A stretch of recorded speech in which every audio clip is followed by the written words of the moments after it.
Да, вот просто я не стал уж там, решил, Я что это, буду да. ведущим, как Да. вас представить? А, Владимир Шмелев. Владимир Шмелев, без Да. регалий, без всего. Ну, вы сами Да, можете без сказать. регалий, я Ага. сам расскажу. Если наш бокс, вот он Ну, стоит можно сказать, там, организатор там, образовательных и культурных Ага. проектов в Черногории. наш бокс там стоит, так что Окей. я поставила. А где он стоит? Он вот прямо на столе на выходе, там, на Ага. входе, на выходе. Да. Ну, это лучше, чем здесь же. Конечно, конечно.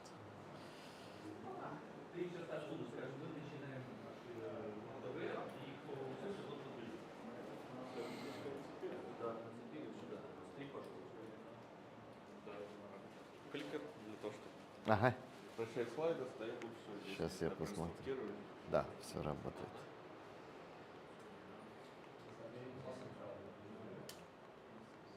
So, ladies and gentlemen, I'm glad to welcome you on our second day.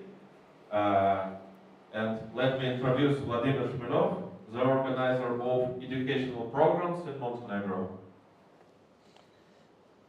Welcome, Vladimir. Thank you, everyone. Okay, do I use it right? Can you hear me? My question is, does everyone here understand Russian language, or it's better to speak English? I don't speak Russian. Okay, I'll do my best to speak English.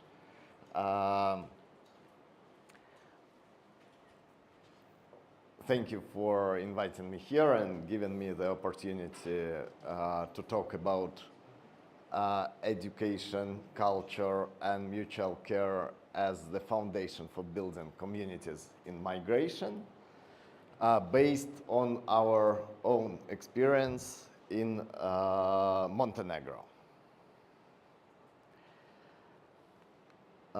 First of all, I would like to mention that really education, I think something is with the sound. It's okay. You It's can okay. speak louder or you can speak into micro. It sometimes goes wrong, but then... Okay. So as you probably all understand, but maybe you didn't think about that, education is the industry where the same as healthcare, where a lot of people are involved in. So it's not only the area for, I don't know, school children or students, but being honest, around 85% of our community members, when I say our community members, I mean mainly Russian-speaking community in Montenegro. We build projects around it, mainly.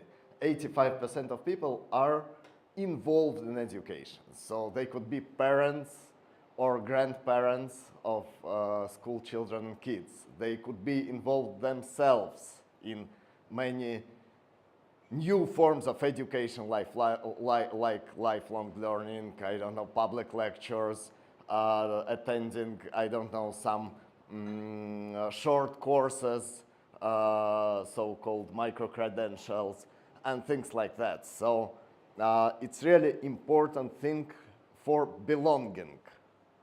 And for us, so first point is that education is important thing for belonging to the community. The second point is about the language, because when we talk about projects in exile, sometimes it's very difficult to draw the line between so-called diasporas, which are probably which are something against the idea of global communities, cross-border communities, because mainly they have tends to become ghettos, so to be organized around their language and culture they brought from their homelands, and not to integrate into local and global societies. But at the same time, it's absolutely logic and normal that people who arrived to other countries, and many of them were not prepared for this kind of migration. When I talk about Russian-speaking migration in Montenegro, the majority of people who arrived for last 3.5 years were not prepared for this migration. It was unplanned migration. So it's absolutely logic that they try to organize communities and to organize their life around their native languages, so around activities based on their native languages. And I think it's not the obstacle for the integration. It's absolutely logic things which could add something fruitful to the process of their globalization, nationalization, and integration.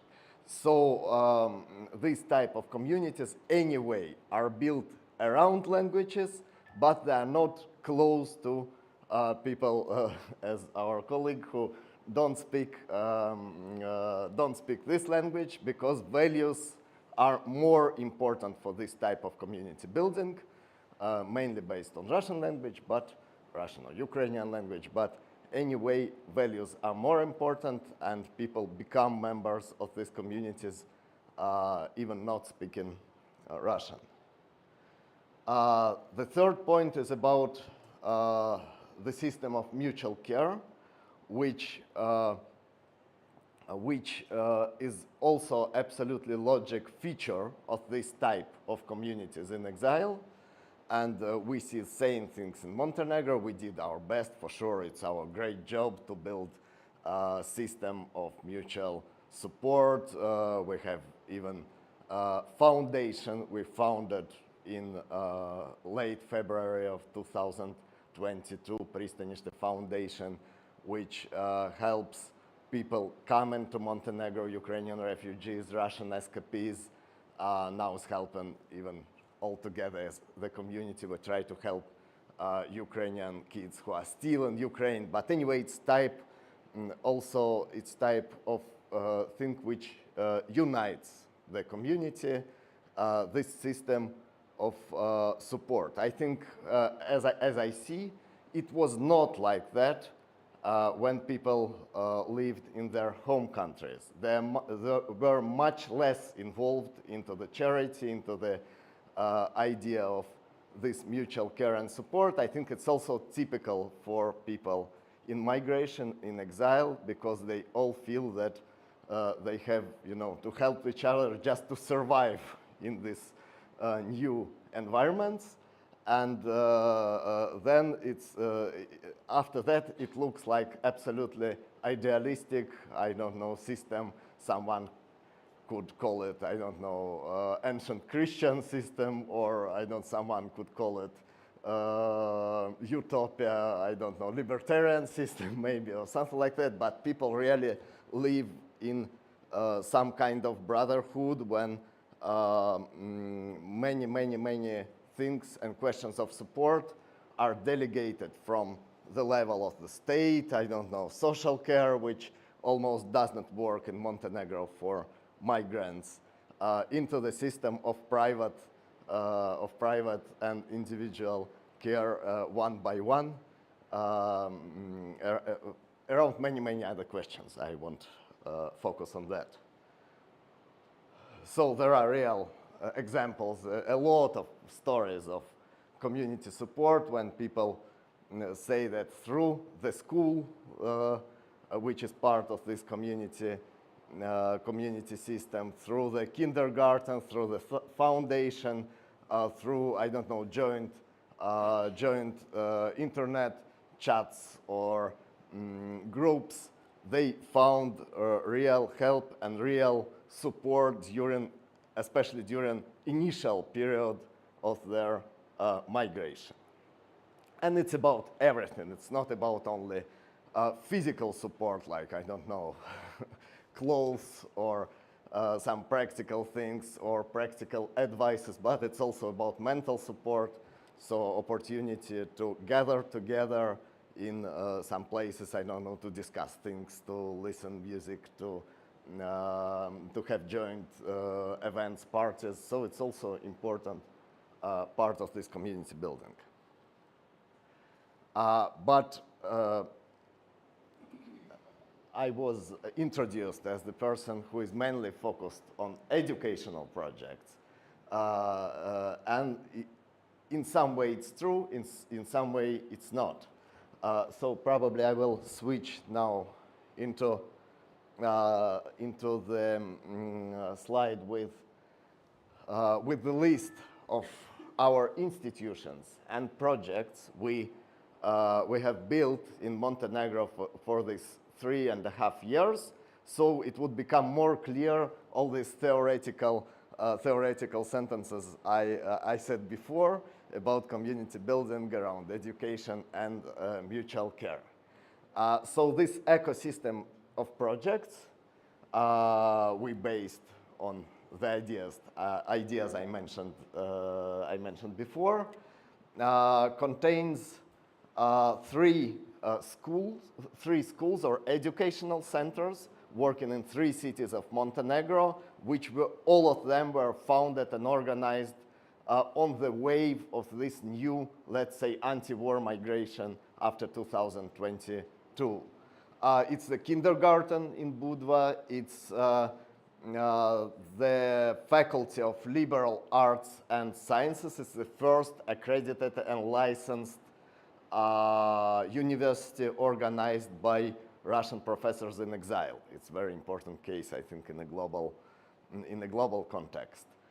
It's the Pristanište Foundation, I mentioned it already. It's the institutionalized system of support for refugees, escapees coming to Montenegro, and to people who are still in difficult environments, conditions in Ukraine and Russia, so trying to help them from here as we can. It's also music school. It's the system of organizing of events in Montenegro, and it's also Auditoria, Cultural and Enlightenment Center. It's real, I would say, also important community building structure where people could gather every day around very rich program of events, lectures, concerts, and like that in Budva. If you have time, or you live in Budva, or you have time to come to Budva, please visit Auditoria. You could see it yourself. And so when people say that mainly, or I try to be more simple, to introduce myself as a person who is involved in education, it's not 100% true, because for me, education, as I said, mainly it's the important part or important step in huger project of community building. So we realized first when I arrived in Montenegro in 2021, before this big wave of anti-war migration, I started to work as the principal in one small Russian-speaking school, and after like 1 to 3 months, we organized several strategic sessions, discussions about how could we develop this school. And even that time, before, as I said, this big wave, huge wave of migration, we realized that in modern world, this type of schools organized by migration communities are mainly not only schools, but let's say community centers. So community hubs. And then all these years building new projects, new schools, as I said, university, kindergarten, special center, we always regard them as best places to unite students, parents, teachers, and local community, which also is organized around the schools. Not to be only theoretical, I would I would use the example, for example, of our school Adriatic Open in Bar, also in Montenegro. For now, probably it's the main center of all activities and events, mainly Russian speaking. As I said, language is important, but not only, but mainly Russian speaking activities in the city. So not only for students, not only for parents, not only for teachers, but it's also the place where, I don't know, every day we have lectures, concerts, social activities, charity activities, and things like that. So educational institutions now become these important fundamentals for communities, and I could illustrate it by our own experience and own examples, not only in the theoretical level.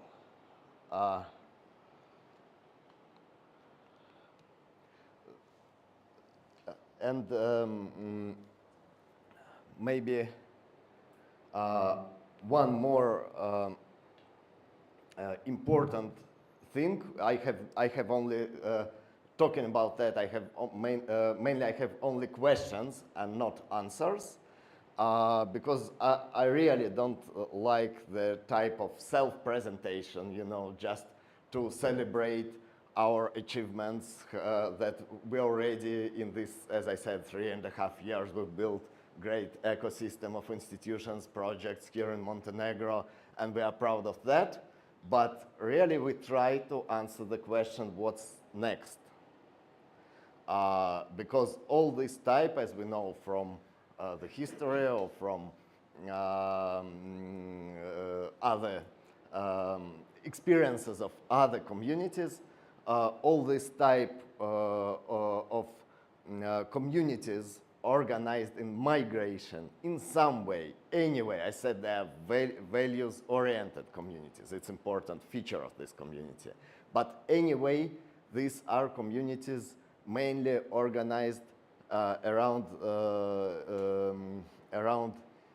let's say, homeland of people who arrived in this country and around their native languages.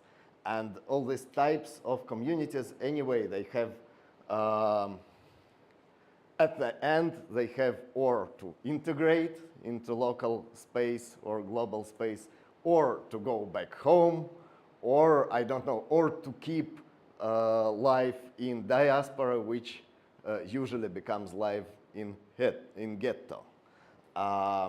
So now we try to find the way to keep these, I think, real achievements in building these strong communities with the system of education, culture, and mutual care, but to make them both Russian-speaking communities, but also value-oriented communities, open for people of different cultures and languages, open for cooperation and communication with similar communities in other countries, so becoming part of network of communities. And I believe for me now, the main answer is that next is the building, and that's why I am really interested in your event here and things people do in Montelibero, because I think that the future is about the network of communities, global network of communities, which are united not only around native languages or initial cultures, but around joint common values we could share with each other. And education is important, important blood or important part of this global network of communities. Thank you.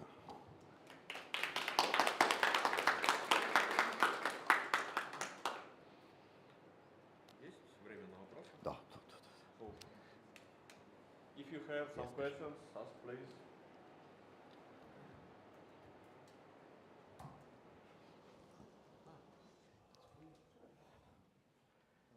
I will read my question. I think we all people in the world, we want more justice. And when we talk about more just world, we often hear about the world of equal opportunities.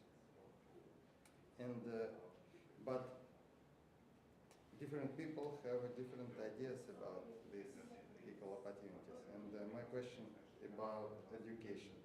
Do you think education for children should be paid and market-based, or it must be free? And if it must be free, who should pay for it?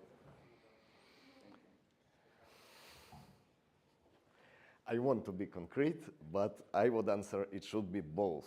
I think that balanced system of global education should contain few elements. So it should, I really don't believe in old-fashioned system of national educational industries. Because I really see, and the migration and building of educational projects in migration made absolutely clear how let's say, Russian-centered are, for example, educational programs we brought with us from Russia. When we lived there, it was absolutely okay. I don't know, kids studied history in the school, or even not humanities, even, I don't know, in math or in physics. It was always Russian-centered focus to study things. When we left Russia, it became much more clear, and it was really difficult, for example, for us to build new programs in exile, which are for these Russian kids in migration, but which are not just Russian school.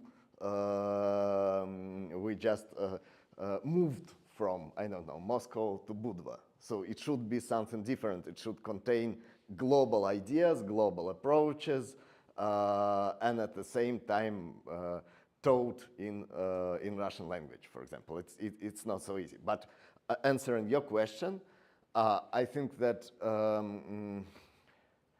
I oppose the idea of just free education for everyone provided by the state. I think because you get this free gift, together with this free gift, you get a lot of state, let's say, state ideas and state propaganda inside it. So free things usually look like that. But at the same time, it's very important to give opportunities for kids. I don't know, it could be a gifted, talented kid from somewhere, and his or her family is not able to pay. So I think it should, in the future world, and in our community also, it should be the complicated combination of private scholarships, of private foundations working, supporting students and kids in their education. Not only kids, everyone in education.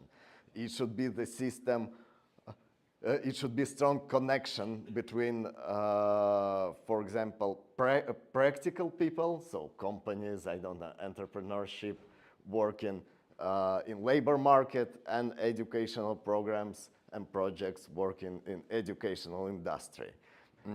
So it should be, from my point of view, combination of for-profits and non-profits working in education. And only in that way you have choice, and you have equal, maybe not really equal, but similar opportunities for people from different backgrounds. Thank you. Thank you for the presentation. My question is also just about the curriculum, about this first point, knowledge and skills. How much oversight or control do you have over that curriculum, both from the perspective of if communities want to have more freedom on the content that they're delivering? And from your perspective, how much oversight do you have to make sure that communities that are flexible in the curriculum aren't putting in values in there that are against your organisation and the movement that you want to foster? Huh. And how do you achieve that balance?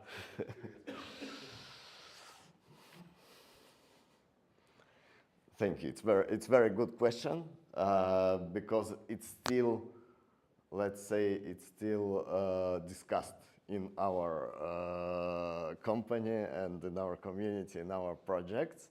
We had this spring, we have very good discussion in Auditoria Cultural Center with my colleague about the, let's say, the values in, or ideology, he called it ideology, I don't agree with this word, but anyway, about values and approaches in curriculum, in education.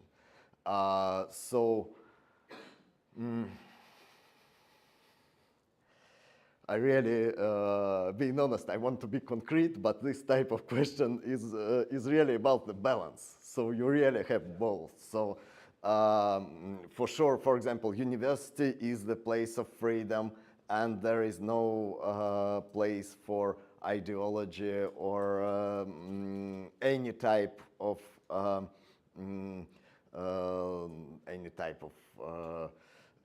promoting ideas and values in the university space, because it's absolutely free space starting from Middle Ages.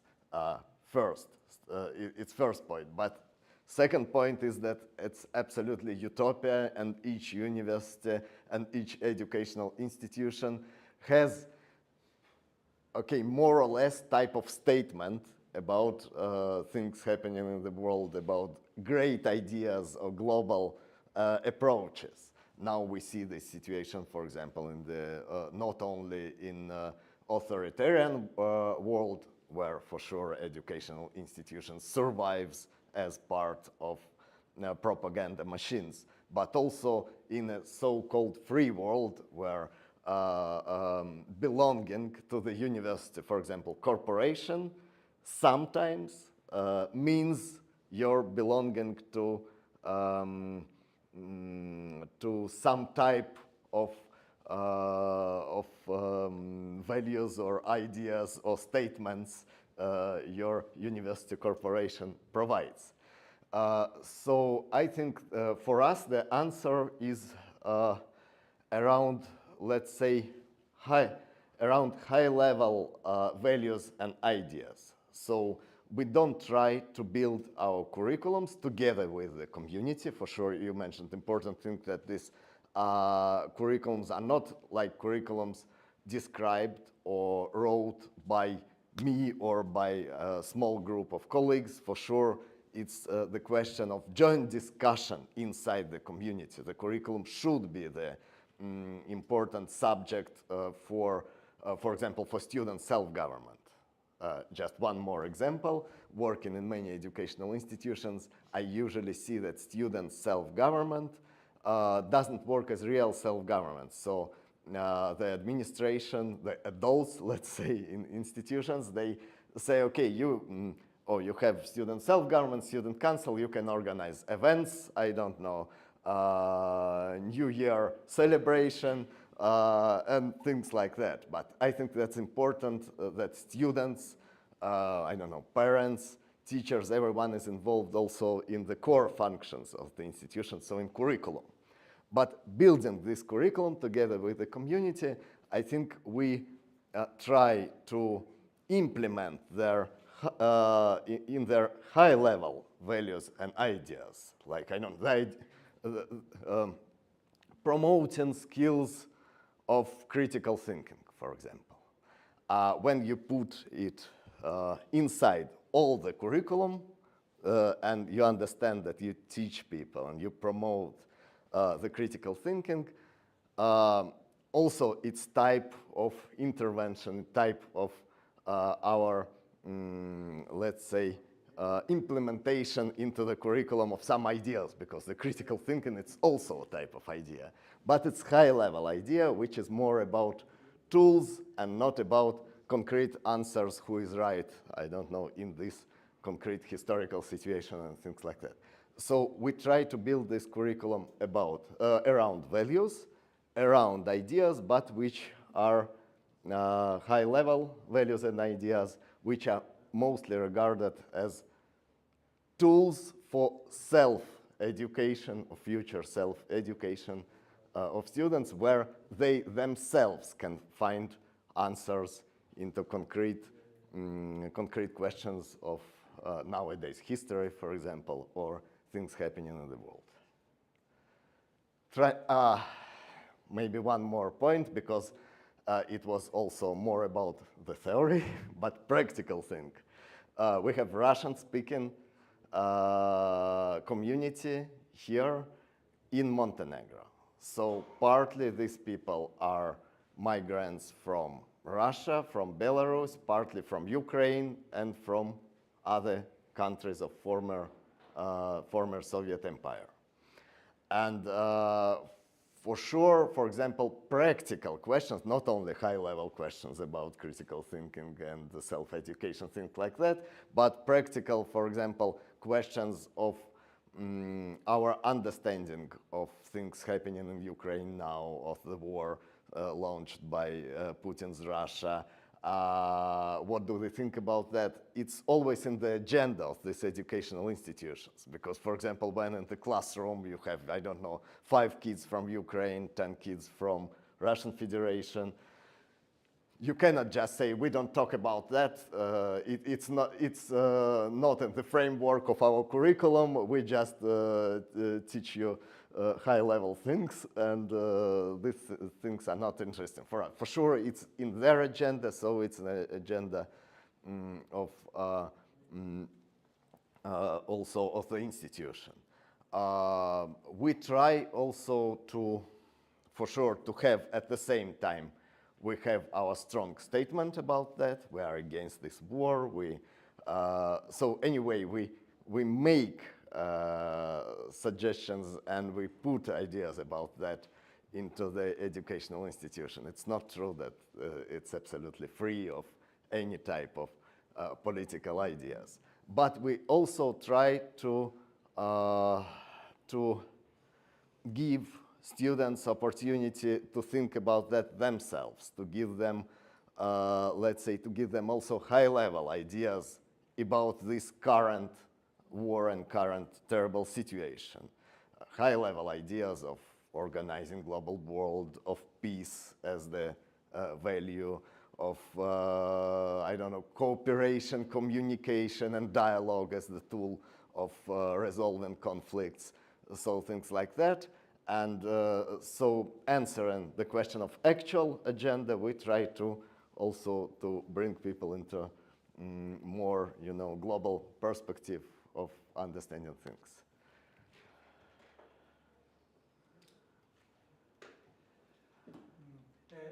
David Friedman, in his Machinery of Freedom, suggests a model of fully free market university. When university is just a platform that suggests an infrastructure for education. Any professor can just rent an auditorium and some other infrastructure, and students are free to pay for his course, and this is just a market process. What do you think about this model? Okay, I know well about this approach and these ideas. For me, it's close to things I try to promote in my, let's say, big picture of understanding of education. But for me, it's not only about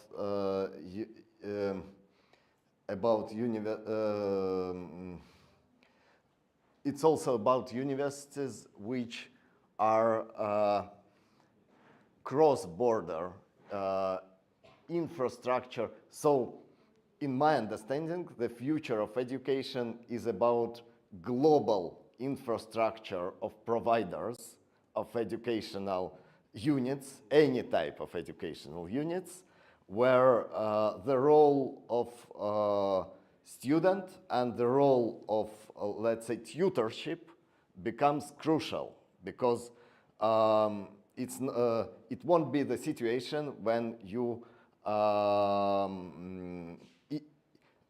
if you are inside the walls of the concrete university, you have, let's say, you have connection to, I don't know, 1% or maybe 0.00, I don't know, 1% of human knowledge, understanding of things and things like that, because you are only in one institution, in one concrete, I don't know, city in the world.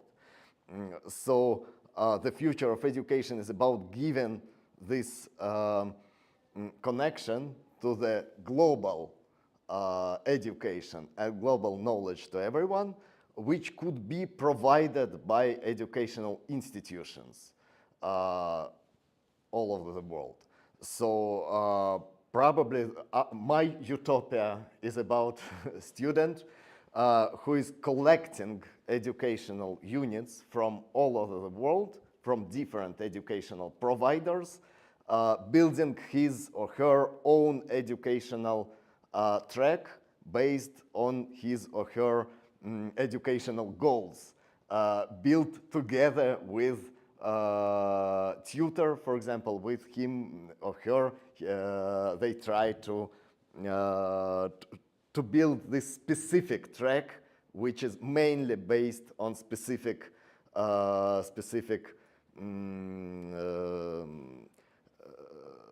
specific needs of these concrete students. So it's very close to to these ideas. For now, it's very difficult to build system like that and to work in this utopia because of, let's say, global state bureaucracies which try to talk about education and to think about education in terms of, let's say, late 70s of previous century. So for now, we see things like that. So artificial intelligence, I don't know, the world is changing, global market, mobility, and the educational bureaucracies which still think in terms of school walls, university walls, concrete, I don't know, years of education, and labor market, which should, you know, be crucial thing for educational market. I think it's not like that. It's much more complicated system. So it's my answer.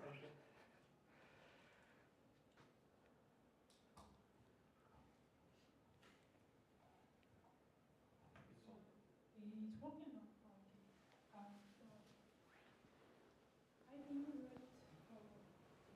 think that it doesn't work.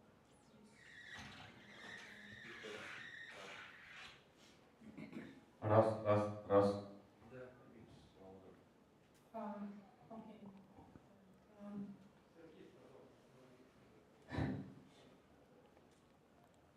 I think that there is two parts in that equation of. I will speak without microphone. It's convenient. There is two parts in that equation of education: provider and consumer. And on consumer part, there is demand for flexibility of choice. I want to choose courses, knowledge that I want, and I don't want to be filled with information that I don't need. But on provider side, I want to sell ideas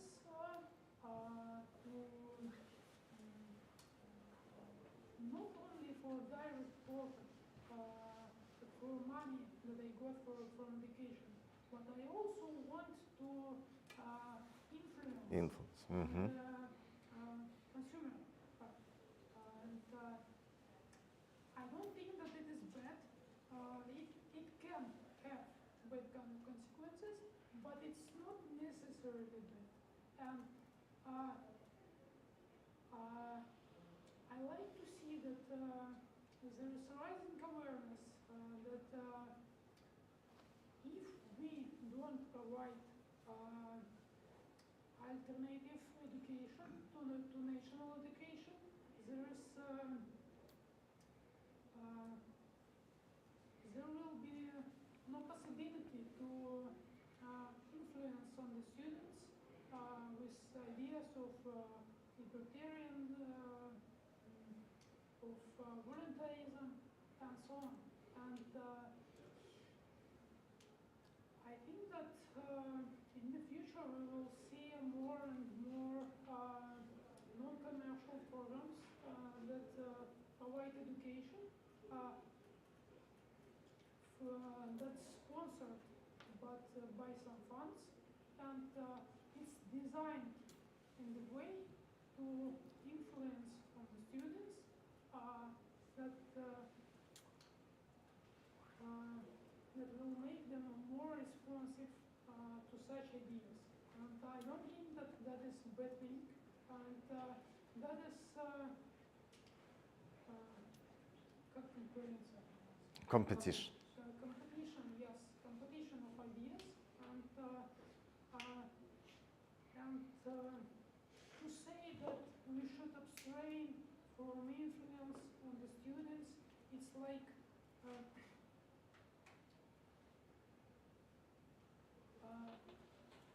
it's like don't fighting back on the aggression. You can't win if you don't fight back. And if you don't influence anybody, your ideas will not survive.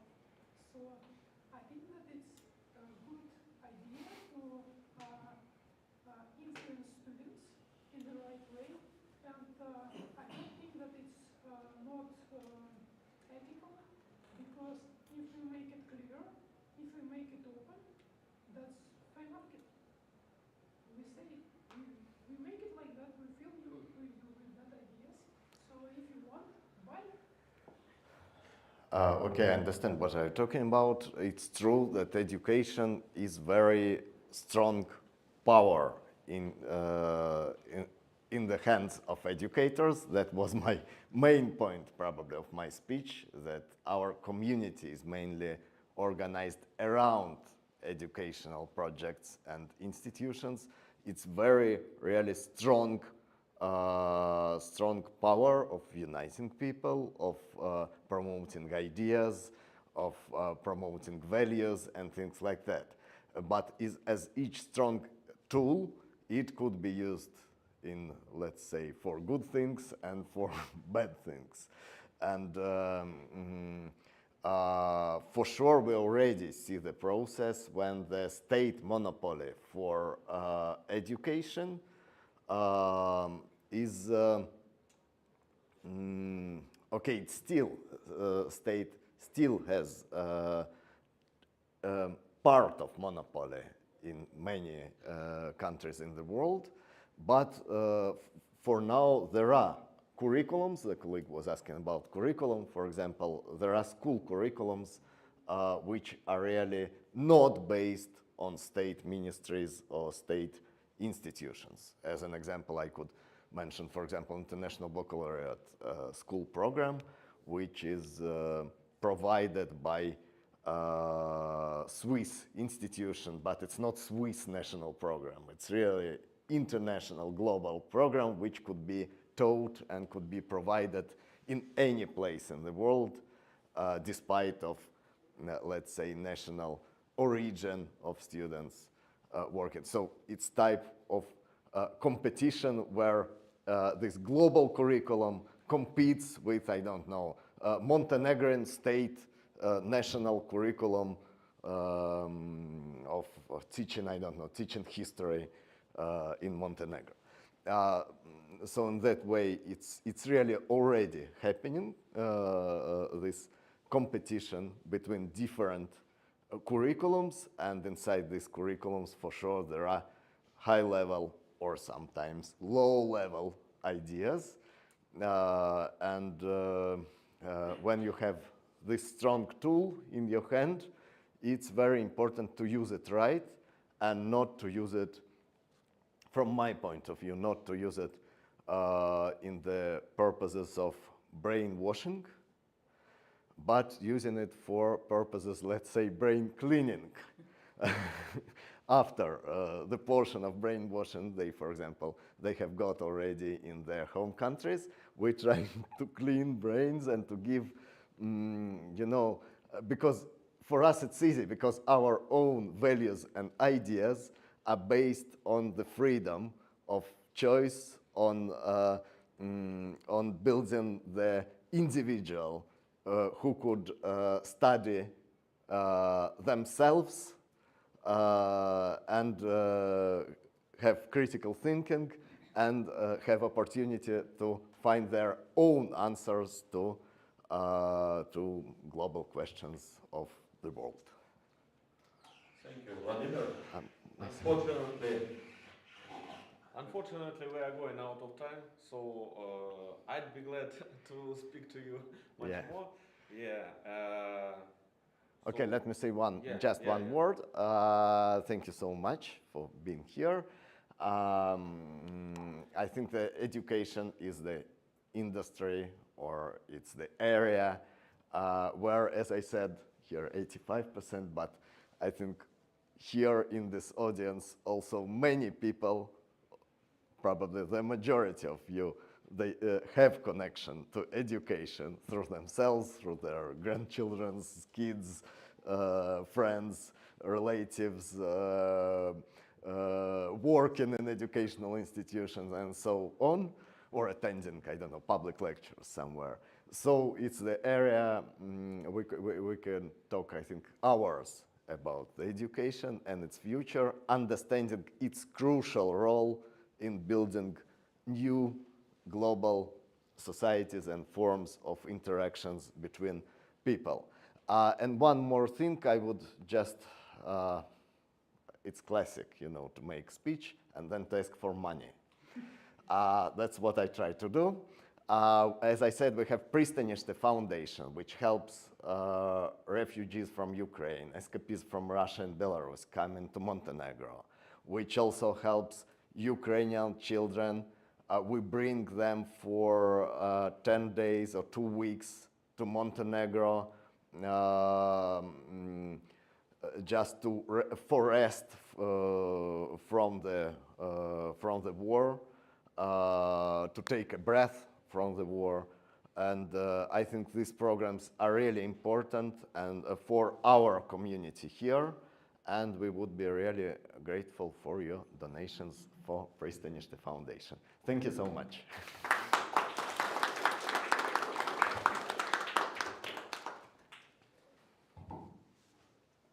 And now we have just a 5-minute break for next lecture.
Hi everyone.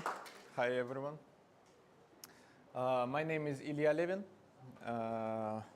I'm here, live in Bar. And now I would like to introduce my new project here, what we started with my wife. And first of all, I would like to say that I think it also touches some deep things in ourselves because it is art, of course. But I would like to simplify it and make it easier to understand and to express you what we started to create. So, first of all, I would like to start with myself and tell you what I have already done, not in this country, maybe in this country also, and in the country where I was born. So I was born in Russia and lived in Moscow. And I worked in a group that called Flacon. And I have several successful projects there. One of them is called Деревня. In English, it is the village. This is really a village that was located not far from the Moscow. And the main thing and aim that we wanted to create and to make there is to make a community of people who are like who can express their creativity in building, but building in eco-friendly houses. You know, they were not typical. So these people who are mainly not consumers, but the builders of their future. So this is the project that we started like 10 years ago, and for the during 2 years, now we have there at least 25 families who live there and growing by themselves. And the second project is Flacon Space Co-working. It's a place for like 10 offices and for people, for the small groups from 10 or 15 people. And the main thing that we managed to do is we built it in 6 months and rented for during the 2 months. And the main problem was there that it was like in COVID times, and you know that the situation on the real estate sphere was very tough. So that was my background that I was trying to tell you to introduce the new project here. And my new project here is called Art Crew. Now it is located in Bar in Montenegro. Because especially because I and my family live there. And we, with my wife, decided to create something special here. Something that will join and organize the creative parts of local people and immigrants. My wife, her name is Anastasia, had her own ceramic workshop in Moscow. So the first thing I asked her, what is preventing you from making the ceramic shop here in Bar or something in Montenegro? And she answered me that the main problem is the place and people. I don't know if they are interested in it here. So after several master classes and small advertisement, we found out a really huge interest of immigrants and even local ones who are willing to find a good place to show and upgrade their skills in crafting, drawing, teaching other people to create something they love to do. We started to find a perfect location for this place, and we finally found.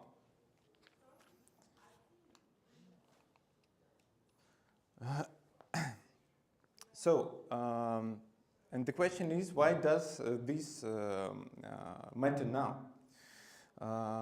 We live in a world where digital replaces the physical, where people produce so much thing but touch very little, where everything becomes a service, but almost nothing becomes participation. So that is why we see growing demand for craft, making by hand, community spaces, creative earning, human scale interaction. So the city bar is a perfect location for such a project. There are families, digital nomads, expats, creatives that all are looking for places to connect, learn and create. Art Crew, I hope, give them exactly that. So, what is Art Crew? This is a multifunctional creative space that combines ceramic workshop that has wheels, tools, and etc. It has art studio, it's painting, illustration, academic drawing, classes for kids and adults. And it has flexible event space, lectures, talks, meetups, creative markets, birthday private events, and so on. And of course, a community of creators. These are artists, teachers, designers, hobbyists, all of them run their own workshop and use the space when they need it. So in future, a small cafe bar, I hope it will be soon, because I'm a big fan of coffee, and here in bar, I have already practiced my managing skills in several coffee shops also. As to myself, I'm a manager and a creator. So, and of course, first of all, before starting something, I'm calculating expectations and look through the risks of the projects. And the question is, why Art Crew is financially sustainable?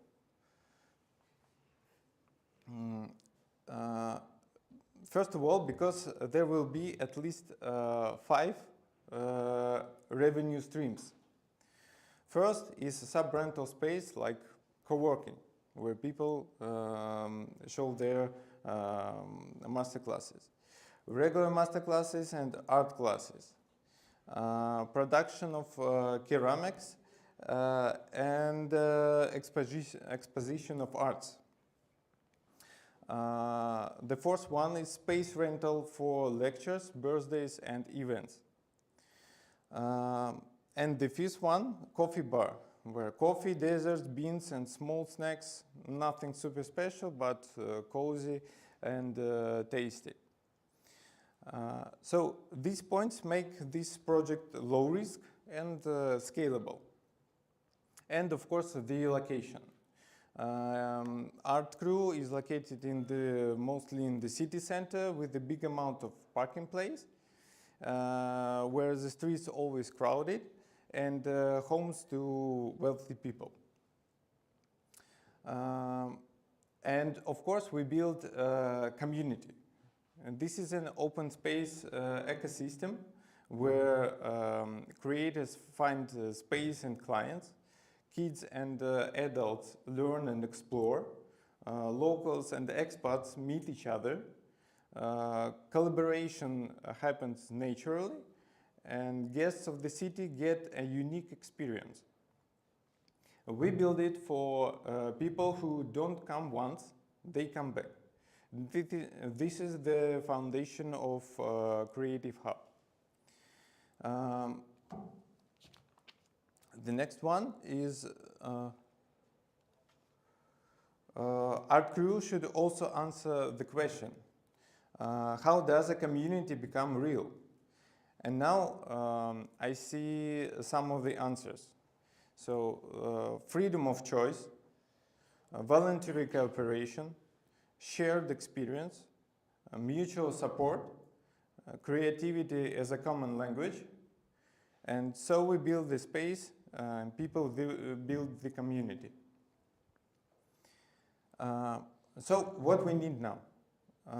We open on November 30th, so on this Sunday.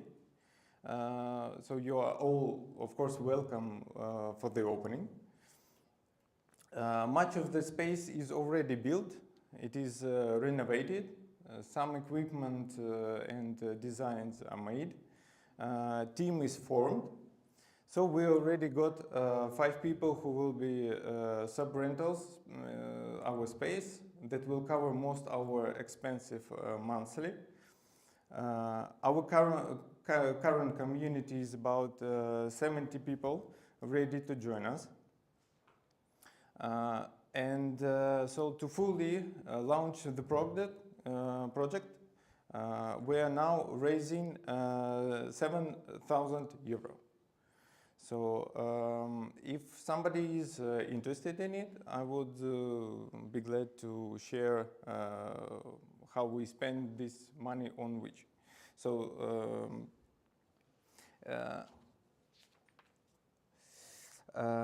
I would like also to tell why investments are small, but potential is big. Operation costs are low, even if the law will be not on our side, but if we need to hire 2 locals. We have a strong proven product. Model of business is diversified and sustainable. The coffee point amplifies the whole project and ensures stable flow. Art Crew has a potential to become one of the cultural and social anchors in Bar. So to conclude, Art Crew is a place where creativity becomes a way of life, where people meet, learn, express themselves and build things, where a real community forms naturally through participation, not obligation. So, if it resonates you, I would be glad to discuss way you can join and support the project. Thank you very much. Thank you. Thank you for listening. I would like to thank your organizations for inviting me, and hope you enjoy.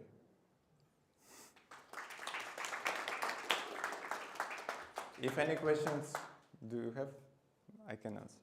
Where it is located? It is located in Bar. It is. Do you know where the temple is?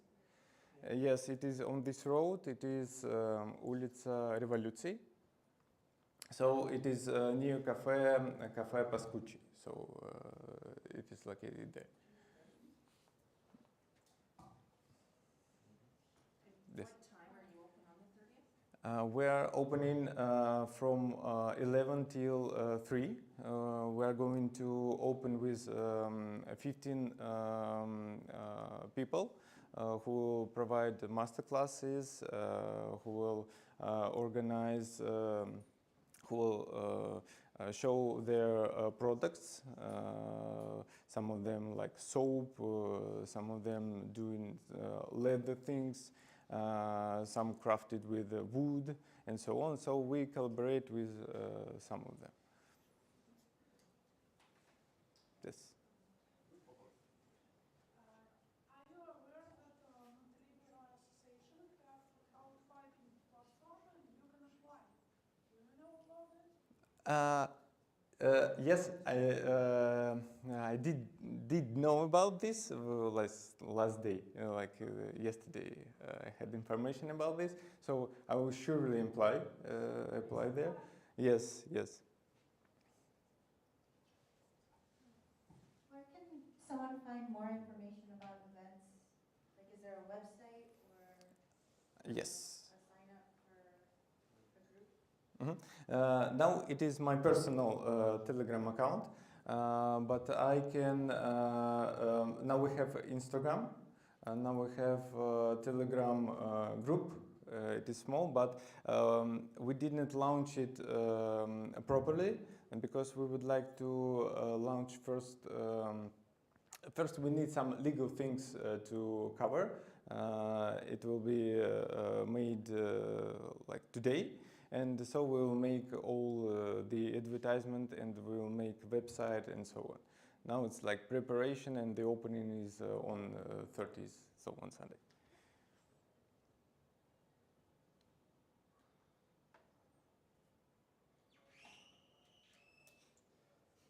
Thank you very much, guys. Thank you, Ilya. 10-minute break, 5 minutes we can cancel presentation, preparation. So 10-minute break and then last lecture before our lunch.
ladies and gentlemen, I see mostly everyone is here, so let's continue. Let me introduce Egor Yakovlev, co-founder of Post Platforms Foundations. Welcome, Egor. Thank you. Hello, everyone, and I want to start with thank you to organizers for inviting me and for making this conference happening. It's really well organized. Thank you. I know that's a huge job done. And today I want to tell you about the project we are developing, and not even a project, but the concept of sovereign digital self, which I believe will change the way how we live and interact significantly, not only in community, but in a whole life. But before starting, let me introduce a little bit myself, because nobody knows me here. I'm not a member of Montelibero community as any other community, despite I share the values of your community about freedom, about sovereignty. And we are building a solution which may help you to reach those goals which you have. So I was born in Moscow, and I have a technical education, a master's degree in physics, a baccalaureate degree in mathematics, and applied informatics. Despite I work none of a day as a physician or mathematician. All my life, in fact, I was an entrepreneur, I was a manager, I built the projects, and I also have an education in MBA in British University. First 10 years of my life, I significantly work on geoinformation system. And in fact, it was a kind of attempt to create a digital self for cities. Imagine a building with detailed 3D model and connected all databases from different sources and all of them aggregated together. It has some link with what I will discuss today. Later, with my partner, we launch Easy Travel. It's a platform in cultural heritage. It's an audio guide platform, the world's largest. And in some moment, we became a kind of monopoly in this small segment, but still. And normal people are usually become happy when they reach this natural monopoly effect. But we start to think that, in fact, it is a bad idea. Monopolies are bad for business, monopolies are bad for society, and we started to think what leads today's internet, today's IT development to the monopolies. And it took us about 5 years of quite intensive development to came to the solution how to resolve it, how to avoid monopolies and all this stuff in our modern life. We did it in, we created Post Platforms Foundation. It's a Dutch non-profit. And the architecture, which I will talk about today, called Web3 data space. I'll describe probably why so later on. But the main thing is that when you remove monopoly, it means that the power which forms that monopoly goes to some other players, to people, for example. And it means that we may rebalance the power of people. We may take some monopoly power from platforms or from the government and pass them to the people. And it's interesting because it's changed the balance of relationships of these subjects. And we understand that it really may empower people and empower community. And this project, which called MetaState, is exactly about creating some set of tools for communities to be empowered with their data. Okay, sorry for long introduction. Let's go to a very specific topic. But first, let's start from realizing the problem. We all live in this modern world, and I'm quite sure you all suffer of quite similar issues with today's internet. One of them is hundreds of accounts, these huge amounts of logins, passwords, which you always forget, and so on. Another big topic that, yeah, despite you have a lot of accounts, you suffer of vendor lock-in. Some of platforms may just ban you or be bankrupt, or, for example, decided not to serve people with Russian passport or whatever. I think you all went through all these topics. Another issue is it's a lack of interoperability. You have a lot of platforms, and in an ideal world, you want to have output of one platform as an input for another platform, but it doesn't work. Yeah, some platforms have connections through API, but in reality, not many of them. So you have to manage transferring data between different platforms. And another issue is the siloed data, meaning that your home address for delivery in one system and another system could be different just because you forgot to update it. And it's a huge issue for corporations, for example, who works with hundreds of information systems, and they have a lot of outdated data, which, let's say, led them to losses. Another issue is the lack of privacy and security. We all, I'm quite sure, suffer of leaking data from different platforms. And the last but not least is fakes and mistrust. There are a huge amount of bots, there are a huge amount of fake news, which, by the way, leads to the wars nowadays. And it's all what we have. But in fact, if you start to think the reasoning behind all this problem, you may find that it's just one reason for all these issues and many others. And this issue is that your data is transferred to these platforms. You lose them. Let's try to demonstrate it on some example. You work with dozens or hundreds of platforms today. Some of your data you put to Facebook, some of your data you put to Booking.com, some of your data goes to Google. When you create an account, you upload some of your data here to WhatsApp, to, I don't know, Telegram, to government services, a lot of your data.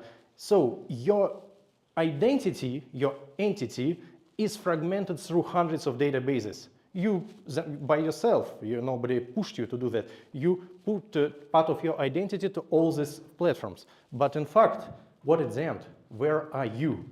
There is no your entity in the internet. You just represented as a fragmented pieces of data, but there is no your sovereign entity in the internet, like, I don't know, universal internet account where all your data is kept. No, you don't. And in fact, that's the main original issue of today's internet. But could it be opposite? Could it be resolved other way? Imagine you have such an entity. You have your sovereign digital self, your universal internet account, call it whatever you want, and it consists of three simple things. It's your sovereign name, so your identifier. It's your electronic passport to prove that it's really you, to sign your transactions and whatever. And most important is your data, like database or whatever, I don't know, web server in the cloud with all your data. And in this case, all platforms become just an aggregating browser. They wrote data to your e-vault, we call it e-vault, and read there. If you update your address through, I don't know, some web shop in one system, another system will pick it up and your data will be up to date everywhere. So with this approach, with introducing this digital self, you resolve the issue. First is self-sovereign identity. It is you who define who are you, how to call you, what is your identifier. Not the government, not the platform, because today you have hundreds of identifiers in all the systems. It could be you. Why them? It's native interoperability. No any API connection between platforms required if they all operate with the same set of data. It's a native interoperability without all this stuff. It is always sectoral data because all platforms work with the same original data set. It is no vendor lock-in because you can change platform easily. They are interoperable. You start write message in one messenger and continue in another one. If some messenger decided to block you, fuck it, take another one. Then it's introduce military-grade security because if every person, and in fact every platform, every organization, every machine have identifier and electronic passport, then you may guarantee that every transaction is signed. You can identify every actor which operates with your data. And it's transparent e-reputation. We'll talk about it a little bit later, but it's really interesting topic which is mostly not exist nowadays. So what in fact introducing this digital self means? It means rebalancing power. If you take data from platform, you take a power. You can negotiate in different terms with them.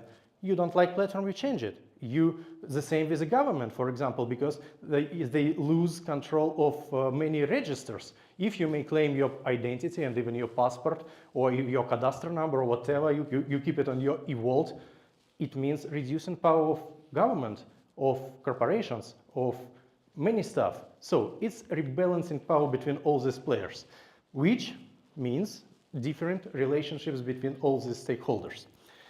Now let's talk a little bit about e-reputation. In fact, we all know that all our life we put some likes or comments or whatever in many platforms we do. Or many other actors do it about us. You ride an Uber and Uber driver put you some like. You talk to your friend and he disliked your opinion on social media. Your teacher in university grade your knowledges and put it in some diploma or whatever. You helped your neighborhood and they like it in, I don't know, some comments or posts in different places. And in fact, today, all these likes, dislikes, reviews ended up in all these platforms. But imagine they all land to you for all your life from hundreds of sources. It helps to create your digital representation, your explanation for others.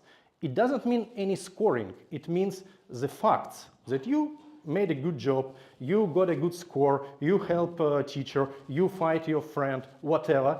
It is all written, it is all proved, it is subscribed with cryptographical sign, and it's kept with all your life. And of course it works in both directions, because you may also rate some people, organizations, companies, platforms, articles, devices, governments, and so on and so on. And if you collect all this data together for all your life, it helps people to judge, not to judge, it's a bad word, to make an opinion about other person in special context. For example, you are looking somebody to, I don't know, build some kindergarten next to your house. You don't know these guys, but you can check what other people think about them, what other people wrote about them. Or you may want to hire someone to the job. Or you want to, I don't know, even jogging in the morning with someone. You may check all reviews about this person in this specific context, and I will demonstrate it today later on. And you may very fast calculate reputation in the eyes of behavior. So again, it's very important. It's not rating, which happens in China or in Facebook or whatever. It's your own opinion about specific person in very specific context. It just helps you make a decision. And by the way, there is no other way. No, in fact, it is two other ways. What happens, it has already happened with the platform, because all your posts, all your activity always liked in Facebook, for example, or if you're a business and a booking.com or whatever, and they collect this information and make this judgment, or it is collected by the government, like in China with the social rating.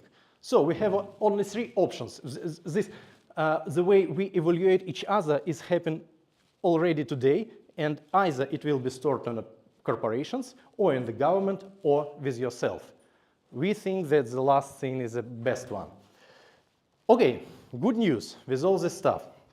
We find people who decided to support the development of this idea to empower communities. And it's called Meta State Foundation. It's another Dutch non-profit, which put efforts to develop technical infrastructure and some set of tools for communities to empower them with digital self and all other consequences. What does it mean in fact? Imagine a world when people bypass the natural limitations of human interactions, when they can build the trust very fast, when they can align meanings also very fast.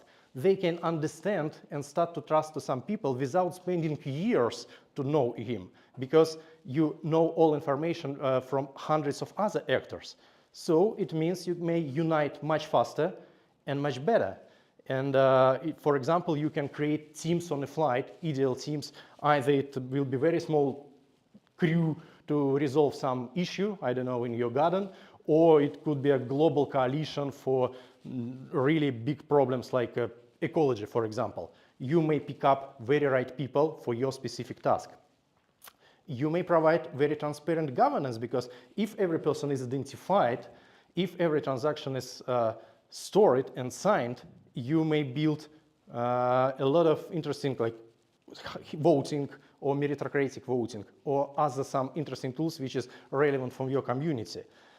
And you may find really perfect matchmaking for some team. Not only about skills of some person, I can paint a wall, for example, but about psychological level of this person, that they're connected on a psychological level. If you know all this information, you can build teams very fast, and it will be very useful teams, very effective teams. Then, interesting thing is a community economy. I helped you to paint a wall, you helped me to repair my board. There is no any transactional invoices between us. We help each other. But in GDP, we have repair at home and repair at board. And it is quite difficult to do in the real world, only in a small, very well-known community. But with this tool, you can really extend it to the whole global city or even the world. Because if you know the people, if all transactions can be checked, it's easy to introduce this economy without the money, or introduce your local money for your community, it doesn't matter. And it also improves participatory democracy, when people can be engaged in community on everyday basis level. They know how they can contribute to them. It was a good news that we have developed this infrastructure. The bad news that will we do it or not, quite soon we will have quite a tough choice. But to understand what I mean, we need to dive to discover the sovereignty story.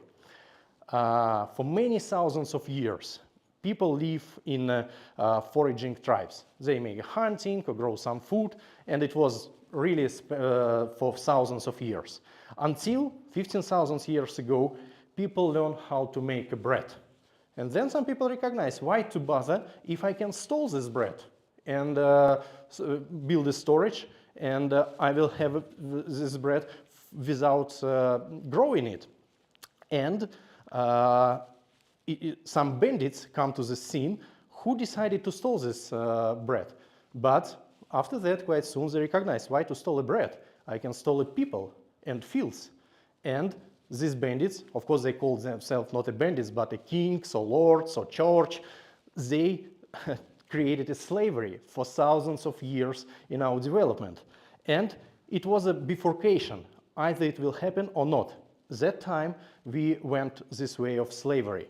Until in 1789, French Revolution happened, which brings physical sovereignty to the people, which cancels slavery, and it brings huge progress in development and democracy, and we see that for the last 2 centuries, it's a huge development of society and the progress in everything, just because we got this freedom, and it introduced a lot of competition and a lot of ways of self-realization.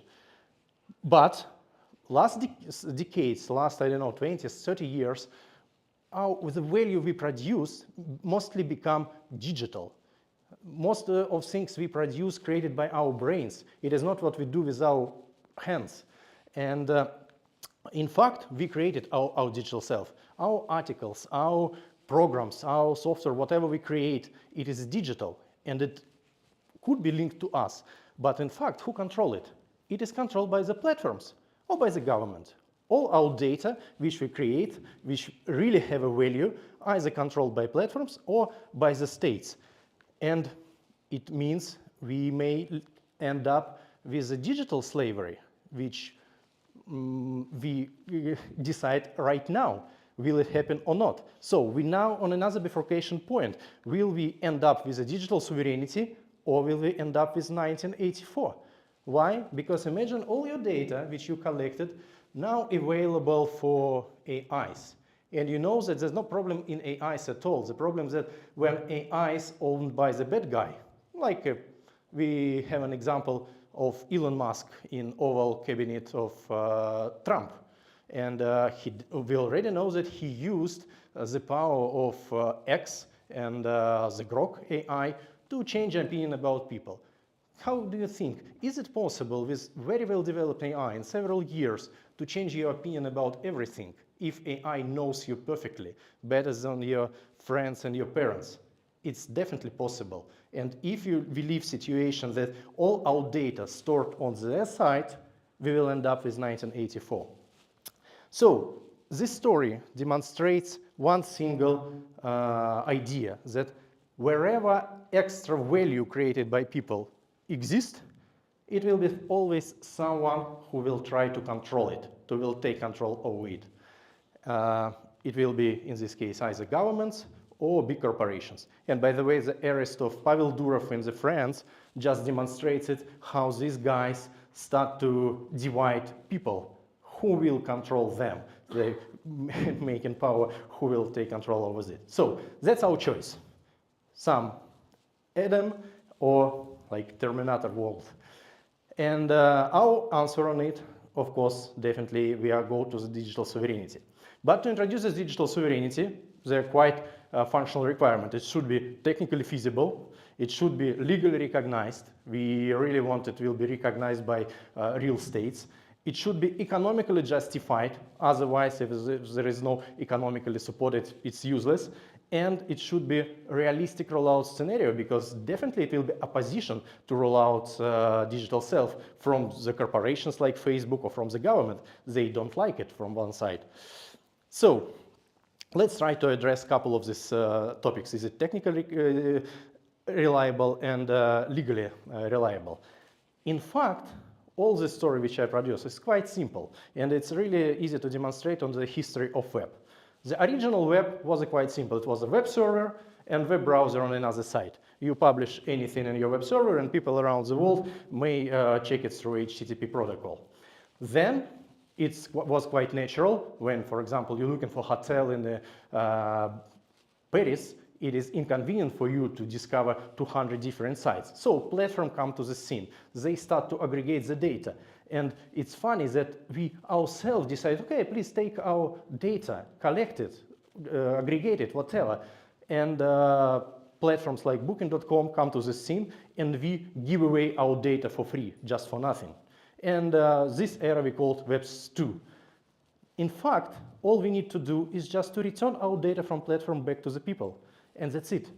So what I want to say in this world, in this slide, that in fact it is nothing new. It is just extension of current web technology. It's just organizational innovation. Yeah, of course, definitely with some technical implementation as well, but it is nothing extremely innovative.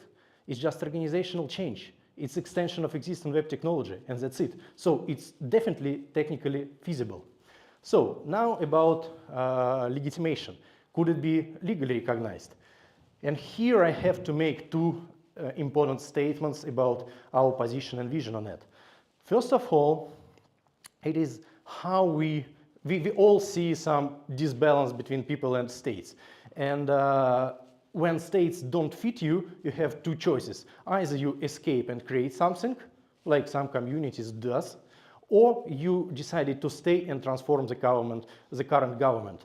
We in MetaState, we build a future where people form strong and self-government communities, enabling governments, businesses, and citizens to collaborate more effectively to rebalance their roles and resources. So we strongly believe that we shouldn't hide ourselves from the states. We should change them and cooperate with them.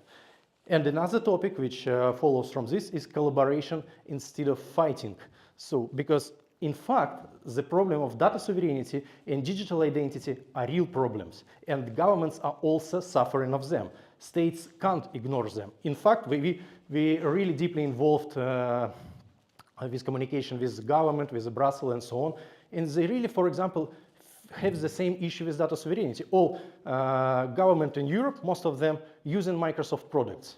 And imagine Trump tomorrow will decide, okay, stop provide services for Europe. It means all governments in Europe will stop just because their product will stop, or whatever other stuff. So they really want to data sovereignty from big corporations and from United States. That's their pain. The same with sovereignty. You know this activity of government in Europe to introduce digital passport. Why bother? Just because they recognize that people, for example, live in Luxembourg, work in Netherlands, and have a house in Belgium. In every country they have digital services. how to combine them all together. It's quite complicated them to organize and understand what is really happening and to provide a service for the people, because he really interact with three countries per day.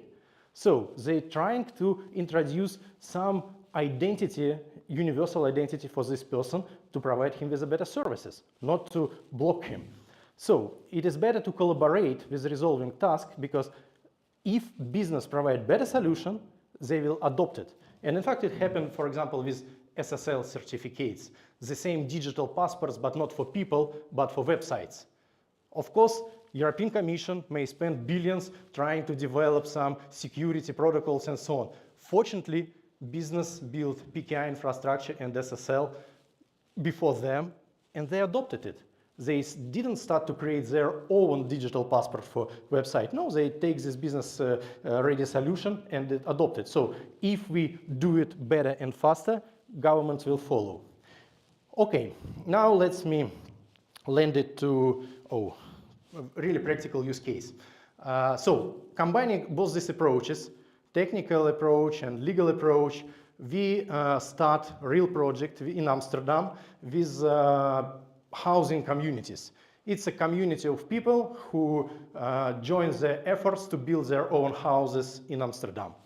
And we decided to empower these communities through digital infrastructure we built in. And the requirements of these communities was to provide effective group governance, like voting and group charters, introducing reputation. And it is important for them not to evaluate people inside their communities, they know them quite well, but to evaluate some providers in the city, like, I don't know, builders or electricity providers or so on. They really want to evaluate them because sometimes these guys are not very good one. And they need legal recognition, because this community of people which builds the real house in the real city, they have to be somehow recognized. It is not a limited liability company, it is not private initiative, it's something else. It's just a community, and they need this legal recognition. And they really want to introduce community economy, this exchange of good things or time or whatever without money.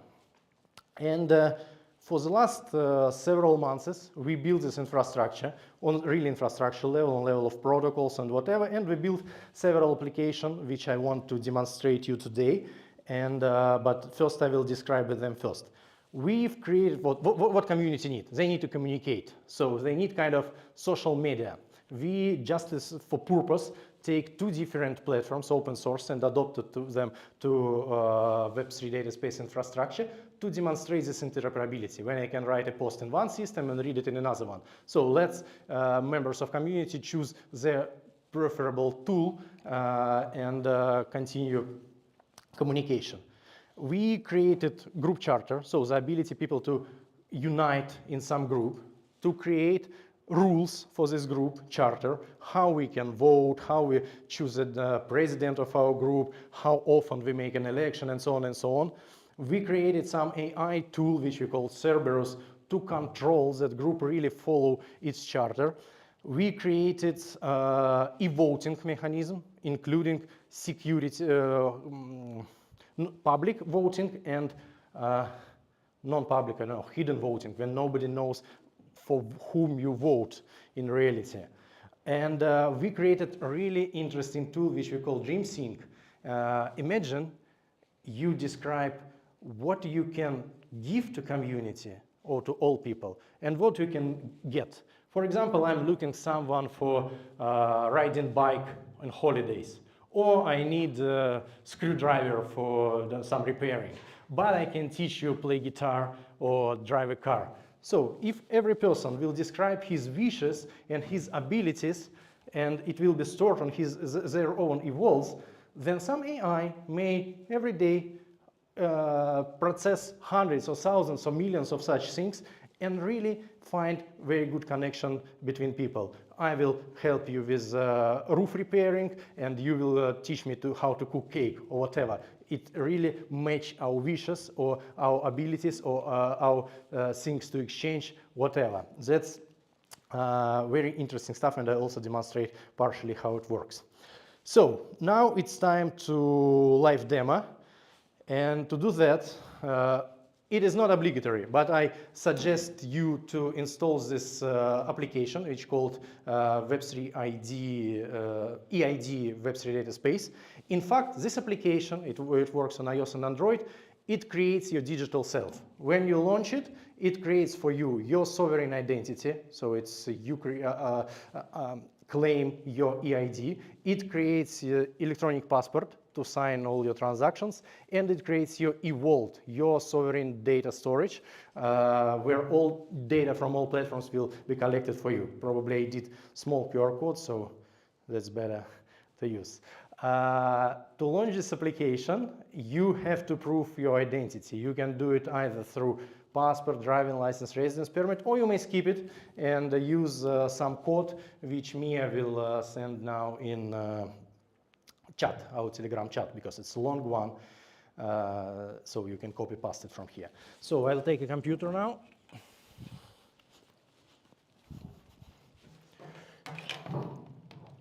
Okay.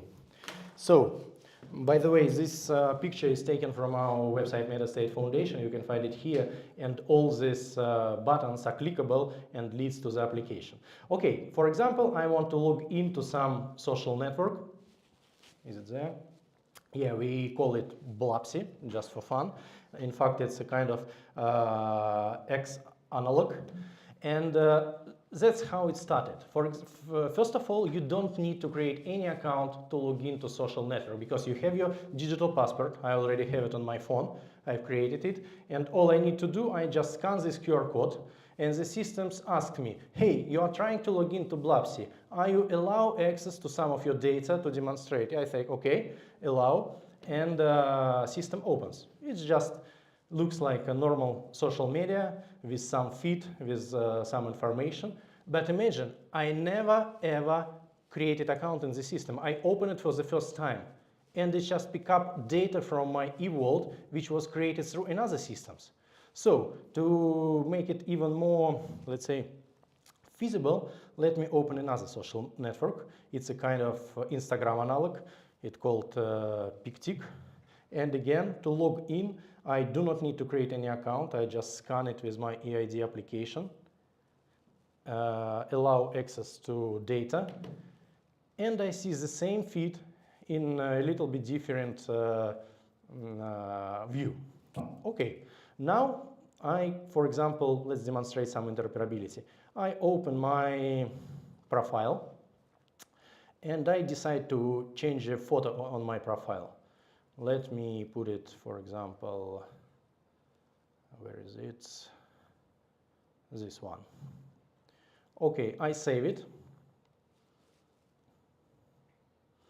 Yeah, the internet here probably not so fast, yeah. And now I go to PicTic, and I also open my profile, and you see the photo is already changed. So I changed it in one system, and it was picked up in another one.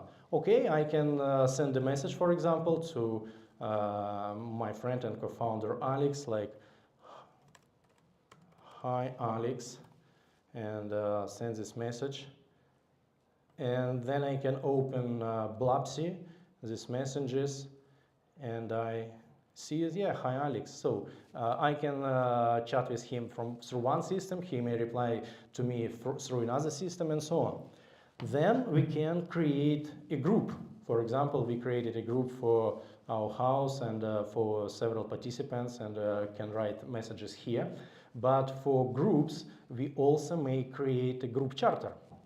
By the way, it's quite important. This application, Blapsi and PicTic, they do not know anything about each other. They are not interconnected through any API. They even do not know about the existence of each other. They just operate with the same data. We don't need to build any connection between them. Okay, then another application we've created, which called Group Charter, and in fact it's just rules which you define for your group. For example, for our house, we define some groups, what we coordinate, that this group created to coordinate activities, about who will provide a food for cats, blah, blah, blah, and some rules. For example, we never discuss dogs. We can describe it in natural language for people. And then, for example, I can go to this group chat, and write something like, let's discuss docs. So I specially wrote a message which violates the rules of the group. Also, in our group, we define it that, okay, we want to hire some AI system to check if we all follow the rules of this group. And it says that, yeah, Cerberus application will check our group every day and provide some information, was it any violation or whatever. Okay, we will not wait for 1 day. I will trigger this charter manually. To do that, I just need to write Cerberus trigger.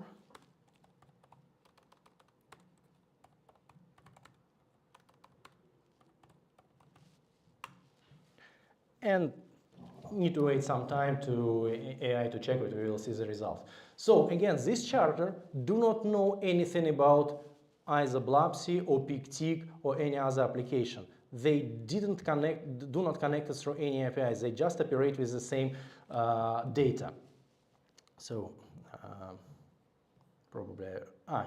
So you see, Cerberus came and wrote charter violation. Egor Yakovlev violated the charter by discussing docs and so on. So that's just a fun example when we may really use natural language to describe all our rules and invite AI to analyze it and to make some judgment. It is not prohibit discuss everything, it just informs the group members, hey, there is a violation, you may decide whatever you want, what to do, but I inform you. Of course, it could be much more complicated tasks, like we may, let's say, invite a new group member only if, I don't know, 50% of people will vote for that, blah, blah, blah, and Cerberus will check it.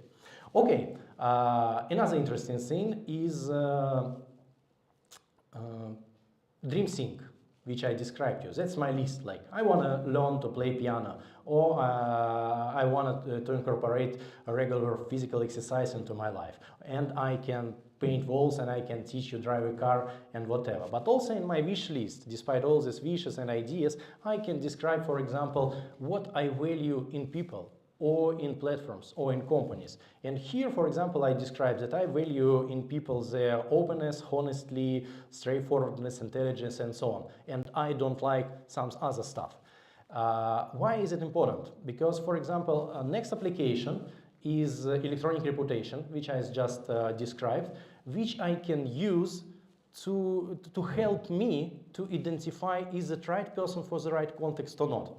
How it works? For example, I want to evaluate user. I can evaluate user or group or platform, and let it be my friend Sergey. And this application checked that in my wish list I have a section about what I value in people, and is provided. Do you want to just general check of Sergey how it's fit to your values? Or you may describe specific requirements for your specific task. I say, okay, let's use just wish list. And now reputation will analyze all feedback which Sergey collected for all his life from many different sources and provide me, yeah, Sergey fits quite well to your values because, and a lot of description how it happens. But now let me evaluate. I decided, can I invite Sergey to my project because he is good in techniques, he is a good developer for technical documentation. Okay, I will ask the system to help me to check what people think about ability of Sergey of writing documents. Writing documents. Okay, it is again I ask for AI. Let him check. And again, and it shows, oh no, for writing documents, Sergey is a quite bad person because somebody mentioned in his evaluations that he's really don't like to do that. So you see that it is not, the reputation is not a single score. It is just vector of different information, of different data, which could be used in different contexts and just help you to make your judgment. So Why it is also important? Because another application is electronic voting, which we can create in our group. For example, let me create voting in our group, again, of home members, and let me write which electricity provider will we use. And I can decide through in which group I launch this voting, when it will finish, like in 4 minutes, and what type of voting it will be. It could be public, when everyone will see who vote for what. It could be private, when nobody, even the calculating machine, don't know who voted for what. It's really private voting which we've created. And it could be different algorithms to calculate. It could be simple, one vote, one person, or it could be some points distribution, like, okay, where we will go next weekend? To London, to Paris, to, I don't know, other city. And you put, okay, 60 points for London, 40 points for Paris, and 0 points for Amsterdam. Or it could be ranking voting, which used, for example, in New York for major election. We will use simple voting, and I can choose one person, one vote, or a reputation weighted, like meritocratic voting, which we may introduce in our community, for example. If we decide something about economy, probably we will value more the opinion of people with special knowledge. So it will be company 1 and company 2. And I choose this specifically meritocratic voting, and I create a vote. And again, voting application do not know anything about the social media, but they know e-vote of our group, and they will send the message to e-vote of our group. And I see that, it sent a message to our group that e-voting created and which electricity provider we will use. And because it is meritocratic voting, it's calculated and explain the scores for every participant. Like Yulia will get just 1 score because we don't know much about Yulia. Egor will get 4 points because, and some explanation why this AI makes a judgment. Kasia will take 1 voice and Alex will take 3 votes. Again, it's explained why based on reputation of these people in this specific context. If we will figure out our question in different topic, not in electricity, for example, but in, I don't know, finance or gathering, the voices will be calculated in different ways. And again, none of this application know anything about each other. Okay, so that's how it works. But again, it's not that only this application can be done. Anyone can develop all this application. The fact that all data is stored on eVault, it is open protocols, and you can create your own e-voting or charter or whatever, calendar, e-money application, whatever you want, which will operate with the same data. So it's open market. It's not any closed solution, not proprietary solution. It's just extension of the web. Okay, let's go further. Probably I have not much time. Probably I want to describe a little bit how it works now. Now you see that it works, but now I want to explain how it works on a technical level. Let's start with data interoperability. Sorry, probably I have to take my computer. Otherwise, remote control doesn't see it. Okay. So, when we talk about data interoperability, we are talking about our digital self, but in this case, we are interested only in data, in this database, which collects all my data from all platforms. You all understand that the idea looks really simple. Okay, let's all platforms read and write from one place. But in fact, when you start thinking a little bit deeper, you understand that, yeah, it's not so easy. Why? First of all, because your identifier in all platforms is different. In Facebook, you have identifier 75, in LinkedIn, 36, in some government services, 19, 19, 19. So if you will just write data in your eVault, it will useless because nobody will understand that they are talking about the same person or the same machine or the same argument. So you have to align identifiers. Another issue is different ontology. Because in different systems, the same data could be named differently. Like in one system, my name called name, in another system, first name, in another system email, in another system something like that. So you have to align ontologies of this data. So how it happens? It happens thanks to linked data technology, by the way, invented by the same Tim Berners-Lee who invented the web and who invented the approach of separating data from platform.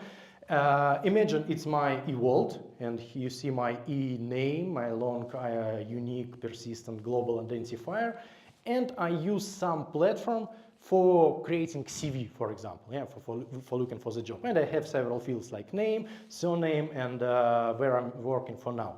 So to adopt any platform to Web3 data space, you do not need to change significantly its code. In fact, you just need to add, we call it Web3 adapter to the end of this database. And this Web3 adapter do two simple things.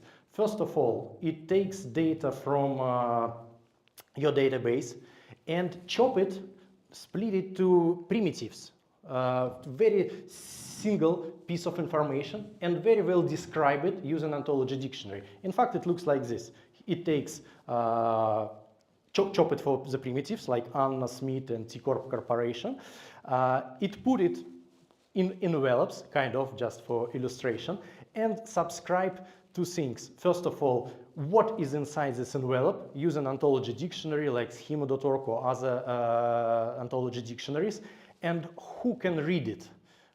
Access control list for this specific piece of information. For example, this information is available for text agent.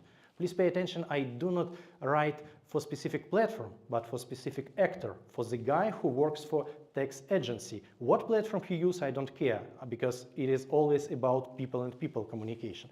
So this adapter chops this data, put to envelopes, write down for whom and what is inside, and put to my basket.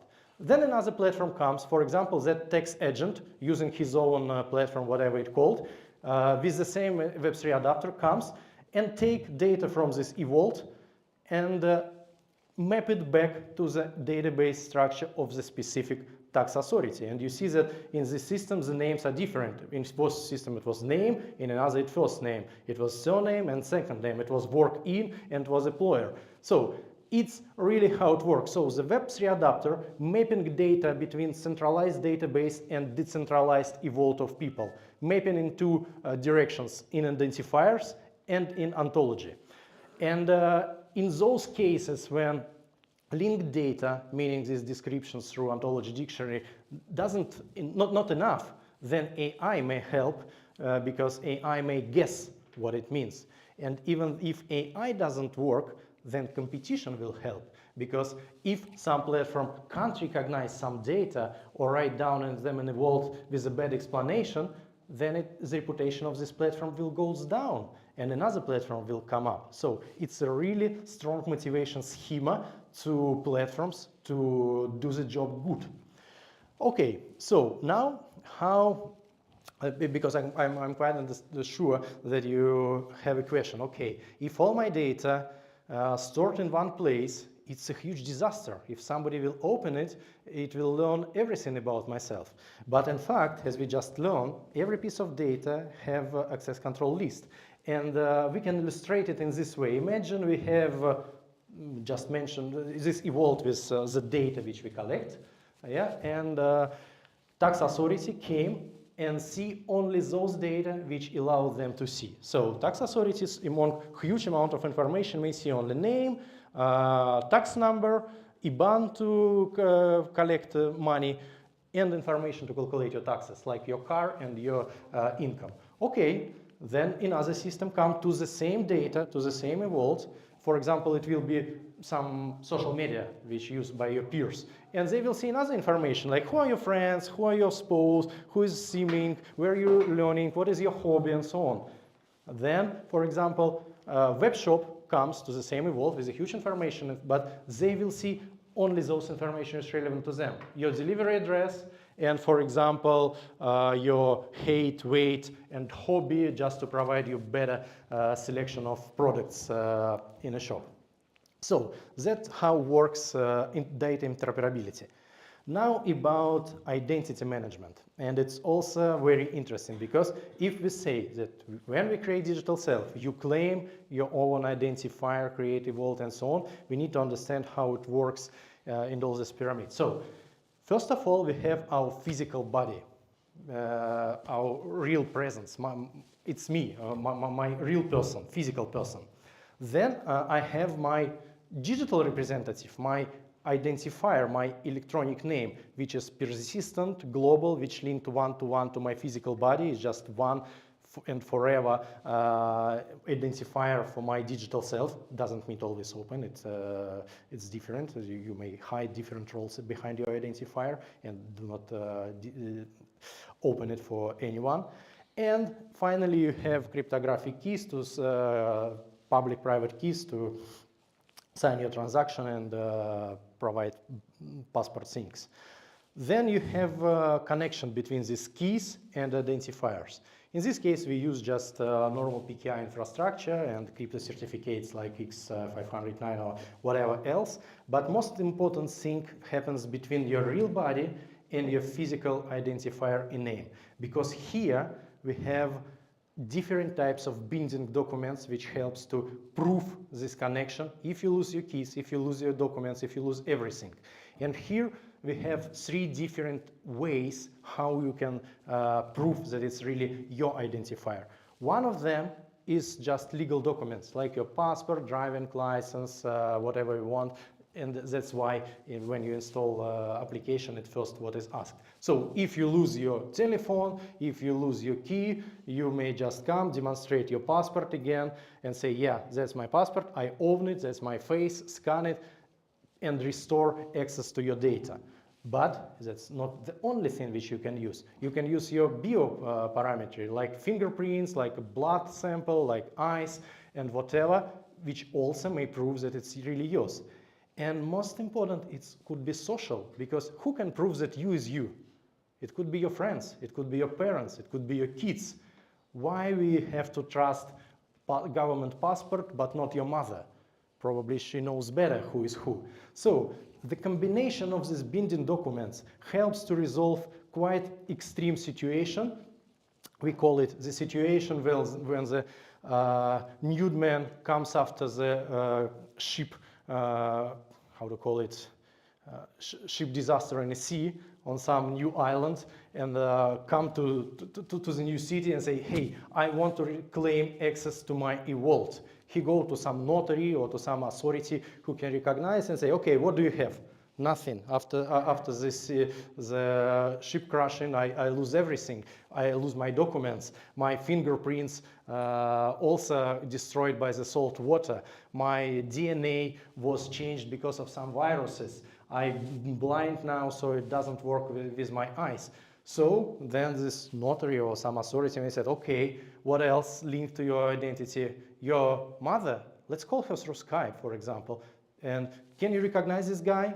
Then call to another friend, another friend, another friend. Okay, you already have some level of provement that it's really you. So it could be restored on some level of trust, for example. Not really trust, but most, it looks like this guy is really this one. Then probably you may provide some extra documents, they will be sent from your country or whatever to restore this information. So the idea behind it, that it should be any situation, in a situation of total disaster, you should always have ability to claim back your digital identity, your digital self with your data. Otherwise, you will lose everything. And by the way, this schema shows, helps to demonstrate the difference between different approaches. For example, the keys level is the level of usually blockchain project, because in blockchain, your identity is equal to your cryptographic key. You lose a key, you lose everything. Europe goes a little bit deeper. They provide this EIDAS, or in fact, a digital passport program. And they decided, okay, yeah, it will be not a key, it will be certificate which you can get from authority. Yeah, you can lose a key, lose a telephone, doesn't matter, we will restore it, blah, blah, blah. But it always will be linked to the identifier of a person in this specific country. So if you moved from the Netherlands to the United States, you will create another digital passport. There is no link between these two different identities. And in Web3 data space, we provide the whole range. It is not connected to one single way of proving You can use any combination. And that's why I know that many people, when they install the EID application, they do not trust it. Why should I demonstrate my passport? So it is not to, to demonstrate it and to make it data stolen. We are not storing them, but it's a way to prove in future that it's you. It's just another binding documents which straighten your ability to claim back your identity. So looks like I'm in time. Final slides. Our call to action for you. So we really need your involvement. First of all, as an individual, we will really appreciate if you try interoperability apps. Create your digital self, try yourself how this interoperable platforms works. Please pay attention that it's just a prototype. Of course, they have some bugs and whatever, and we even have a disclaimer about that each time, but try it. We really want you feel it and provide us a feedback. If you are a community, it would be really grateful if you try our group governance tools like group charter, like e-voting, like meritocratic voting, and other stuff we have, or Dream Sync, which helps to unite people inside the group and find those who match your needs. It will be really valuable inside. If you are a developer, please try to adopt Web3 data space in your applications. We have on GitHub our open source for all this stuff, and you can take your application and create adapter, use an example of already existing adapters to make it interoperable and Web3 data space compatible. And if you are just interested in a smart person, please challenge us with your questions, because I'm quite sure there are many of them. So for more information, you can check out postplatforms.org website, and especially I advise section library, where we have like 20 plus articles about everything, starting from technical things, finishing with legal stuff, financial stuff, rollout scenarios, and so on. And if you're a developer, please welcome to our GitHub. And yeah, let's stay in touch. That's my email, my electronic ID, so you can always find me there. And the same links to Post Platforms and Meta State Foundation. And now I think we have some time for questions. Thank you.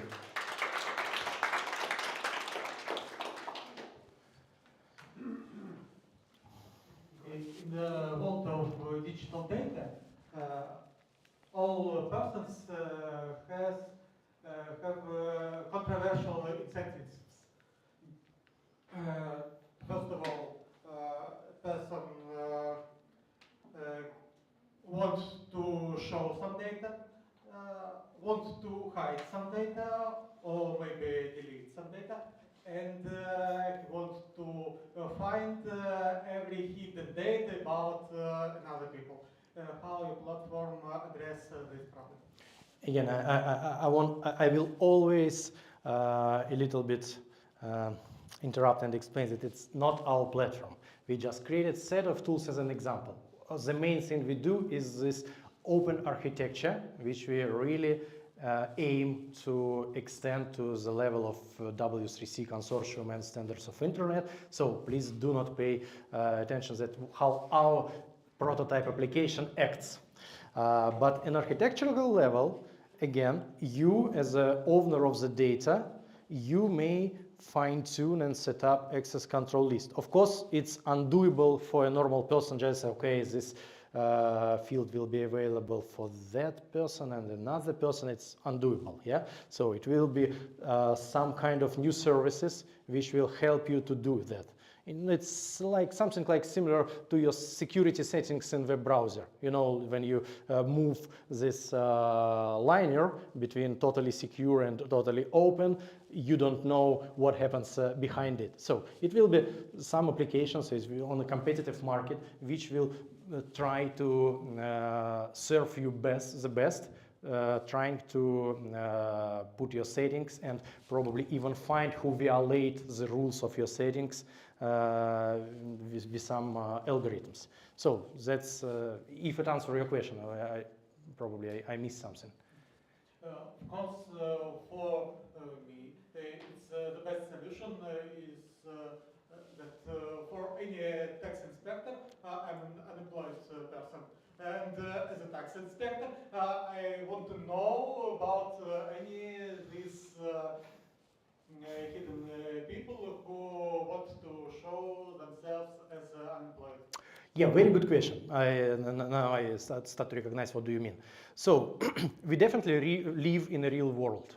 And some data in your, even in your e-world is socially, let's say, important, like for calculating your taxes or for cadastral information or whatever. This information is stored on your e-world, but still, for example, you can't change cadastral number of your house. It will be only a cadastral engineer who can do it, yes, on your vault, but he have access right, and you can only read, but not write. And it always be, let's say, competition between the willingness of government to see as more as possible and the willingness of person to hide as more as possible. And here we come back not to the technology. Technology is agnostic to your decision, right? But we come to the initial idea. We empower people to provide better democracy in their country. Because if people get more power, because they take control after some registry, they can express their opinion not one time per 4 years, but every day, and their opinion about anything will be signed and can be calculated and taken into account.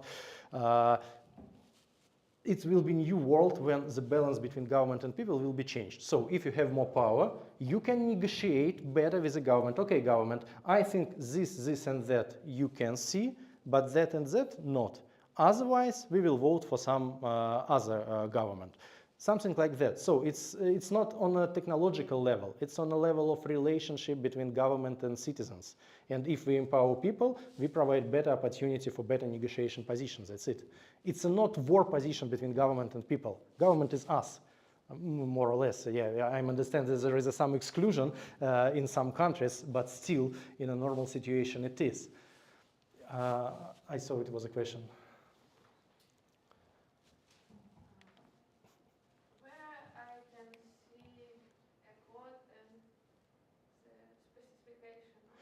Yeah, it is. It was on one of my slides. It was a link to GitHub. Let me try to find it back. Boom, boom, boom. Yeah, but anyway, if you type in GitHub MetaState Foundation, MetaState prototype, you will find it. I don't know if I put it. Probably I didn't put it on a slide. Okay, I can provide a link. Yeah, some specification is also there. Not too much, unfortunately, yeah, because we are in a development phase, and you know the documentation is always follow after. But we are very open and eager to talk to you and other developers who are interested in. We will provide you all information we have and answer all your questions. So let's change our contacts after the presentation and.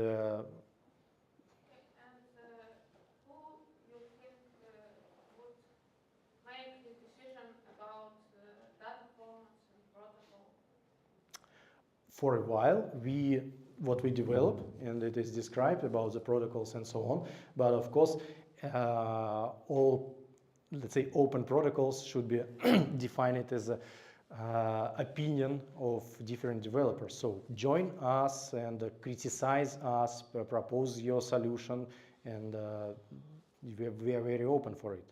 There is no other way than communication.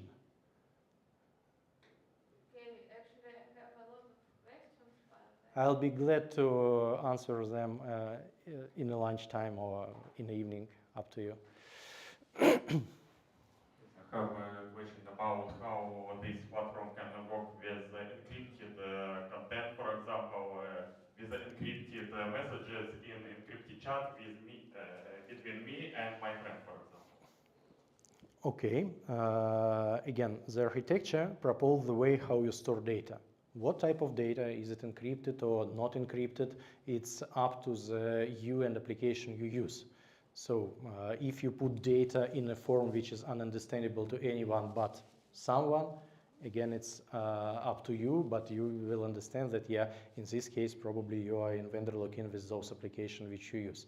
But again, it's not any obligatory solutions in anything. There is a way how to store it. You may follow them or not follow or create something else. It's Yep, please, Sergey.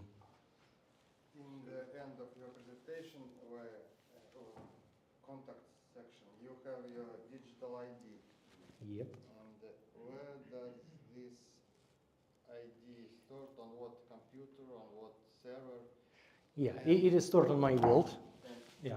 And when you, after shipwreck, you come to Notar, where did the Notar get the information that this ID number is yours? Well, all my information stored in this eVault. In fact, it's a kind of web server on steroid. So it's a normal website, HTTP plus protocols to connect to it. And my ID is stored there. So if you come, you may ask, what is EID? In fact, you will find my eVault using this EID. Otherwise, how you will get it? So the second part of the question I didn't recognize. After shipwreck, you come to Notar. Where did he get the information that this number is yours? I do not see that I am come to Notar because it's, let's say in architecture, it's Notar. If it's decide to adopt Web3 data space, it comes, creates this adapter which map data between data storage in Notar and the decentralized vaults of people. And that's it. But again, it takes it on my eVault. So you have a centralized storage of all your vaults? No. We have no any centralized element in the system. Even the registry of this eVaults is decentralized.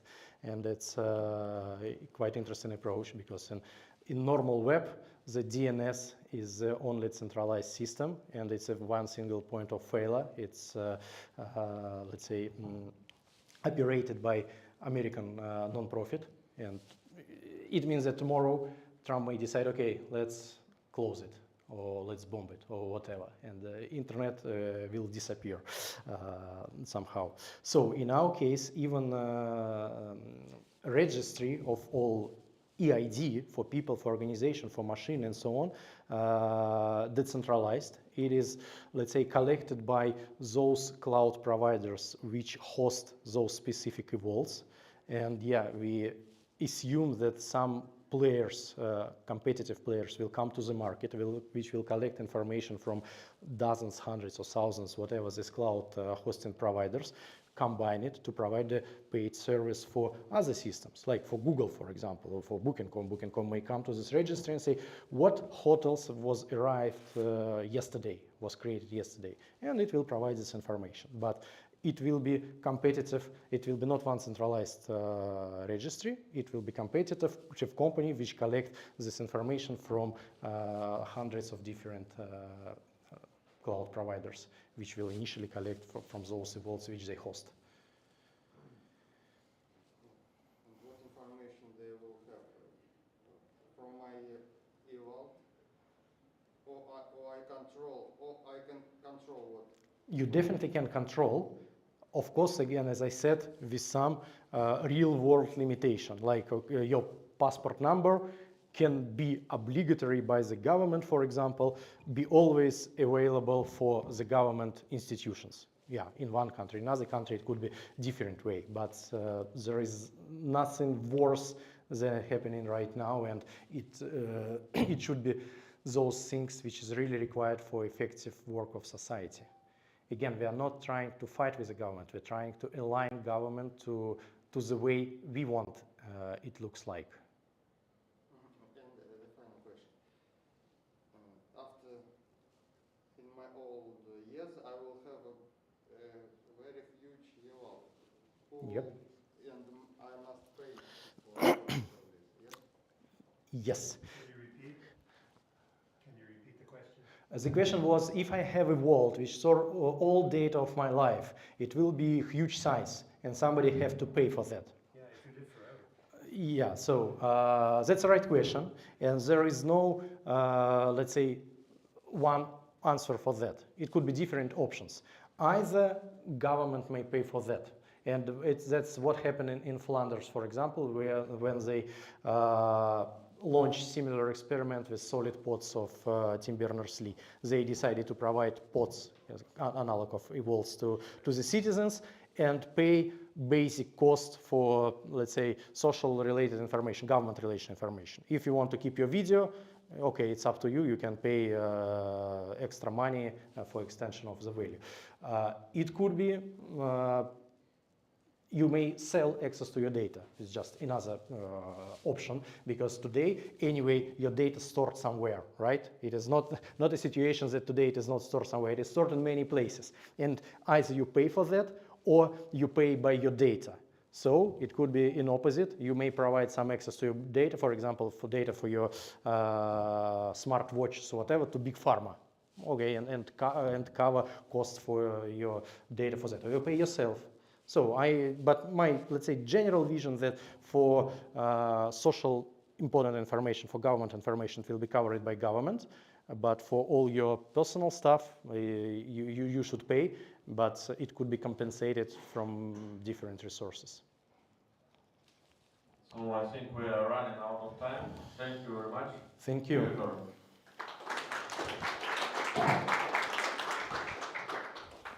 And before we go for lunch, we have an hour break for lunch.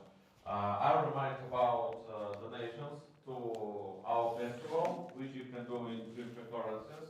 All purposes are on entries.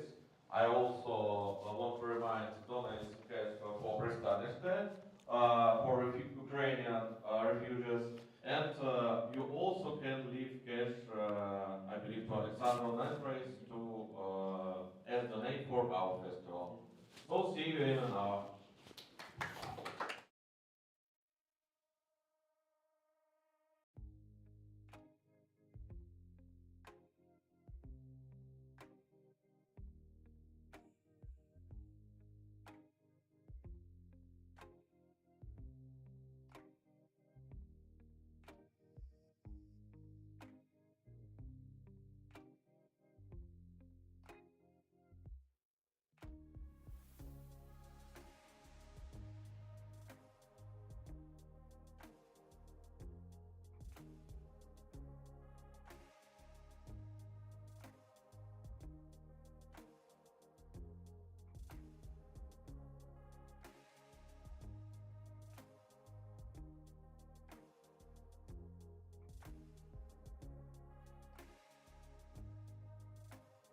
introduce Risto, author of the first book about cryptocurrencies in Montenegro. This lecture will be in Montenegrin language with auto-translate in English. We hope it works well, but sometimes everything can happen. You'll be surprised.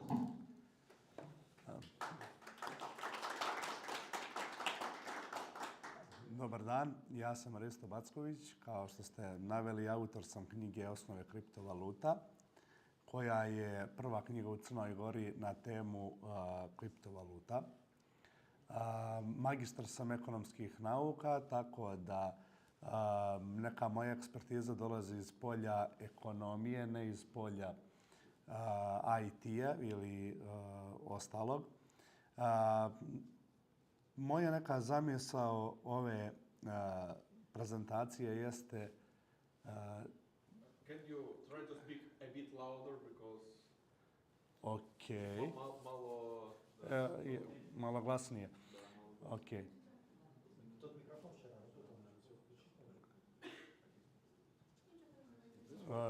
Should I bring it a little closer?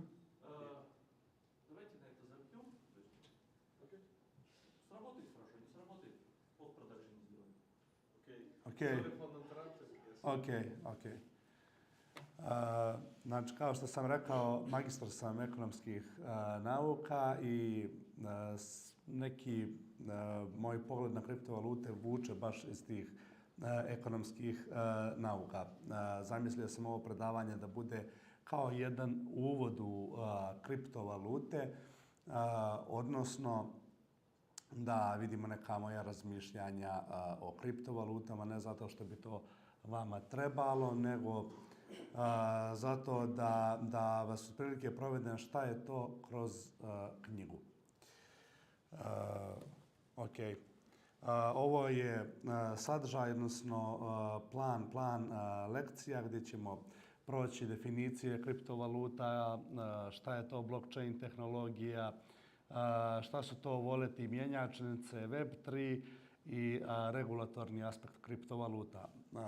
Da vas podsjetim da je regulatorni aspekt kriptovaluta u stvari bio tema mog magistarskog rada, istraživačkog rada, tako da ću to ostaviti posljednje kako bi to lijepo ispalo. Također, malo sam bolestan, tako da se izvinjavam na nazalnom pričanju. Prvo poglavlje je sastavljeno od kratke istorije novca, kratke istorije kriptovaluta, definicija i objašnjenja bitcoina i ključnih karakteristika kao i fiat novca i kriptovaluta. Kratka istorija novca. U samoj knjizi pričao sam o novcu. Da je novac dva različita viđenja. Jedno tradicionalno i drugo viđenje novca jeste novca kao duga. Ja sam se konkretno odlučio da gledam novac kao dug, odnosno da je prvi novac nastao kao novac povjerenja, a ne tradicionalno kao što se zamišlja da su bili Trumpa, barter, pa novac i kredit na samom kraju. Tako da neću vas zamarati sa tim šta je zapravo novac. Vjerujem da svi znamo, ako ne zna, može dosta toga naći u mojoj knjizi. Tako da ću početi sa ovim što je glavno za kriptovalute. To je po meni zlatni standard. Zlatni standard, odnosno čisti zlatni standard, jeste, neću govoriti ni o godinama, ni o datumima, zato jer su bitni samo procesi i priroda toga što se dešavalo. Zlatni standard je jedini standard, odnosno jedini moment u svjetskoj istoriji gdje smo imali jedinstveni međunarodni monetarni sistem koji je davao vrijednost svemu. Kao takav nije dozvoljavao laži, nije dozvoljavao različito prezentovanje, nego jedan i jedinstveni pogled na vrijednosti. I baš kao takav je morao da bude uklonjen. I baš zbog tog uklonjena je nastao Bitcoin, ali do toga ćemo doći.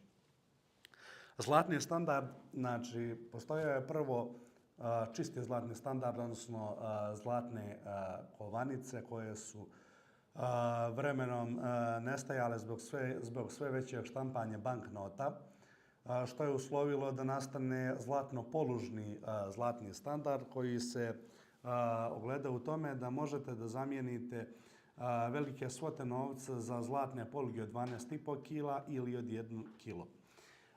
Daljim razlaganjem, daljom inflacijom i štampanjem banknota bez potkrića nailazimo na posljednji vid zlatnog standarda, to je zlatno-devizni standard kojeg možda odlikuje i Bretton Woods i kao takav nakon njega imamo sistem fluktuirajućih valuta. Šta su neki krajnji udarci koji su doveli do završetka zlatnog standarda i njegovih različitih vidova? To su Rooseveltovo ukidanje domaće konverzije dolara u zlato što se tiče Amerike, odnosno Sjedinjenih Američkih Država, gdje je u velika depresija koja je najveća kriza svih vremena u Americi, gdje su oni vidjeli da ukoliko ukinu konverziju dolara, odnosno dolara u zlato, mogu da daju veći broj kredita. Naravno, u mojoj knjizi možete naći to i malo detaljnije, gdje sam opisivao da je baš u tom periodu se nastaje inflacija zbog kredita koji se davaju porodicama koje su srednje imovinske moći i manje. I tu imamo prvi put da vidimo kredite, na primjer, u nekim srednje staležnim i međurasnim porodicama kao što je u Detroitu. Nakon tog poteza Roosevelta 1933. godine, poslije Drugog svjetskog rata imamo i Bretton Woodski dogovor gdje dolar postaje zvanična međunarodna valuta, odnosno sidro međunarodnog monetarnog sistema gdje je vezan gdje je $35 vezano za 1 uncu zlata. Ovaj sistem je ok zamišljen, gdje je opet zlato taj neki zadnje posredničko sidro monetarnog sistema, dok je dolar taj koji je direktni sistem. Ovdje je nastao problem zato što su Sjedinjene Američke Države štampale više dolara na 1 uncu u odnosu što je trebao da bude i što je dogovoreno u Bretton Woodsu i u Bretton Woodskom sporazumu. Nakon ovih pritisaka predsjednik Nixon 1971. godine zvanično ukida zlatni standard i prelaze se na sistem fluktuirajućih valuta. U mojoj knjizi ima jedan dobar citat jednog autora koji kaže da je 1971. i ovom Nixonovom odredbom dolar postao još jedna žrtva Vijetnamskog rata. Nakon toga prelazimo na sistem fluktuirajućih valuta. Zašto? Zato da bi država kao tvorevina imala veći utjecaj na ljudi, na monetarni sistem i na ljudske živote. Baš ono što im nije dopuštao zlatni standard. Da manipulišu, da štampaju više novca nego što je dozvoljeno ili što je predviđeno i sve se to vrlo brzo i lako održavalo na ekonomiju. I baš zbog toga je nastao Bitcoin. A mi idemo sada dalje. Kratka istorija kriptovaluta. Kao i što sam u knjizi napisao, nastanak kriptovaluta nije eurek. Kao i nastanak svake velike stvari, kriptovalute su nastale kao nova kombinacija već postojećih tehnologija. Sve tehnologije koje koriste kriptovalute su nastale najbliže, odnosno najskorije u prošlom vijeku, a neke su stare i hiljadama godina kao što je kriptografija. Prve ideje o kriptovalutama, svakako ovdje možemo da vidimo ova ideja, B-money, ali moramo da pomenemo i austrijskog ekonomistu Hayeka, koji je govorio o decentralizovanosti novca i čije definitivno istraživanje treba pročitati. Vajdeji 1998. godine pominje B-Money i govori o njemu na taj način da tu vidimo prve tragove decentralizacije, prve tragove proof of worka, vidimo prve tragove vremenskih odrednica i u hešu. Također, po meni je izuzetno bitan i čovjek kojeg sam dosta citirao u knjizi jeste Nick Szabo, čovjek koji je zamislio Bitgold, odnosno zamislio je tokenizovanu vrijednost koja bi održavala vrijednost zlata. To su također sve projekti koji nijesu zaživjeli ili koji su definitivno koji su definitivno uticali na rađanje Bitcoina. Mislim da je bitno da svi pročitamo ili da barem smo upoznati da postoji ovaj tekst Trusted Third Parties koje bukvalno govore da je 2008. godine zašto je nastala kriza povjerenja u treće strane, u banke, odnosno u intermedijatore plaćanja i također na kraju sama egzekucija ideja jeste nastanak Bitcoina i prvi majnovani blok. Moramo da napomenemo da da je Bitcoin nauka, to možemo sigurno reći zato jer je splet nauka, kako je ekonomija nauka, odnosno skup ekonomskih misli, tako da možemo da kažemo da je i Bitcoin skup ekonomskih, pravnih, IT i različitih misli. Definicije i objašnjenja.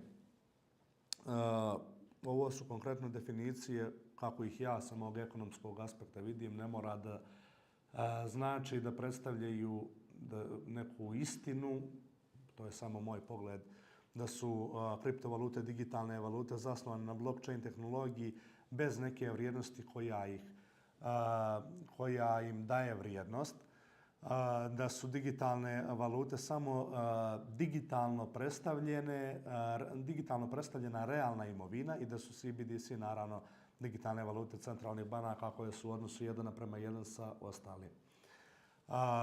Ovo je, kao što sam rekao, moje viđenje kriptovaluta. Zato se ja i ne slažem sa nekim, odnosno nisam saglasan sa nekim definicijama koje imamo u MiCA regulativi Europske unije, gdje oni kažu da su neke kriptovalute i su u stvari prava. Bitcoin nikad ne može biti pravo, može biti samo vrijednost. Iako naravno povlači pravo svojine, pravo raspolaganja i sva ostala, on je prvenstveno vrijednost, a druge kriptovalute, odnosno stablecoini, mogu predstavljati prava i vrijednosti. Digitalna imovina. Ja sam u svom radu sam razdvojio digitalnu imovinu, kriptovalute i CBDC, ali sam za cilj istraživanja CBDC spojio sa digitalnom imovinom kao dio digitalne imovine. Ja sam svakako digitalnu imovinu izdvojio zato jer digitalna imovina nema vrijednost iz toga što ljudi vjeruju u nju, nego ima vrijednost koja proističe iz nekih realnih stvari koje se kotiraju na nekim realnim tržištima i zbog toga, iako mogu da se zasnivaju na blockchainu, a ne moraju, mogu biti i na nekim drugim tehnologijama koje omogućavaju tokenizaciju i digitalizaciju. Ja sam ih odvojio baš zbog regulatornog okvira, jer koliko god poštovali neko načelo tehnološke neutralnosti, mislim da ne možemo da ih svrstamo isto. CBDC-evi, iako je nova pojava, dugo najavljivana, ne mogu definitivno, tu sam i detaljno obrazlagao u rezultatima istraživanja svog rada, da ne mogu da budu posmatrani kao kriptovalute, niti regulisani istim regulatornim okvirom. Iako CBDC-evi mogu da budu ili na blockchain tehnologiji ili na računu, oni ne mogu da se posmatraju kao kriptovalute jer se već u samoj definiciji takako razlikuju. Bitcoini, ključne specifikacije. Ako biste me pitali šta je Bitcoin, najprostije objašnjeno, rekao bih vam da je to digitalni keš. Tako sam se i postavio u svom dijelu i tako sam ga opisivao, iako sam zbog naučnog istraživanja, kako jeste 90% moje knjige, nije 90, ali jeste 80% moje knjige, morao sam to svakako i da proširim, da dodam neku naučnu notu. Također, svi znamo da Bitcoin ne može biti kontrolisan ni od jedne centralizovane vlasti, bila to državna, bila to bankarska vlast, bilo kakav bankocentrični sistem ne može da ga kontroliše. Svakako možemo govoriti o vrijednosti Bitcoina koja proizilazi iz oskudnosti, pored svega ostalog ne proizilazi samo iz oskudnosti, nego iz mnoštva stvari, ali oskudnost najviše. I ovdje sam naveo oskudnost kao zlato, iako zlato ima mnogo veću, to je mnogo manju oskudnost od Bitcoina. Zašto? Zato jer zlato svakako znamo da može, evo kao što je u Kini prije neki dan pronađen ogromni rudnik zlata, tako da zlato svakako može da bude sve češće i češće. Svi znamo alhemijske procese za proizvodnju zlata koji trenutno uspijevaju da naprave od nekih metala zlato tek za 1 sekund ili 2, ali pitanje je momenta kad će nauka napredovati toliko da budu različiti metali poput aluminijuma i bakra se s lakoćom nekim alhemijskim procesima pretvarati u zlato. Dok Bitcoin to svakako ne može, odnosno već postoji malo manje od 20 miliona Bitcoina, za sljedećih 100 i nešto godina će nastati još taj 1 milion. Naravno, svi govore o deflaciji, a vrlo je realno je pitanje kako možemo da govorimo o deflaciji kad će da postoji za sljedećih 100 godina nastajaći još Bitcoina, da li sve manje i manje, da zbog halvinga, ali će nastajati. Deflacija nastaje zato što će tražnja Bitcoina biti sve veća i veća, a ponuda biti sve manja i manja. Tako da se deflacija ne gleda samo u padu cijene ili padu ponude, nego se gleda u balansu ponude i tražnje. Tokenomija i El Salvador. Tokenomija Bitcoina, kao što sam već objasnio, ovom 21 milion i 20 kojih trenutno imamo i deflaciju. Imamo El Salvador. Zašto sam stavio El Salvador? El Salvador sam stavio kao primjer da Bitcoin, koliko god da je dobro rješenje, ima svoja ograničenja. A ograničenje nijesu u Bitcoinu, nego su ograničenje u ljudima. Vidimo tipa El Salvador 2021. godine, svi znamo da je jedina država čiji je legalni tender, odnosno legitimno sredstvo plaćanja postao Bitcoin uz američki dolar.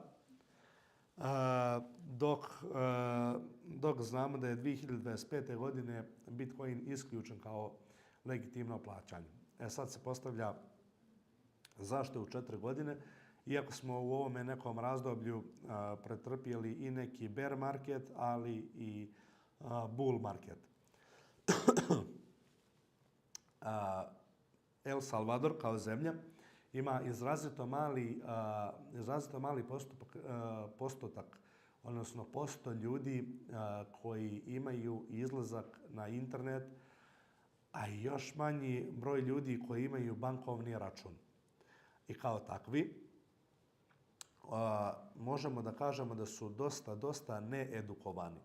Njihov predsjednik Bukele, mislim da se tako preziva, je uveo naprasno Bitcoin i regulisao ga je naprasno i svakako u svom dijelu sam pisao da nekada takve regulacije naprasne mogu da dovedu do kontra efekata. Svakako da Bitcoin ne može da bude sredstvo plaćanja. Zašto? Zato jer je on namijenjen da bude glavno monetarno sidro, odnosno da bude digitalno zlato. Njegova volatilnost mu to ne dozvoljava. Također imamo i MMF koji je uslovljavao El Salvador za dobijanje kredita bukvalno je morao da makne Bitcoin, zato jer je ugrožavao američki dolar. El Salvador je zemlja koja ima dolarizaciju svoje valute i koristi američki dolar. Također vidimo ovdje tehničke probleme. Chivo wallet koji ima El Salvador, dali su $30 svakome građaninu El Salvadora koji je skinuo potrebno $30, čak mislim da je 60% njih samo jednom ušlo u taj Chivo wallet, skinulo tih $30 u Bitcoinu, prodalo i više nikada nije otvorilo, da je manje od 0,6% transakcija se desilo u Bitcoinu za 2023. godinu i sve je to utjecalo na ukidanje Bitcoina kao legalnog tendera, ali je naravno ostao glavna investiciona politika. Također u El Salvador ima velike probleme u obrazovanju, a to nije zaobišlo ni Bitcoin, gdje većina ljudi uopšte, iako su Bitcoin mogli da plate sve, oni nijesu mogli da pojmaju šta je to, jer nisu odradili edukaciju na kvalitetan način. Što se tiče El Salvadora, kasnije ćemo se u regulaciji vratiti šta je to još zanimljivo za njih. Fiat valute i kriptovalute. Izvinjavam se što ovdje je jedan dio okinut, ne znam zašto se to desilo, vjerojatno zbog formatiranja ili nečega. Uglavnom, fiat valute. Fiat na latinskom jeziku znači neka bude, odnosno ovdje asocira na to da je fiat novac da bude, odnosno novac koji ima jedinu vrijednost zbog dekreta države. Odnosno zato što mu je država rekla da će da bude zakonsko sredstvo plaćanja i kao takvo mora da ima vrijednost koja mu je zagarantovana onom vrijednošću koja država to namjerava. Fiat novac, i zašto se mi borimo protiv njega, jeste zato baš zbog onoga zlatnog standarda što sam prije pominjao, što sada imamo veliku inflaciju, imamo veoma centralizovane odluke i veća je centralizacija moći sada, baš zbog tog novca. I svakako onaj koji ima to pravo da uzme primarnu emisiju će da jedini zaradi od štampanja novca. I pravo primarne emisije imaju samo one članice, prvenstveno to imaju vlade, a mi svi ostali snosimo troškove inflacije, dok oni snose samo dobitke, odnosno emisione premije. Također, zašto se borimo za kriptovalute, konkretno za Bitcoin? Zato što on sve ovo rješava i vraća kontrolu ljudima koji ga koriste. Vidimo svakako i da to ima i drugih pogodnosti, kao što su jeftinije transakcije na veće razdaljine, da ne mora niko da vas kontroliše itd., ali glavna karakteristika Bitcoina i kriptovaluta jeste sloboda. Drugo poglavlje jeste blockchain tehnologija i tehničke stvari kriptovaluta. Kao što znate, ja nijesam IT-evac, ja sam ekonomista i probat ću to da vam pokažem kako sam ja u knjizi opisivao i kako ja to vidim. Blockchain tehnologiju, naravno ovdje sam opisao šta je blok, šta je chain, ali blockchain tehnologiju vidim kao jednu pametnu knjigu gdje su u stvari blokovi samo stranice u kojima se zapisuju transakcije. Svakako da blockchain tehnologija jeste tehnologija koja omogućava prenos kriptovaluta, ali kako kriptovaluta, tako i drugih vrijednosti. To je znači tehnologija koja je odvojena od kriptovaluta, a kriptovalute se zasnivaju na njoj.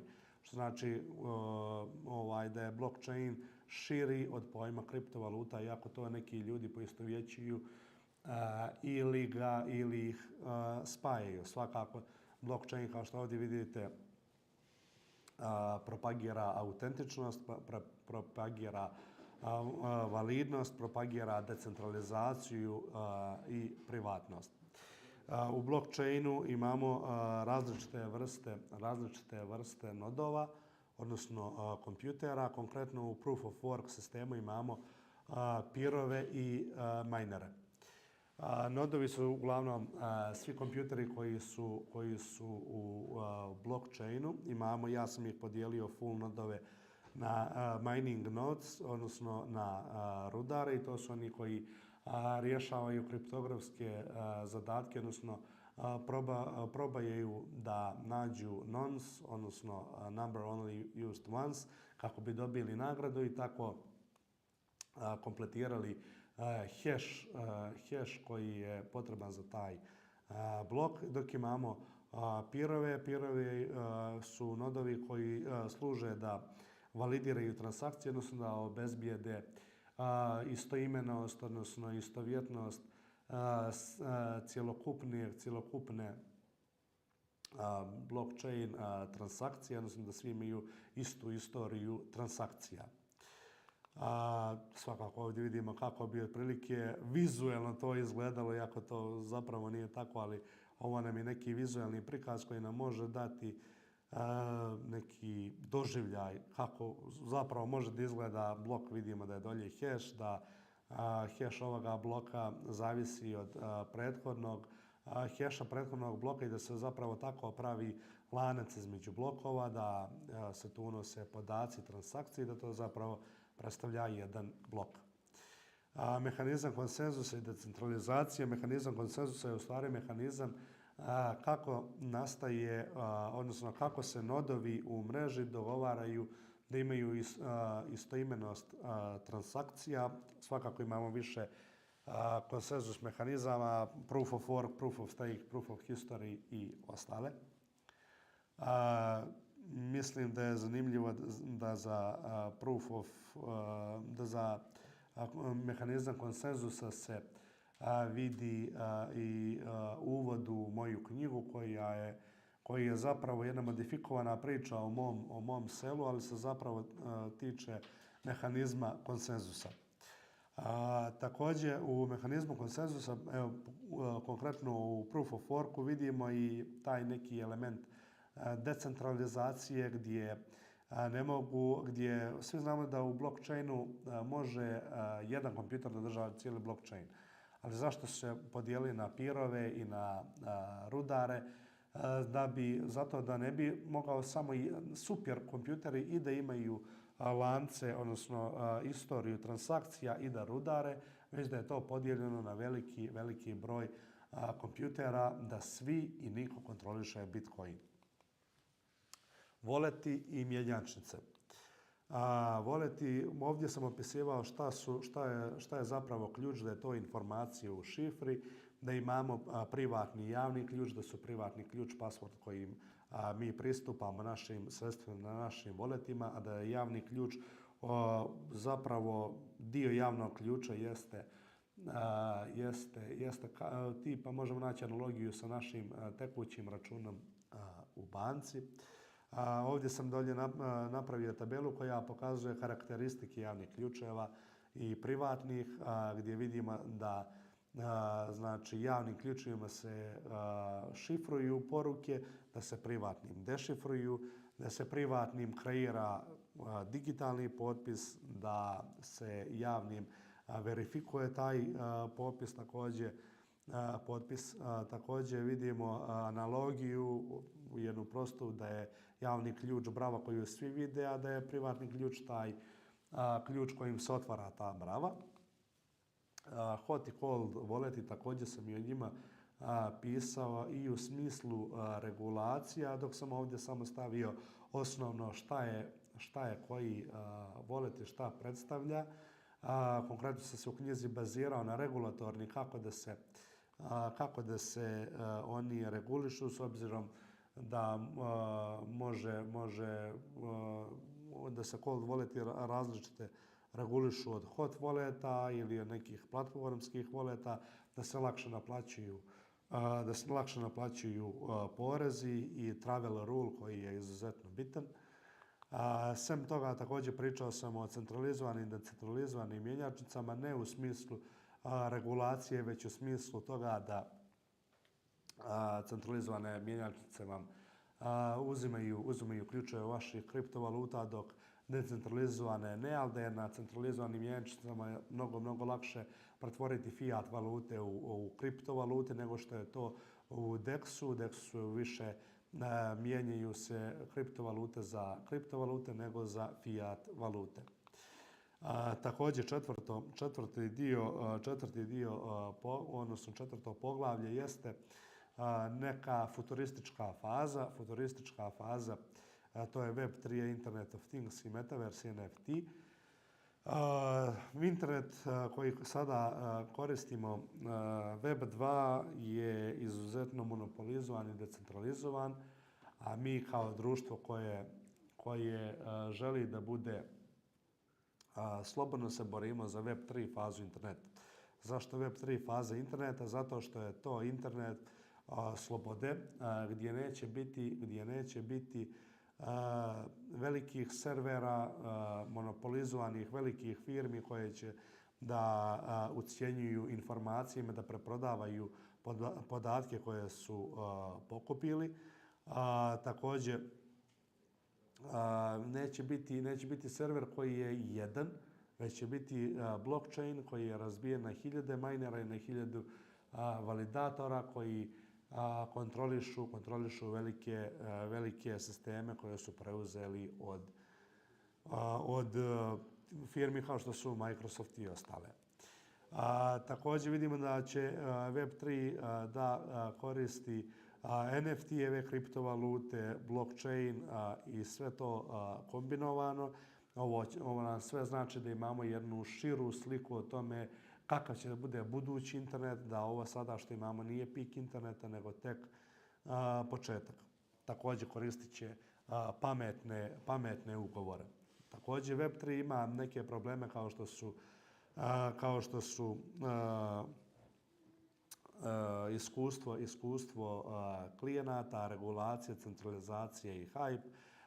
Da li će propusnost tog blockchaina biti dovoljna da prihvati sve podatke koje sada prihvataju baze podataka, da li će iskustvo klijenta, odnosno kupca, da bude isto kao što sada nude Microsoft ili gore, regulacija tog blockchaina i ko kontroliše blockchain, da li će čak i takav blockchain da dovede do centralizacije, jer će samo par blockchaina ili jedan moći da snosi tolike podatke i da li se može izbjeći hype, odnosno vrijednost tog blockchaina ukoliko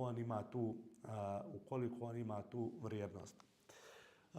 Ovdje sam predstavio floskulu šta je u stvari Web2, da se oni ponašaju da je to njihova platforma i da su to njihova pravila po kojima mi igramo, dok je Web3 u stvari naša vrsta interneta gdje mi komandujemo i gdje se prate pametni ugovori koji su vrlo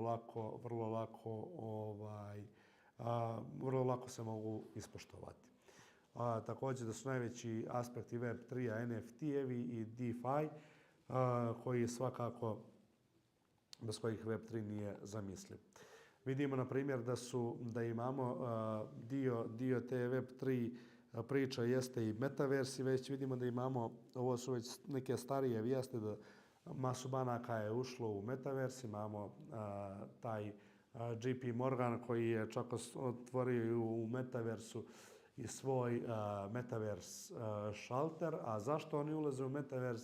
To je zbog marketinga, zbog same kriptopopulacije koja je svaki dan veća i veća, zbog edukacije, zbog testiranja blockchaina i ostalog.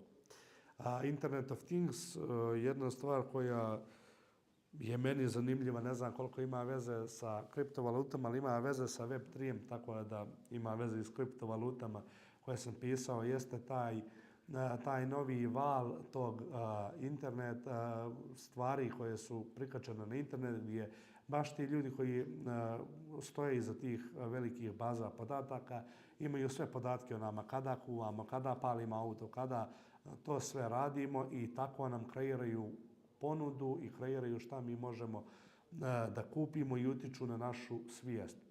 Web3 to neće dozvoljavati jer neće niko imati pravo da kupi neke podatke, oni će biti transparentni i jasni. Što se dalje tiče metaversa, metavers svi shvataju kao neku igricu, gledaju na njega kao da je igrica Simsa, to u stvari nije, to je već jedan digitalni prikaz realnog života koji spaja digitalno i realno, gdje vi stvari, ako kupite neko zemljište u metaversu, to zemljište poraste 100%, vi to možete da prodate u bilo kojoj kriptovaluti i tu dalje kriptovalutu da transponujete u fiat valuti i tako ste vi prodali neku metavers zemljište za euro, što je stvarno spajanje jednog digitalnog svijeta i realnog svijeta. Također ovo je jedna ideja koja zri već više od 2 decenije. Također, zašto je metavers bitan? Bitan je, možete u njemu da radite remote, možete da se u njemu edukujete, da se socijalizujete, da prodajete, kao što sam već naveo, zemljišta i nekretnine i da se bavite modom. Svakako, ja sam konkretno u metaversu ulazio iz ovih edukativnih stvari gdje vi možete da vidite neke najprepoznatljivije amfiteatre i da to koristite kao svoju web sobu i da držite predavanje. Ovdje sam stvarno naveo i jedan vid kada već pričamo o nekretninama i metaversu i tom odnosu sa realnim. Dukli u Kolašinu u Crnoj Gori koji je prva tokenizovana imovina u Crnoj Gori gdje je stvarno za veoma kratak period skupljena dovoljan i traženi iznos na Binarixu i ovdje svakako treba pokazati da ljudi mogu da ulože u neke realne stvari, a konkretno kasnije mogu te stablecoine ili te privatne kriptovalute da transponuju neke druge i da dalje funkcionišu sa njima.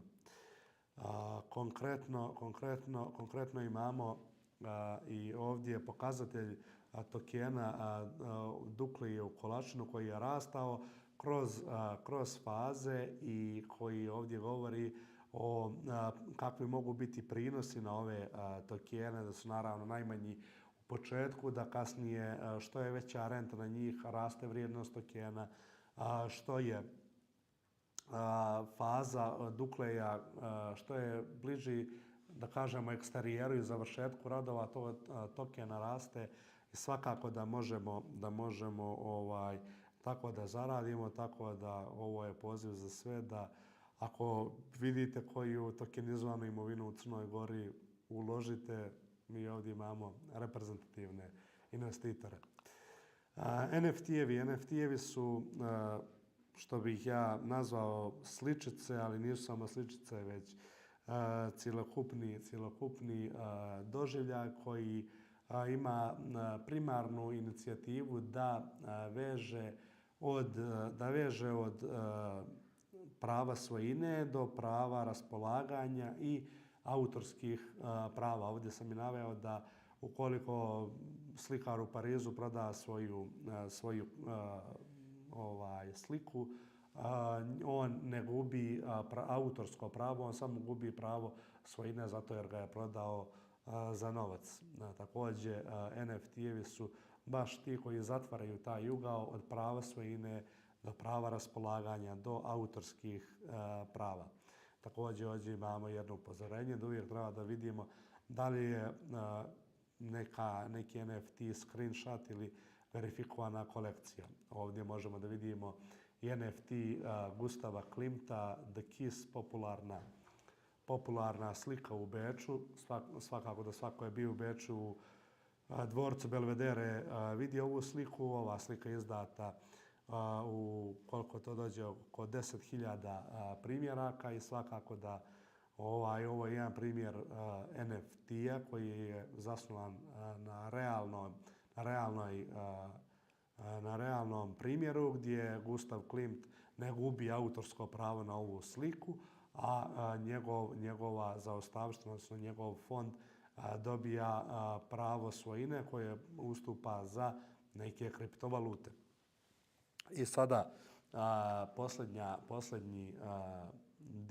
posljednji dio mog govora jesu regulatorni aspekt kriptovaluta, konkretno aspekt koji je meni bio glavni za magistarsku tezu. Kratka istorija, odnosno filozofija regulacije jeste svaka regulacija nastoji da izbjegne sistemski rizik. Ostvarivanje sistemskog rizika jeste zapravo izbjegavanje kriza, tako rečeno iz nekog državnog poimanja. Kada posmatramo regulaciju, ne možemo da je posmatramo po datumima, možemo samo po procesima. I ti principi i procesi su doveli do razvoja same regulacije. Naravno da sam vodio debatu, odnosno vodio jedan monolog u svojoj knjizi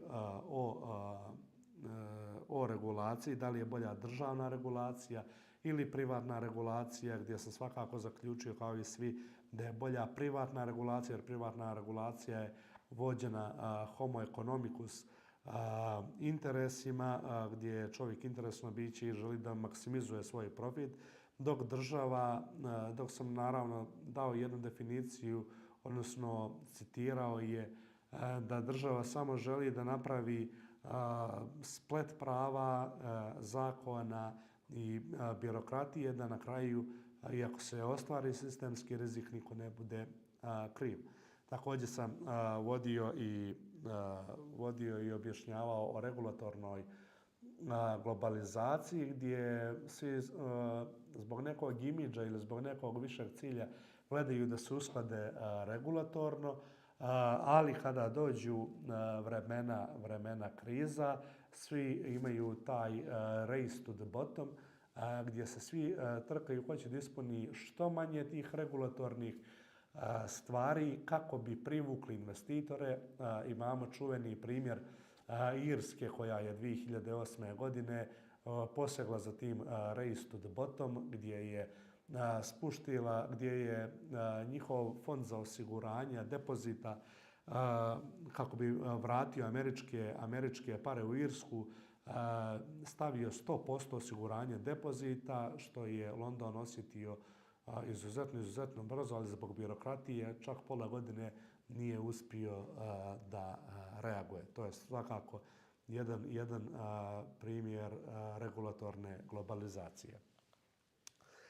Također imamo regulacija kriptovaluta i digitalnih imovina se zasniva na pravu svojine. Ukoliko nema prava svojine, nema ni ekonomije, nema niti vrijednosti. I to vjerujem da je tako, jer ukoliko neko osporava da je nešto naše, ne vidim tu našu homo economicus želju za nečim da ostvarimo, da nešto privrijedimo.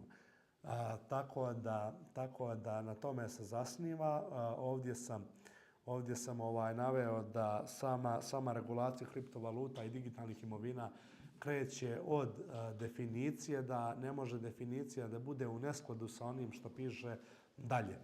Također vidimo da je regulacija najbitnija u momentima kada propadaju veliki igrači na tržištu, a već kada je bull market da mali broj ljudi pominje regulaciju. Također uvijek stavljam akcenat na fleksibilnosti regulacije kako bi uspjeli da postičemo konkurentnost. Također u knjizi sam spekulisao o regulaciji voleta, kako treba da se odnose ljudi kada je ne ljudi nego regulatori, kada je u pitanju raspolaganje ključevima, kada je pitanje svojina ključeva. Također uporedio sam i CBDC-eve i stablecoine, kao i komentarisao Trumpov odnos za CBDC-eve i stablecoine i odnos Europske unije koji je totalno različit, gdje Trump svakako i Amerika kao najveći globalni igrač zagovaraju stablecoine i privatne valute, što bi i Hayek zagovarao, a protiv su CBDC-eva koji ugrožavaju privatnost, dok je Europska unija baš kontra, odnosno donijela je MiCA takav regulatorni okvir gdje tipa Tether kao najveća kriptovaluta ne može da ima u Europskoj uniji funkcionalnost baš zbog toga što oni ne čuvaju odnos Tether naspram fiat valute 1:1, već oni dosta drže i u kratkoročnim obveznicama, što MiCA ne prepoznaje. Također sam dosta i govorio o tehnološkoj neutralnosti i njihovim utjecajima na konkurentnost ili stabilnost. I posljednji slajd se tiče primjera primjene kriptoregulacija. Ovdje sam izabrao Maltu, Švajcarsku, Hrvatsku, Srbiju, El Salvador i MiCA koja naravno nije država, već jedan nadregulatorni dokument kojem ćemo se posvetiti na kraju.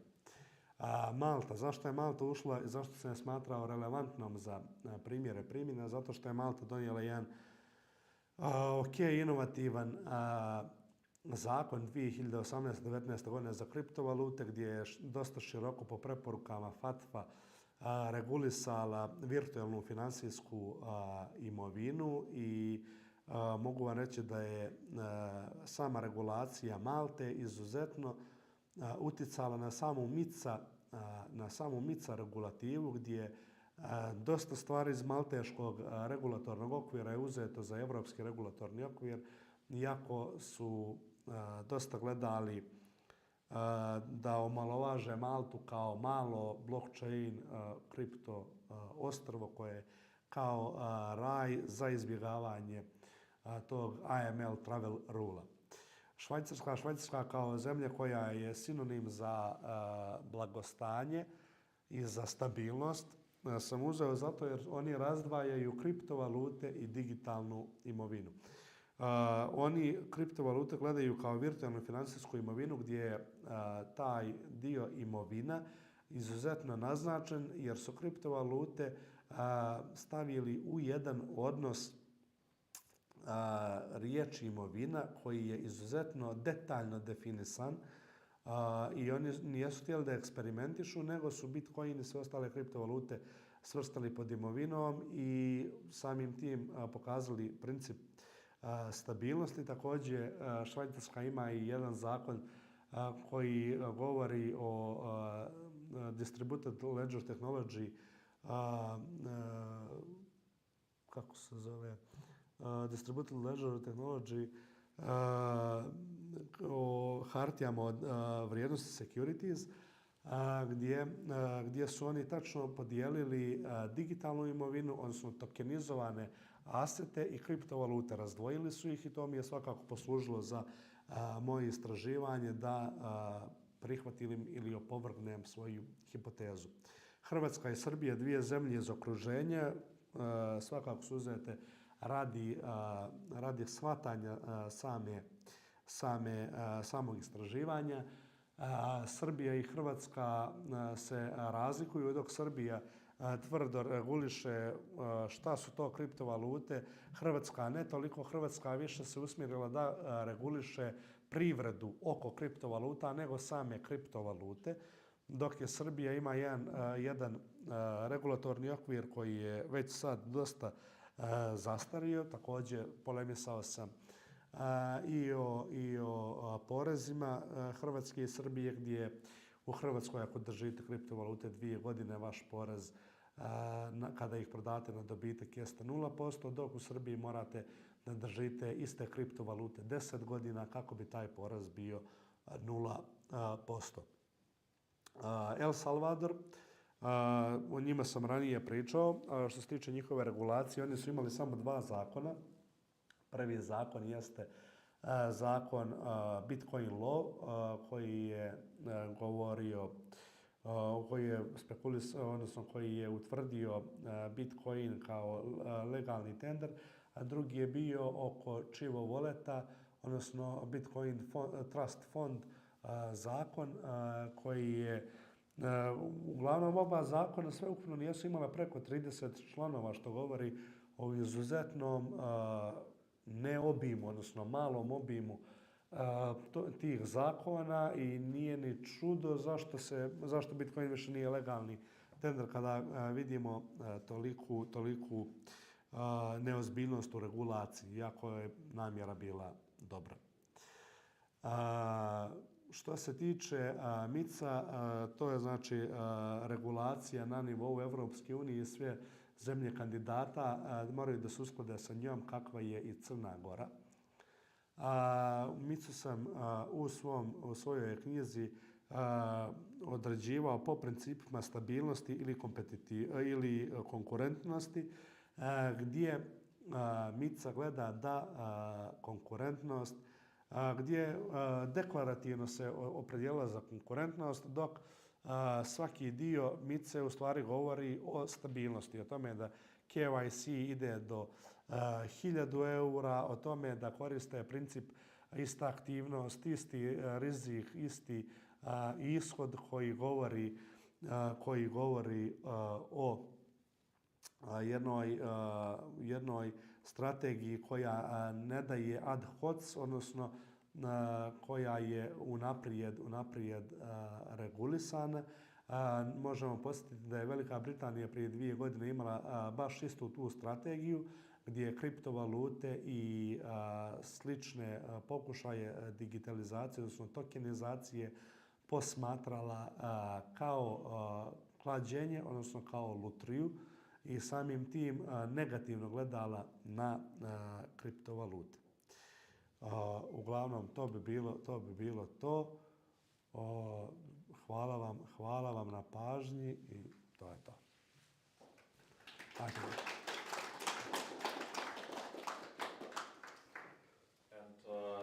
About questions. Yeah, I'm free to answer. In English questions. Yeah, it's okay. It's okay. If there is any.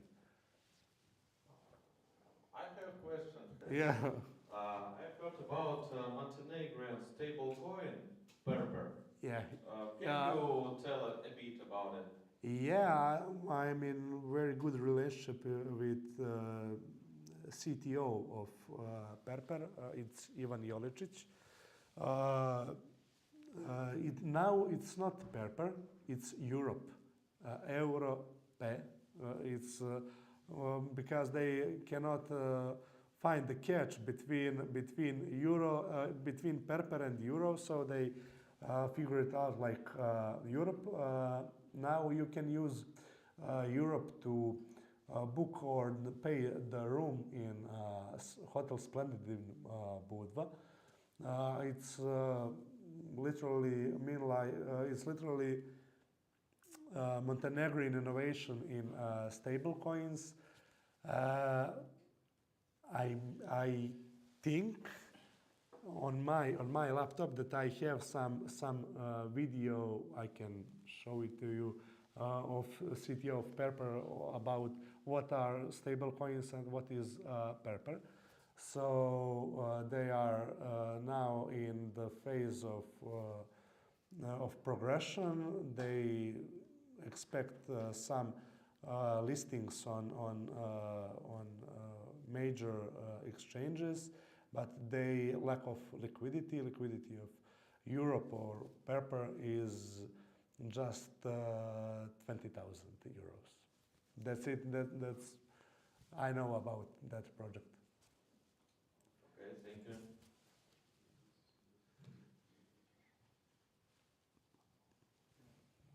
If we think about the future of cryptocurrencies in Montenegro, maybe crypto companies, crypto business, and the regulations, you are more optimistic or pessimistic?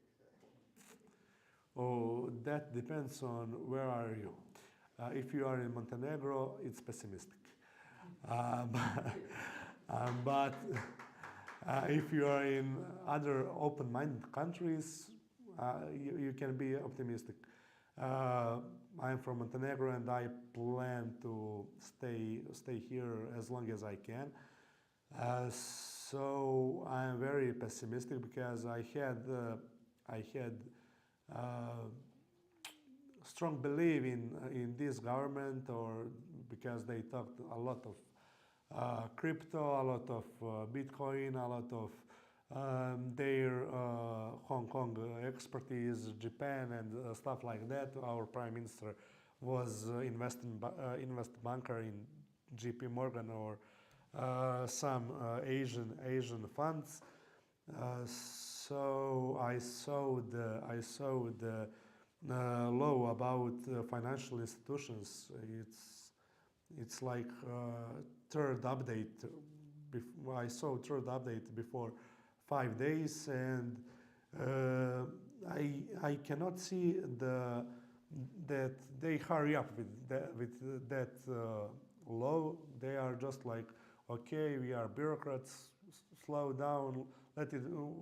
It's stability over some profit, and that's main problem in Montenegro for crypto. And other problems is historic problems, where in Yugoslavia, when Yugoslavia was in war and was on last years of Yugoslavian life, you had banks like Dafina and Jezda who broke the belief of people in financial institutions and broke the belief in like easy money, and Montenegrin and other Yugoslavian people thinks of easy money like securities, and they see crypto as one of securities. It's like that. Everyone in Montenegro thinks that it's money laundering. Crypto is money laundering for them. And that's the main problem. I think that we are like a society are not prepared to take crypto seriously, and that's it. That's tough reality.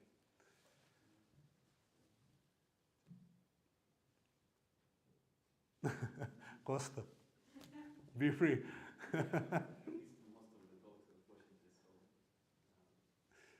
Yeah, I answer things that you didn't even ask. So if that's it. And are you selling today your book? Do you have some? Yeah, I have some examples here, like maybe 3 or 4. So if somebody want be open-minded to to buy one. That's it. Okay. If we don't have more questions, we can. Thank you. Thank you very much. And 10-minute pause. Then we have our last lecture, and that's it. Today won't be any panel discussion. After the last lecture, we can go together to restaurant for dinner.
gentlemen, once again I introduce Mr.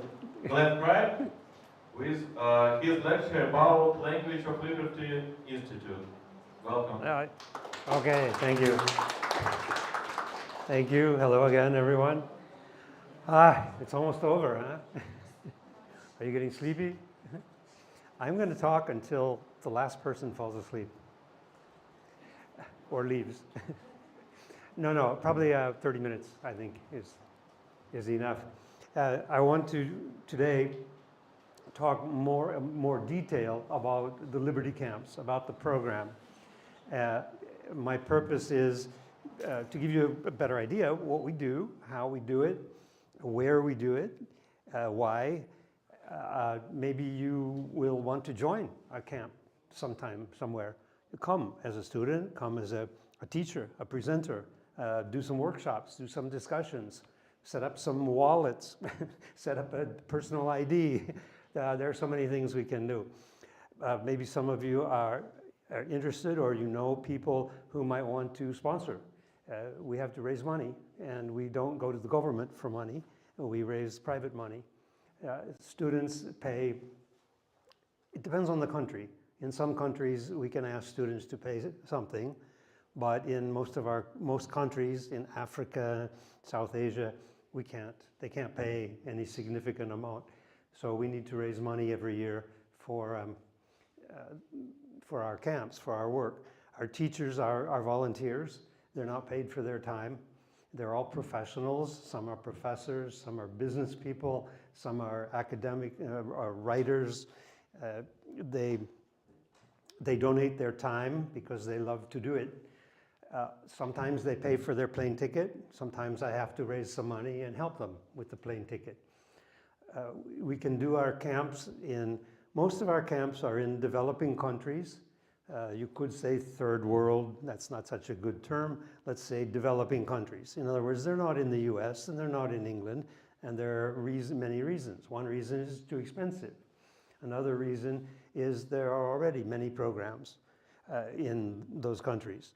So the need, the market, and the expense, the third world, the developing world, is a place to go. In those countries, we can do a week, 4, 5, 6 days of Liberty Camp for about 12 to 14,000 euro, to give you an idea. This is a residential camp for 30 students or 35 students, plus 4, 5, 6 teachers. So it's great value for the money. We can spread a lot of freedom for a low cost. So roughly 12 to 14,000 euro per camp. So if you know anyone who might be interested in helping us, I'm happy to talk about it anytime. So the slides you'll see, many of them I show at the beginning of the camp. I show them to the students to prepare them for what we're going to do. So it's just kind of a summary of the program. And part of the purpose, and some of them I show at the end of the week as a summary, like, okay, here we go. We're ready to be freedom fighters, and we have more education. So what will we do next? What are we going to do to change the world? So that you'll see a combination of that. I started Language of Liberty in 2005. I registered it as a nonprofit in the state of Arizona. Our main activity is the camps, but sometimes we do short versions. We do short seminars or short workshops. We've been to 37 countries so far, reaching nearly 4,000 students. And we look for students who are especially eager and especially motivated. And I don't want to say extrovert or aggressive, that's not exactly right, but people who really want to change the world. They're really motivated, and they need the tools and they need the guidance to move forward and to do that. I highlighted Argentina and Peru. We went there this year for the first time. Some countries we've been to many times, like India and Poland and Slovakia and Nepal. I highlighted Montenegro because this isn't a Liberty Camp, but I want to put Montenegro there. I was here 8 years ago and gave a talk at the Ayn Rand Center. So that's enough to put Montenegro on the list, I think. If you think we should do a Liberty Camp here next year, I think that's a great idea. And I think you saw this map yesterday, the places we've been. We emphasize to the students that we're not affiliated with any party. We're not associated in the US or in their country. We're not part of a Libertarian Party or part of Republicans or Conservatives. This is independent. We really try hard and we don't comment. And if somebody asks me, if I'm standing in front talking and they ask me political questions about US, I say, no, not now, not now. We can talk later at the end of the camp. We'll have a beer and we'll talk about whatever you want. But the camp is not a political event. Sometimes people ask me, why did you register in Arizona? Well, one reason was I was living there at the time. And it was very easy. I was living in Phoenix. You can register online now. In the US, you register a nonprofit with the state government. And that means it's competitive, and it means you can choose. And you don't need to live in that state. You can do it online. But what I did, I went to the government office because I wanted to see how it worked. So in Arizona, it's fast and easy and not expensive. Has anybody been to Arizona? Yeah, okay. So did you see some of this? The Grand Canyon, yeah. But probably all of you have seen movies. You've seen American Westerns, cowboy movies. So if you see cowboy movies with this cactus, it was made in Arizona. It wasn't made in California. It wasn't made in Hollywood. It was made in Arizona because that's the only place in North America where those cactus exist, the big ones with the arms. And if they have arms, they're really, really old because the arms don't start growing until they're 45 years old. So if you see a cactus like this, it could be 100 years old. These are really old things, and they grow at low elevation, so you don't see them by the Grand Canyon. Grand Canyon is a mile high.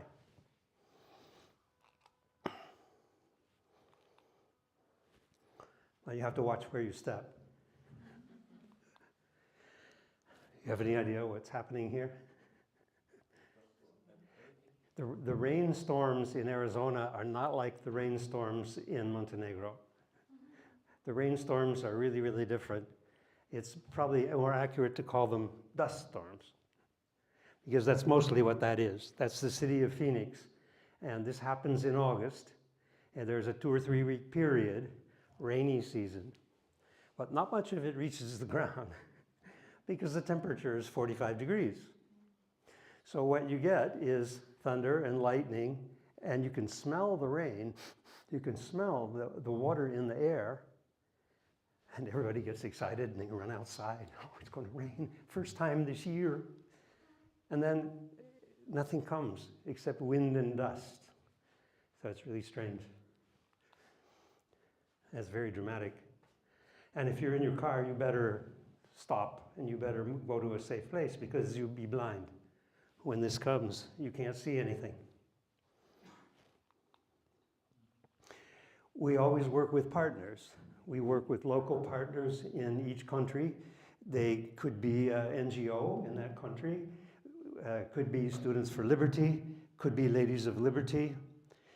This symbol is Liberty International. We work with them. We collaborate closely with them. We are not legally related to these organizations. We are separate, but we always coordinate. And the local people find the students, and they find the hotel or the venue. And my job is to find the teachers and organize the program and organize the financing together with them. Occasionally, I get an invitation, really an unusual invitation to give a talk about something related to freedom. And this is one topic that I talk about sometimes. what makes some countries rich and some others poor. And you all know enough about free market economics and government, you probably guessed what I say. You know, it's basically related to the level of regulation and taxation and so on and so forth. The first time I did this was almost 10 years ago. I got an invitation to Nigeria to speak at a conference with professors. It was the Economic and Human Development Association of Nigeria. Can you guess which one is me? I'm the one with a bad suntan and a really boring shirt. Yeah, so I'm sitting on the stage listening to all these distinguished people, and these are impressive people. They're professors, and they're writers, and they're journalists, and they are minister of economics. And guess what they were talking about? Oh, subsidies this, and welfare this, and rights for this, and rights. I'm just thinking, I hope they're ready for what I'm going to say something really different. So I hope they're ready for it. But it was a really good experience, really nice. And I survived. Now, I didn't insult them. I just tried to say, well, here's another way of looking at things, and this is what it means, and this is Austrian economics, and so on. And it worked. It was great fun. Sometimes people ask me, what do you mean, language of liberty? What is the language of liberty? And it's a combination. First, it means English language. When I use this, when I chose the name, this was my meaning, my intention. First is English language, because at this point in history, if you know English, you have more opportunity in life and therefore more freedom. And you all know that, and that's one reason that you speak English, and that's one reason we're here. So you understand what I mean by that. Our programs are all in English, and we push students to practice English. Second, classical liberal philosophy. The free market economics, the morality, the ethics, the theories of government, because if you understand those things, you have more opportunity in life and therefore more freedom. So part of the language is the language that we use, non-aggression principle, et cetera, et cetera. The ideas and the language of the free market and of entrepreneurship. Now I have some photos from different camps. I want to give you an idea. We don't sit in, well, we do sit in a conference room or a classroom. We do spend a fair amount of time inside at a table because we need our computers and we need electricity and we need slides. But we try to do as much outside as possible, like discussion groups on the beach in Malta or under the trees in Slovakia. We have campfires and we have barbecues. And here are the kinds of topics that we cover in every camp. These are all, the basic ideas. How jobs are created, why some countries are rich, how do you find meaningful work, how do you find your education, what are good ways of communicating, what's the proper role of government. We talk a lot about entrepreneurship. What does that mean? Does it only mean starting a business? We argue that, well, no, you can be an entrepreneur. You can write a book, or you can write a symphony, or you can be a cook. We relate it to innovation and creativity. It's more, it's bigger than starting a business. Starting a business is one way, but it's not the only way. So we want to encourage people to develop we try to choose students who have this kind of spirit and encourage them and give them the explanations and the reasoning and the ethics. We ask questions like, do you want to be rich? And if you ask Americans, they all say yes. But if you ask most people in most countries, they don't want to answer you. And you know why? Their culture doesn't support that idea. It's not considered a good idea. So the students want to say yes, but they're a little bit afraid. And then we say, well, do you want to be poor? No. It's, okay, well, what do you want to do? What do you want to be? Maybe in between? Okay. Well, how are you going to get rich? How are you going to make money? You do it by providing something valuable of service to other people who voluntarily buy what you have. So what's wrong with that? Is that morally right or morally wrong? No, it's right. You see where I'm going with this. Well, if you're really, really good and you produce something really, really valuable and a lot of people really, really like it, and you make a lot of money, is that good or bad? Is that right or wrong? You know, so you lead them to think differently about the meaning of money and the value of work and so on. And maybe they agree with all this. But we point out that if this happens to you, you need to defend yourself. You need to explain to your parents and to your culture why you're a good guy, you're a hero. You did something morally right, morally good. You helped a lot of people, and the consequence is a lot of money. So can you handle that? We think these are all things that should be thought about before they actually write a business plan or start a business. You think about the psychology. What does it mean? Because if you don't do that, you are probably not going to succeed. And even if you do it, you're probably not going to succeed. Because most entrepreneurs, if you're starting a business, most people fail. Okay, so one question is, can you handle success? How will you get it? Also, can you handle failure? If you start a business against the wishes of all your parents and your friends and your neighbors, and you fail, what will happen? Well, in the US, they say, oh, I'm so sorry, but what did you learn? What will you do differently next time? Our culture supports this. We're trained this way. And we have a very different attitude. But in many of the places we go, one big reason that people don't pursue these ideas is they can't handle failure. So that's the kind of discussion we have at Liberty Camp. We try to give examples of heroes, of freedom fighters, successful people in business or in the arts or maybe even in politics. Right now, this year, our big hero is in Argentina. He's not the only one. We had people like, do you guys know, you remember Mart Laar in Estonia?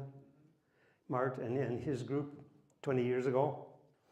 They were freedom fighters. They were young Austrian economists and historians and philosophers, and they reformed the economy.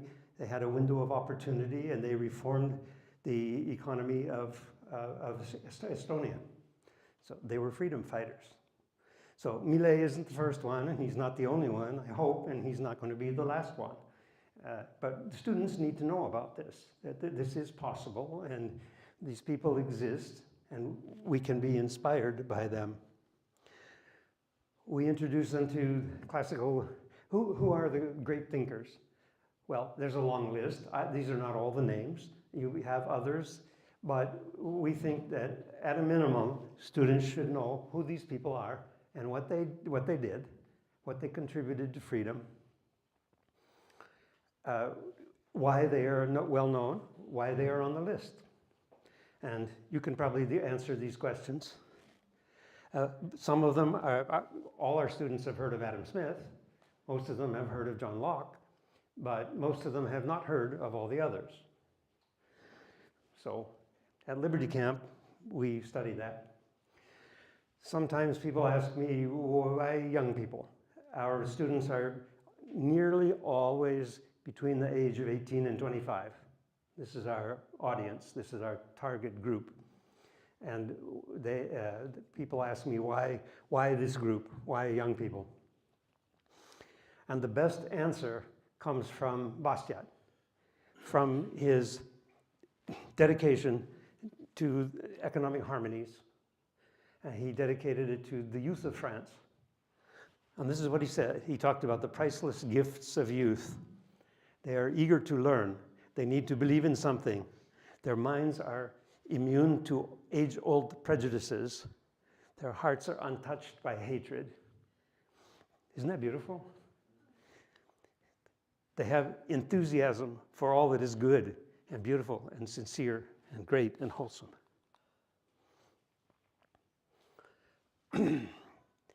And so I have a few of my favorite memories. I took all these, so that's why they're not just photos, they're my memories too, and for the past 20 years. Here are two scenes in Kenya. Do some of you know the book by Ken Schoolland, Adventures of Jonathan Gullible? Our students are studying that. We're having a workshop, we're having study groups. They're all reading The Adventures of Jonathan Gullible, which is a really good primer for basic economic ideas. And then they gave a presentation about 4 years ago we went to Colombia. We had a wonderful, this was our camp location. We were not on top of the mountain, but there's a mountain nearby. Yeah, this was our camp location. At this point, we've been to Nepal 7 times. This is our biggest success story in recent years. In Nepal in 2019, one of my students at the end said, "This is fantastic. I want to work with you. I want to be your assistant. And I want to make camps every year." His name is Vishnu. And I said, well, okay. He was 20 years old. Okay, well, let's try it. And this is what he has accomplished. He has built a team, and they have organized programs in 6 of the provinces of Nepal. They find local ambassadors. They don't do camps. They do 1- and 2-day programs. But they screen people, and they identify, and they pick the best ones for the annual Liberty Camp. So next month, I think it's the 18th, they're going to the last province. They're going to do a workshop here. Next year, in August, we will do another Liberty Camp for the 8th time.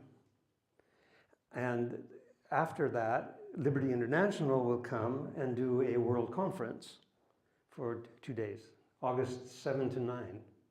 So put that on your calendar and think about coming to Nepal for the World Conference, but also think about coming earlier. There's a lot to see in Nepal, and our students will help you to see. If you want to do homestays, if you want to do trekking, if you want to go to Buddha's birthplace, if you try the food. Our students study tourism, they study organizing, they're ready. They would love to meet you. And you can stop by, spend a day at Liberty Camp. We will be near Kathmandu. It's very close, it's 10 or 15 kilometers. There are mountains around Kathmandu. So we're in the mountains, and the roads are terrible. So, but from our camp, you'll be able to see the city. And on a clear day, you can't see Everest from Kathmandu, it's too far. But you can see the 2nd and 3rd biggest peaks, always covered with snow. It's really beautiful and not expensive. So this is our team. They're always so formal. So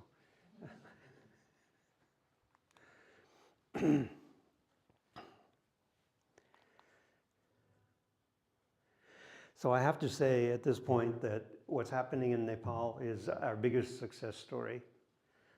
2 years ago, they registered with the government. They registered an NGO, and they chose the same name. They chose Language of Liberty Institute. It's not legally connected to Arizona, but the name is the same, and we work together as one organization. It's better for them if they are separate, mostly because of the legal system. rules about banking and transferring money and foreign directors and all that stuff. It was easier for them to do it as an independent. This was our calendar for this year.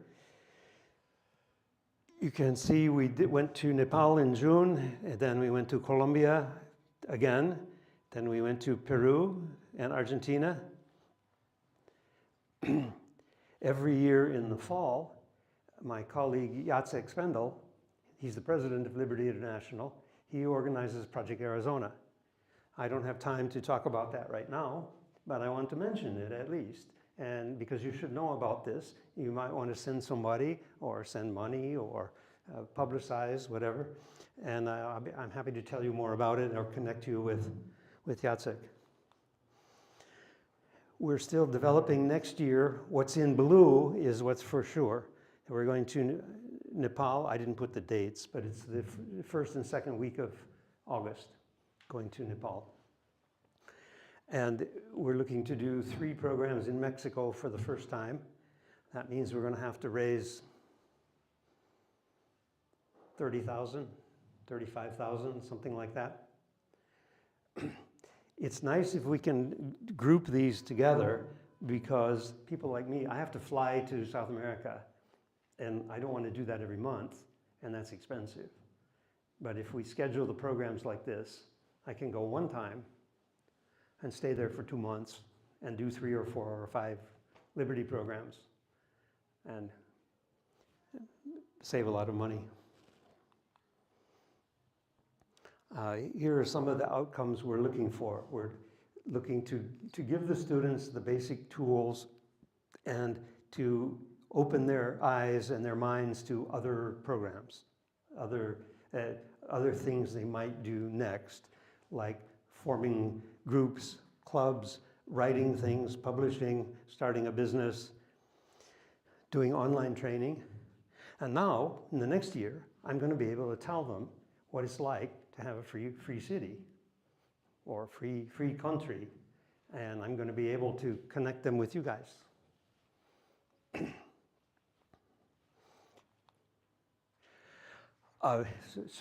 Next few slides, I'll go really fast because you know these things. This is an introduction for the students, and you can read faster than I can speak anyway.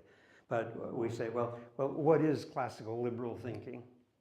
And why do I say classical liberal? Why don't I say libertarian? Or why don't I say liberal?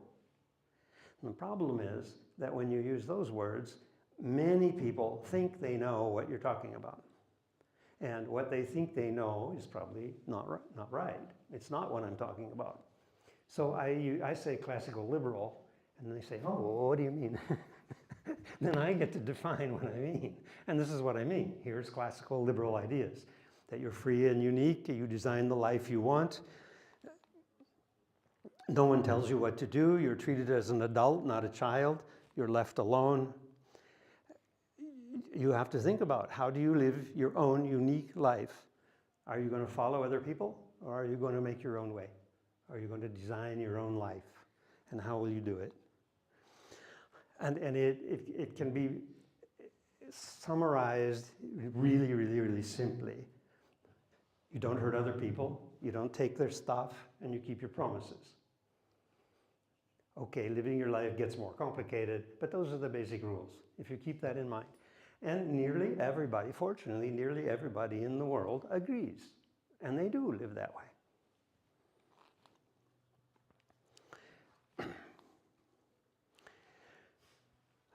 We challenge students to think about what kinds of rules, or what kind of community, or what kinds of system will help us to do that.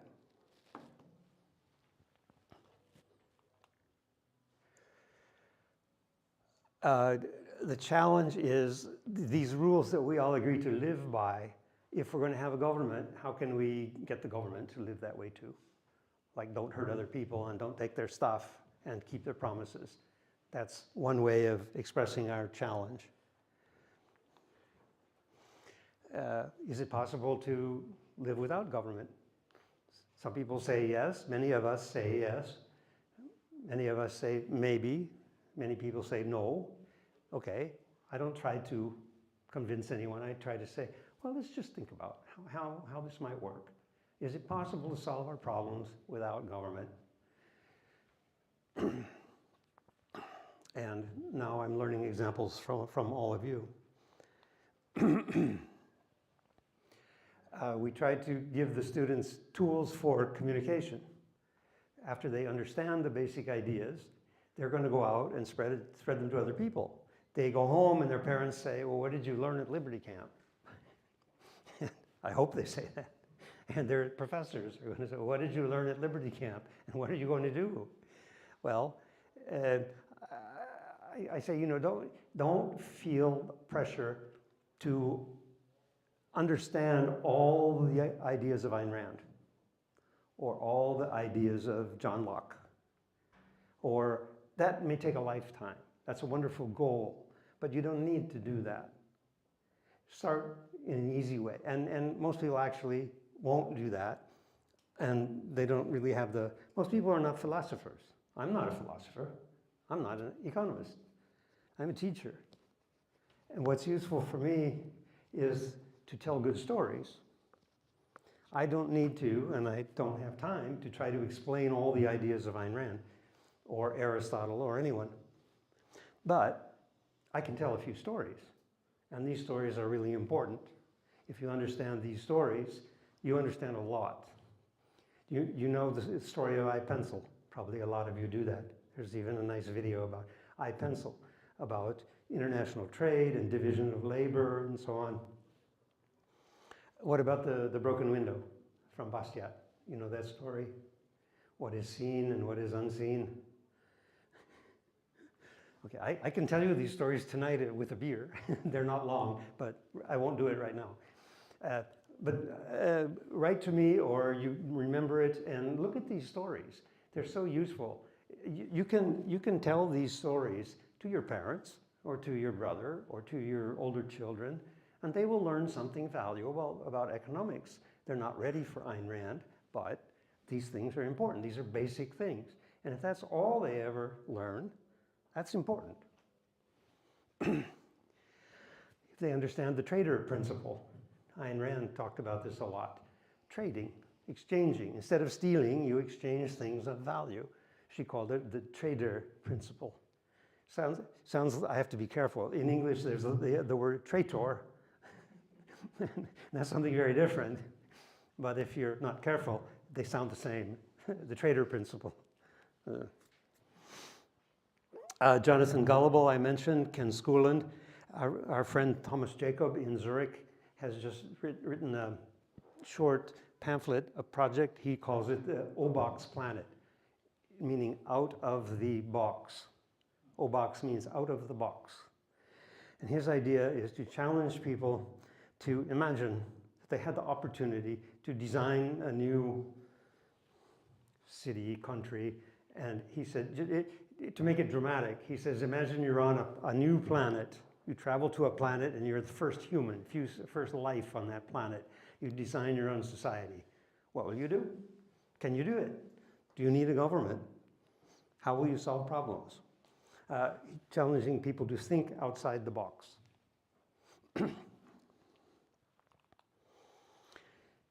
And I said earlier that philosophy and economics and lectures and classes are not the only way to spread freedom. There are many, many other ways. Our friend has the art. He talked about the art in Bar. He's opening tomorrow. He's opening did he call it a pub?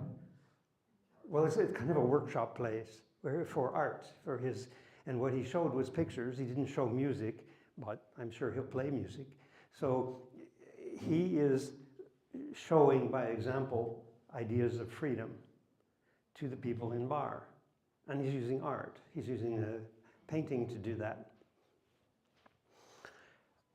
Some of the most, my passion is classical music and opera. I don't know anything about painting, but I know a lot about the music.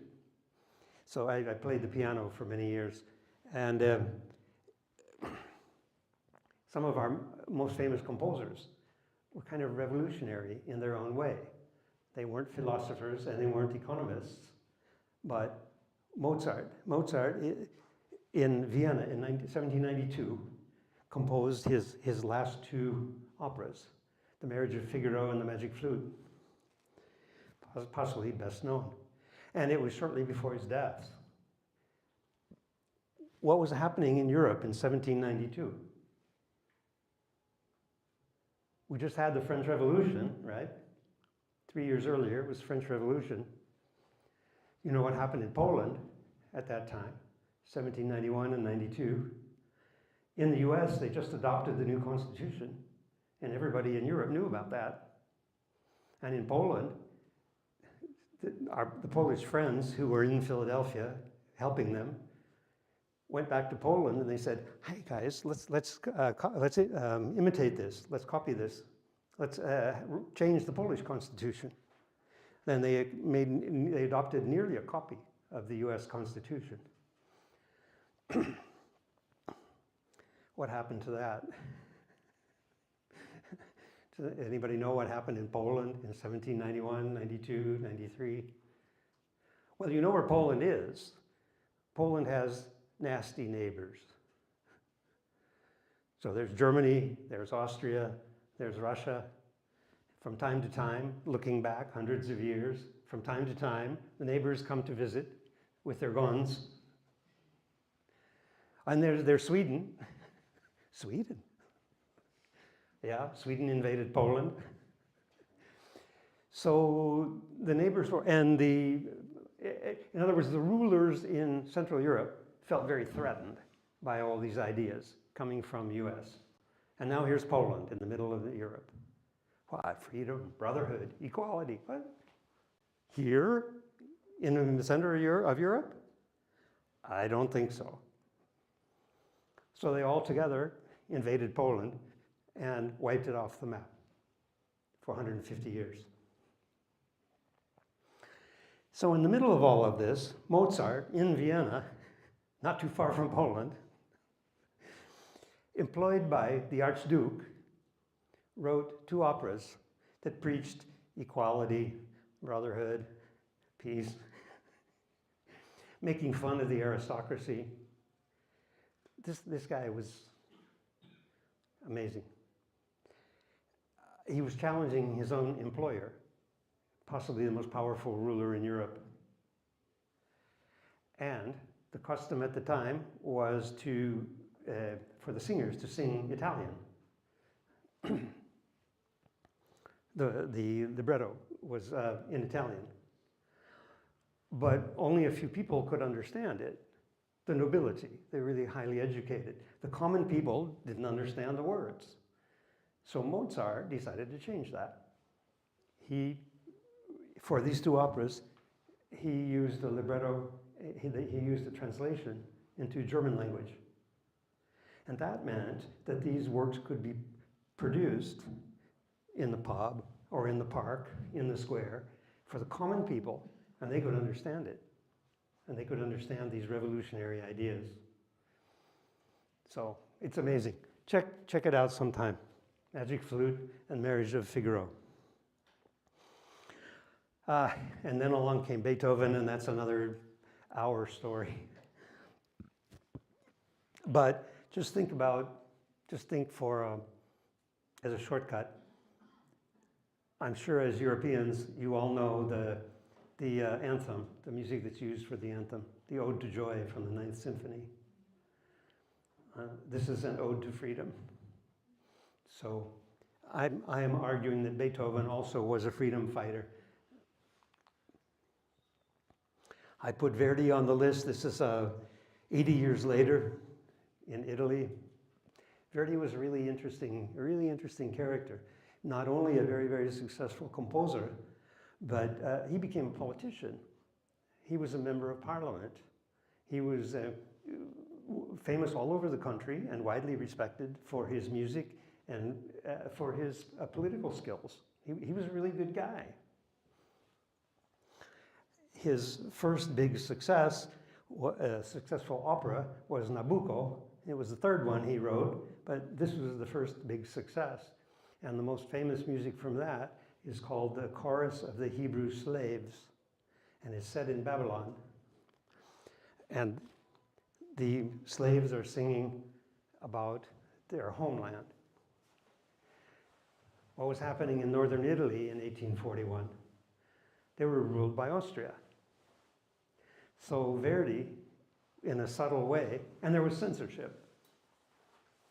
In a subtle way, Verdi was arguing for homeland, nationality, patriotism, which is a very threatening idea to your foreign invaders and rulers. The censors didn't figure out at first, but when the opera was performed, the audience of Italians in Milan at La Scala, the audience understood the connection. They could see this. And they went crazy. They interrupted the performance, they shouted and screamed, and they forced the performers to repeat this chorus of the Hebrew slaves.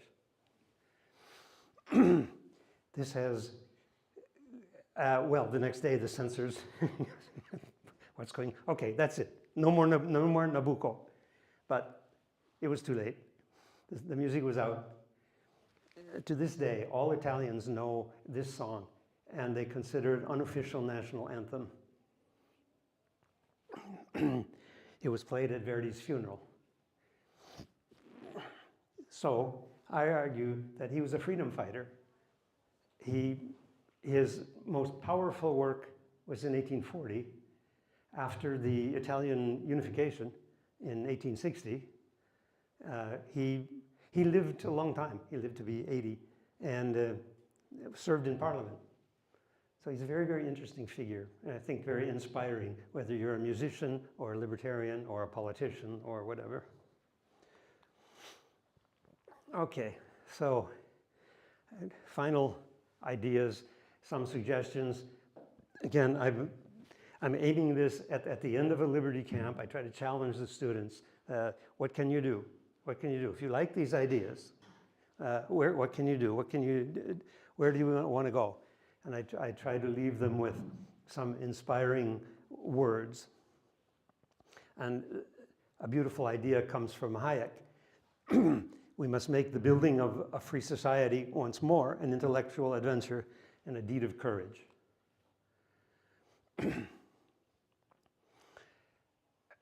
I challenge the students, you know, this is all about dreaming, isn't it? I know you're all here for this reason, at least partly. You have a dream of how you want to live. And Montelibero is part of a dream of how people want to live. And Frontera, and Frontierstad, and Liberland. You have to follow your dreams. And don't be too small. Think big, dream big. Pursue those dreams. And get ready, because your opportunities will come. Here are a couple of examples.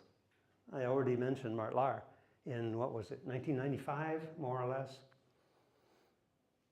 Estonia was ready for a new government. They asked Martlar to be prime minister.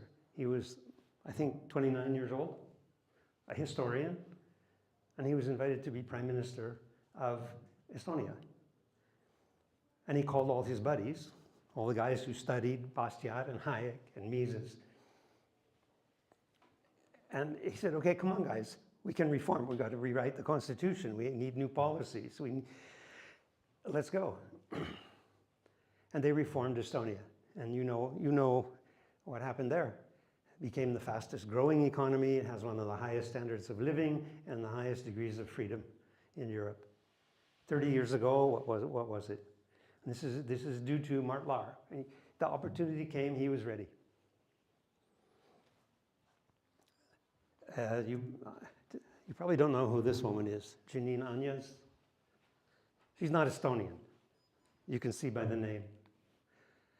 Janine Áñez is from Bolivia. This happened 6 years ago.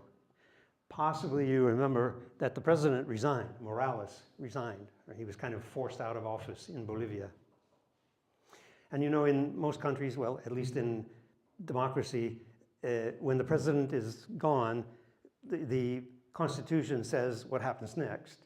And it's often vice president or vice premier or whatever. But there's a rule about who succeeds the president. And that's a list of 3 or 4 or 5 or 6 people. And that never happens. Except it happened in Bolivia because after Morales resigned, the next 5 people resigned also. And Ginny Ananias was number 6 on the list. Do you think that when she got up that morning, brushing her teeth and washing her hair, she had any idea that in the afternoon she'd be the prime minister? Or president. She would be the president of Bolivia. Of course not. Nobody saw it coming. Nobody knew. And was she ready? Well, I don't know if she was ready to be president, but she adapted. She served for a year. She ran for re-election. She did not win, but you know, my point is, be ready. You just don't know what's going to happen. You're going to have opportunities that you don't predict. And this is one of my favorite examples. You all know what happened this is now, what, 36 years ago. And you know what the pictures are of Berlin. But you probably never heard of these names, these 2 names. These guys were part of the bureaucracy in Berlin. They were in the government of East Germany. Günter Schabowski and Harold Jäger. Schabowski was the press secretary to the president. And Jäger was in the Stasi. He ran the passport control. So in early November, you remember what was happening. Hungary had already opened the borders, and people were already traveling from Poland and Germany. They were traveling to Austria, some of them on foot for weeks, going through Hungary to get to the West. The pressure was building, and it was becoming obvious that the communism would fall. I mean, something had to change. And the big question was, is there going to be violence or not? So by November 9th, that's when all the crowds were massed in the square in Berlin by the Brandenburg Gate. And there were thousands and thousands and thousands of people. And the police and the military were there, and they didn't know what to do. I mean, they knew they were supposed to keep order, and they knew they couldn't do it much longer, and they didn't know what they were supposed to do.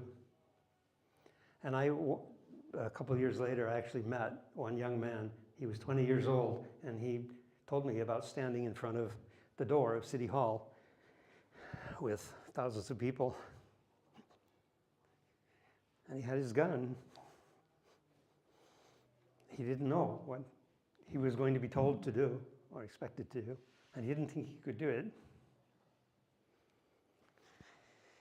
Well, what actually happened was the officials were trying to figure out what to do and who to decide and what to say. And the press, he jumped down to the bottom. Nobody was willing to tell the police to start shooting. They didn't do that. So what do we do? Well, they stalled. They postponed. But finally, at some point, it was Harold Jäger who made the decision. And Schabowski said, and the media, you know, the press were there at this meeting. They said, well, okay, you're going to open the wall. That's great. And when will you do that? When is that effective? And he said, he didn't have an answer. He said, well, I guess now. And that's how it happened.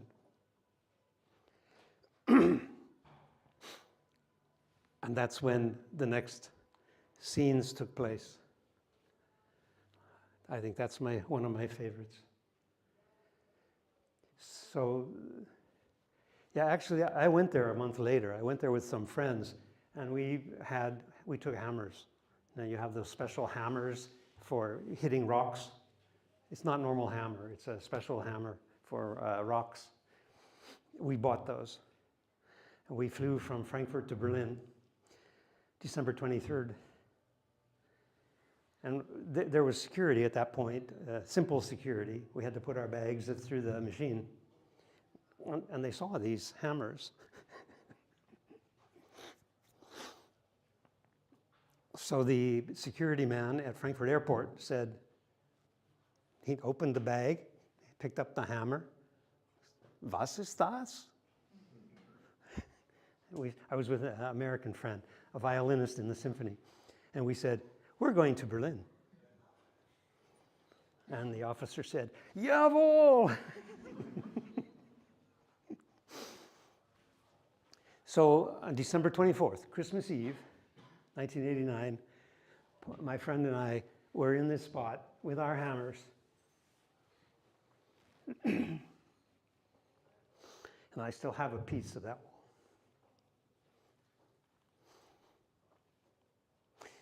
So the point is, Gunter Skabowski and Harold Jaeger, when they got up that morning,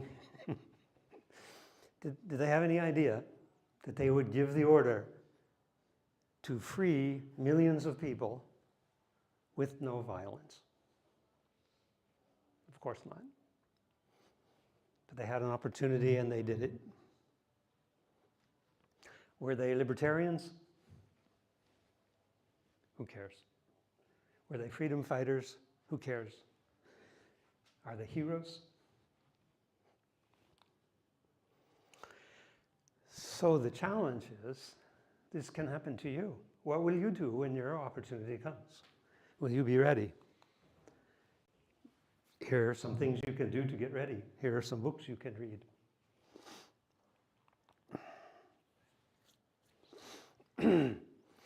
And these are words that inspire me often. This one is by Thomas Paine, one of the American founders. He encouraged people, he was a writer. He was not a military man. He was not an inventor. He was a writer. And he wrote wonderful things. He encouraged people, he said, we have to do what's right in your eyes and cut loose from England and set up our own government. We have it in our power to begin the world over again. Ayn Rand said the trader principle. Ayn Rand wants a world where equality is not achieved by taking by force or fraud, but by rule of law and respect for rights. You may not obtain values from others by resorting to force or initiate force against others. The trader principle. Rand advocated a moral society. I want a society where a man is an end in himself, and society, or government, is a means to the peaceful, orderly, voluntary coexistence. And your life is yours by your right. That you are the purpose and the meaning of your life. You do not exist for others. The world you desire can be won. It exists, it is real, it is possible, and it is yours. Thank you very much.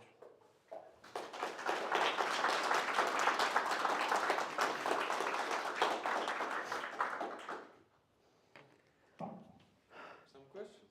Sure. Nobody's sleeping yet. No. I believe everything is inspired.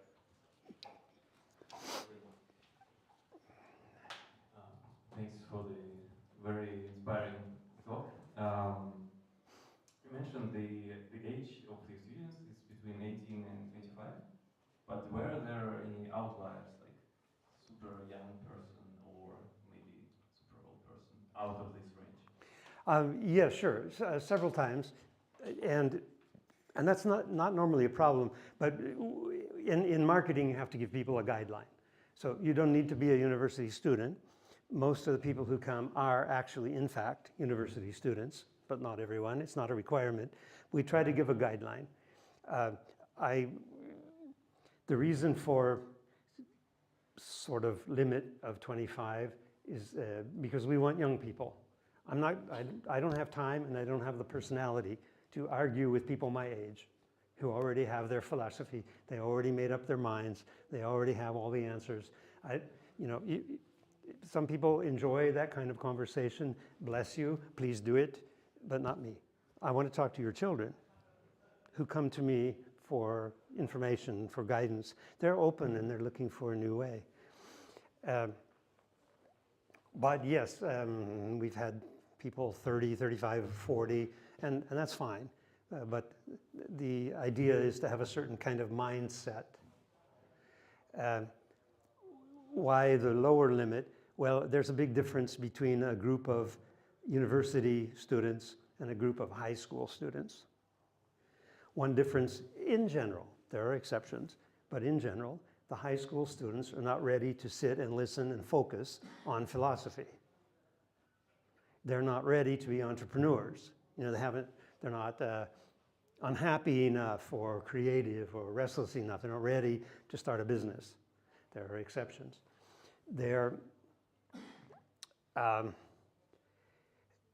If you have a group under 18, if for a residential camp, now for a class, for a 1-hour class, that's a different story.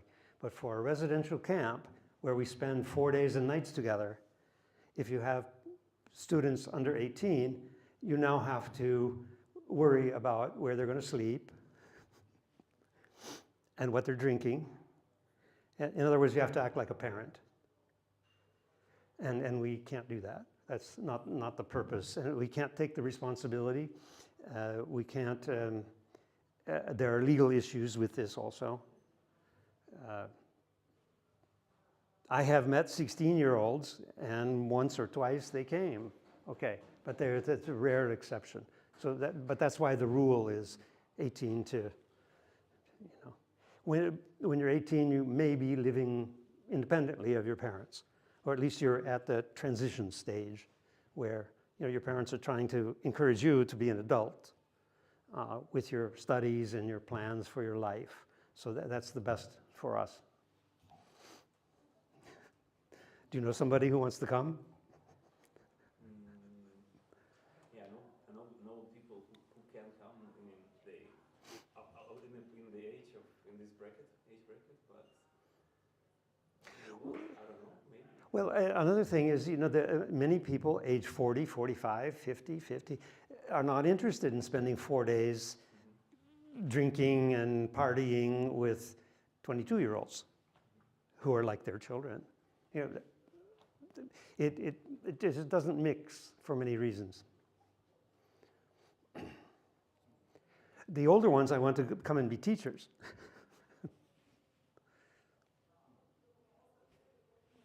I'd like to invite you to come hold a language liberty camp at ARC Liberland Village in Apatin, Serbia. We have the facilities. We have in the main building, we have a facility that functions as a lecture hall or classroom upstairs. And there's accommodations on site and also nearby. So maybe we could plan something of that nature. Let's talk about that. Yeah, I'd love to. The first big question is going to be where it would be your responsibility to find the students. And so if you can do that, I know you have a big network and you know a lot of people, and it might be very, very easy. But that would be the first big challenge, is how are we going to market this and find the students? When we started, we had a camp every year in Slovakia for 10 years. And then we had camps in Poland every year for 10 years. And we had many students from all that area, all that region. But we stopped doing it because a lot of things changed in that 10-year period. The biggest change is Students for Liberty. But now there's Free Cities Conference, there's LibertyCon, there are Crypto Conference. There's so many libertarian activities in Western Europe that our program is nothing special. And the students can get, now, and there's online learning. I mean, look at what's online. In 20 years, the internet has changed everything. So we have a very, very, very difficult time finding students in Western Europe. And the biggest reason, I think, is that they have so many alternatives that cost little or no money, which is wonderful. That's wonderful. But at the same time, I would love to, if you see a way to do it, that's how I see the challenge. We could probably work with some of those Yeah. Be able to reach out to them. Yeah, that would be the, Via them, and then, you know, have the program there. Novi Sad, which is a university town, is very close by, and a lot of the kids from the region go to university, and they come back home on the weekends. well, and it's good because your location is close enough to major cities. You're close enough to Belgrade and, you know, Vienna and Budapest, and there's a lot of population in that area. All right, we'll talk about that. Yeah, good. Thank you for that lecture. Yeah. I could not find, do you have any materials of your camps available online? I'm sorry, I don't hear very well, but yeah, what about Bucharest? Do you have materials online about your camps? Well, we have a website and it needs updating. I'm trying to work with a new webmaster. Some of this, but not all of this. So there are things like the sample program, there's calendar, there are some photos, there are biographies of teachers and organizers. This file is not online, but I could easily send it to you if it's helpful. If you can tell me later, if you can suggest what you might want to see online, I can try to put it there. Yeah. Why did you choose Nepal for so many for your camps? Why did I choose Nepal for so many camps? Okay, usually the way this happens, it's two ways. One is to go to a new country. First of all, I didn't invent this concept. My friends were doing camps in Lithuania since 1997 or 98. They called it English Camp. It was organized by Virgis from Lithuania and Yaroslav Romanchuk from Belarus. And every year, they brought 20 students from Belarus to Lithuania, and they had 20 Lithuanians. And they invited some of our friends from the States, like Ken Schooland, to be a teacher. And every year, and I knew they were doing it, but I was really busy working and trying to earn money and everything. And every year they said, Glenn, we're doing it again, you should come. You will love this. This is perfect for you. Yeah, I know, okay, but finally in 2004, I went to Lithuania and I joined the English camp. And at the end of the week, I said, yeah, this is it. This is my new life. So I didn't invent the concept, but what my contribution was to figure out how to expand to other countries. To this day, they're doing camps in Lithuania, and I'm going to all the other countries. And the easy explanation is it's like franchising. So I have this model that was based on what they did in Lithuania, which is the informal, discussions outside and swimming and campfires and all the fun stuff and the basic principles. And I sort of standardized that and organized it so that I could explain to other people. Okay, so the first way to expand is from former students. Students come to the camp, and at the end of the week they say, this is fantastic. We have to do this next year in my country. Yeah, okay, so Nepal happened in a little bit different way. The second way is that I speak to a group like this, and I give a presentation more or less like this, and somebody in the audience says, I love this, you should come and you should do it, like Thomas just said. Come to Liberland. And we're talking about possibly Moldova. And, and I always say yes, because I love this idea. And then I have to figure out later how to pay for it. But in other words, somebody hears the talk and they say, I think we can do this in my country. So in 2016, I think, 17, I was at a conference in India, in Mumbai, organized by Atlas Network, their Asia Liberty Forum. And there was a man from Nepal. His name is Basanta, and he's from, his organization is called the Bikalpa, which means alternative.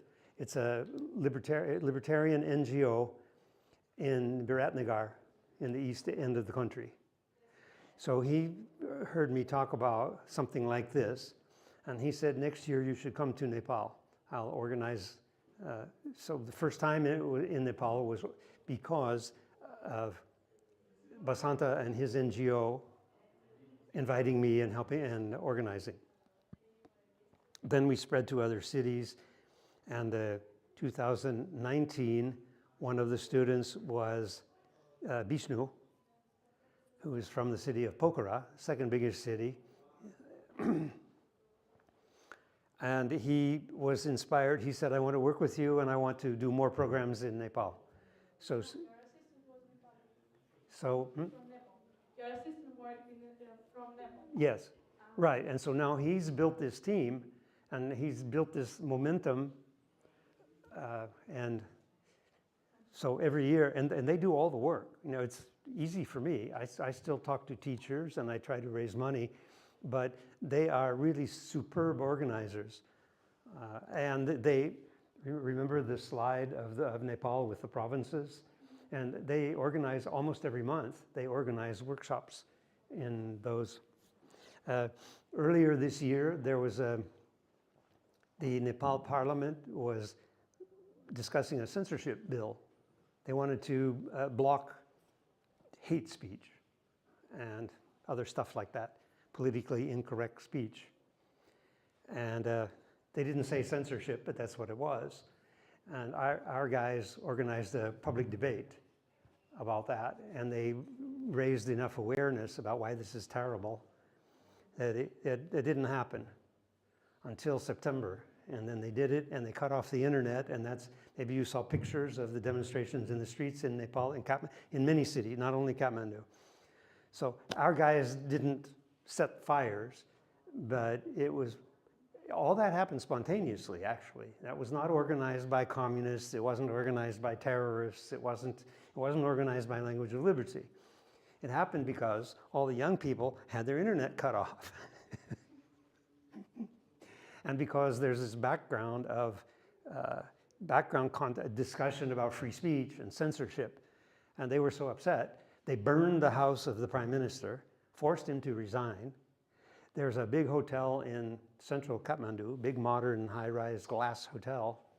They burned that, they destroyed that, because they believed that it was the finance minister who owned it, and he used tax money to build this big hotel.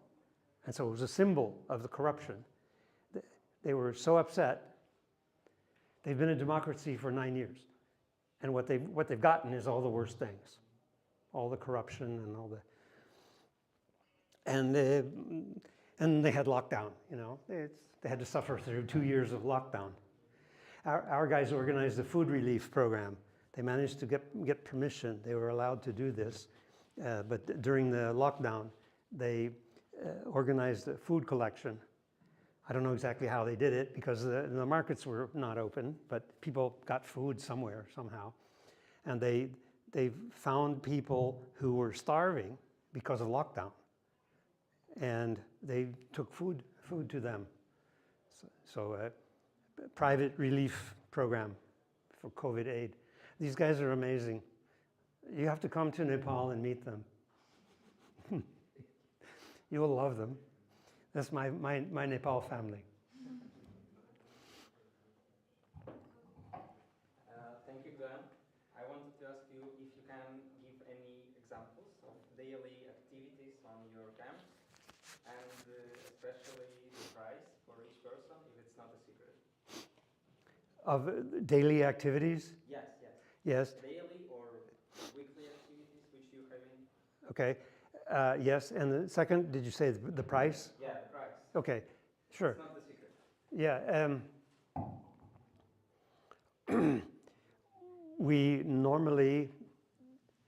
We schedule 6 days. The first day, everybody comes in the afternoon.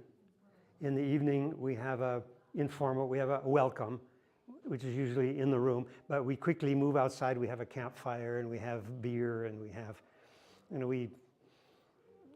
each person, you can guess how we do that. You talk for 1 or 2 minutes about yourself, and you make your name tags, and then you go outside and you drink beer and you have a barbecue or something.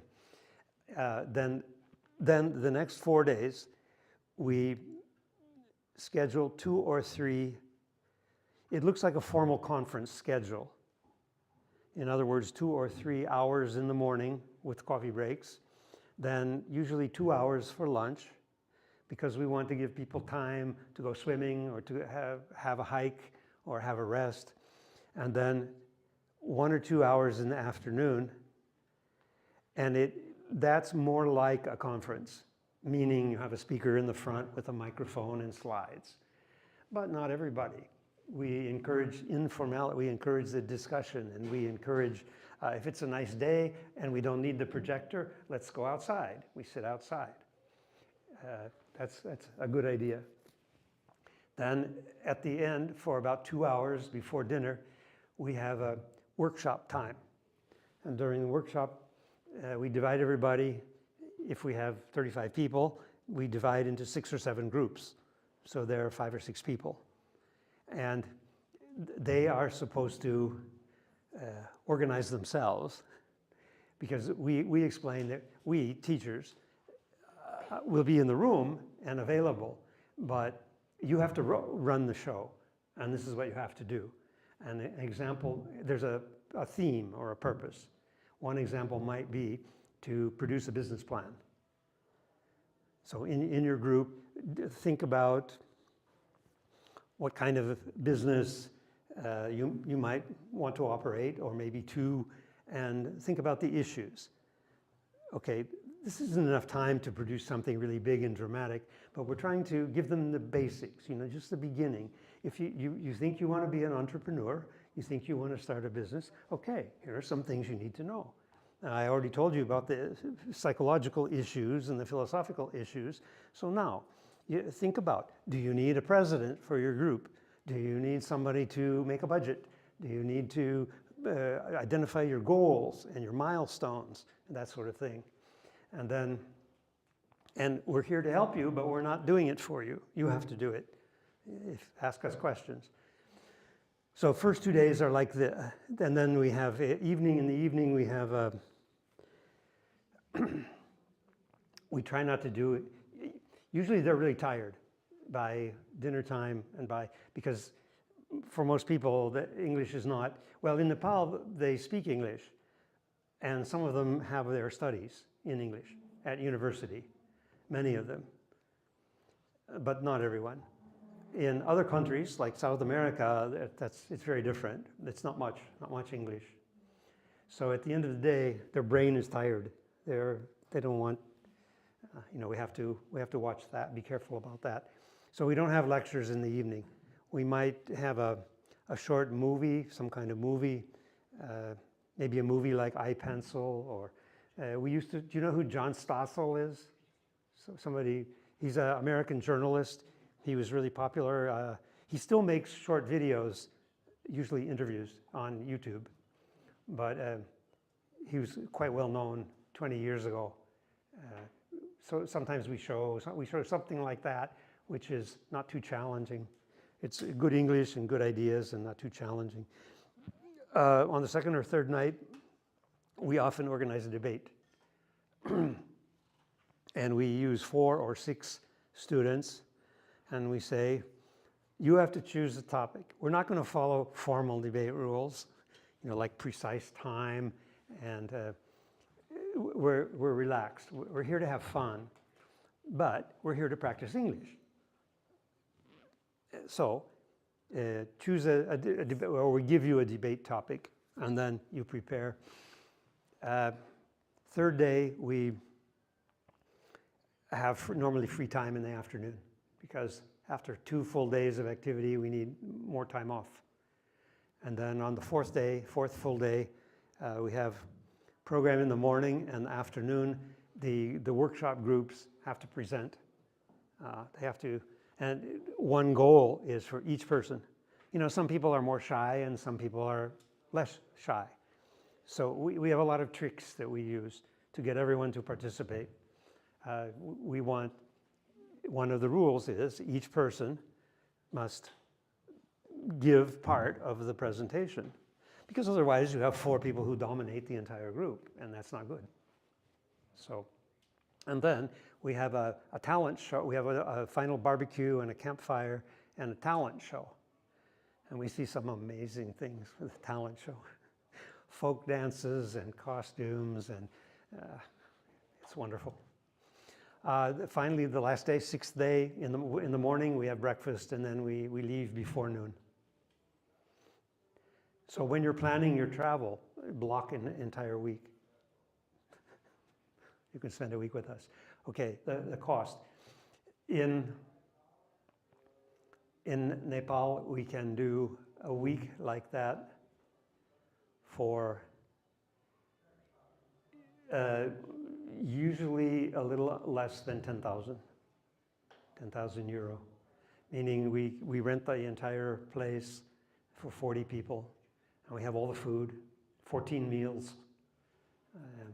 We have the projector, and we have the conference room or the meeting room. It's better to have more money available, because sometimes we have to help a teacher with a plane ticket. But just to give you a rough idea. Participation is free? Participation is free, I mean, for well, yeah. It's really hard to collect money from students in developing countries. And even if, I mean, there's no way to get students to pay 10,000. In Slovakia, in Poland, in Western Europe, in Spain, in Italy, we can get students, or we did in the past, we got them to pay 200 or 300. But that's still not enough. It's not, still doesn't make 10,000, but it helps a lot.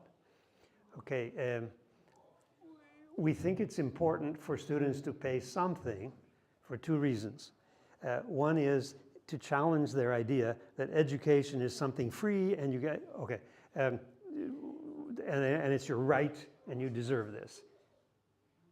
We want to, which even Americans believe, you know. Unfortunately, everybody in the world believes that. We want to challenge this idea that if you're getting something of value, you should expect to pay something for it. Okay, so how much? Well, another reason is that if you ask somebody to pay for something, they're more likely to show up, they're more likely to come, they're more likely to see it as a contract, as a bargain. So our compromise in Nepal is usually something like this. We say, you pay for your own transportation, which can mean riding the bus for 24 hours from over the mountains. The roads are terrible, so it may mean riding the bus for 20 hours to get to Kathmandu. And you pay something like $10. And then they will do that. A variation on that is to get people to pay a registration fee, and we tell them that we refund it on the last day. And that's something like $10. But you know, we're trying to establish these free market principles and responsibility and so on.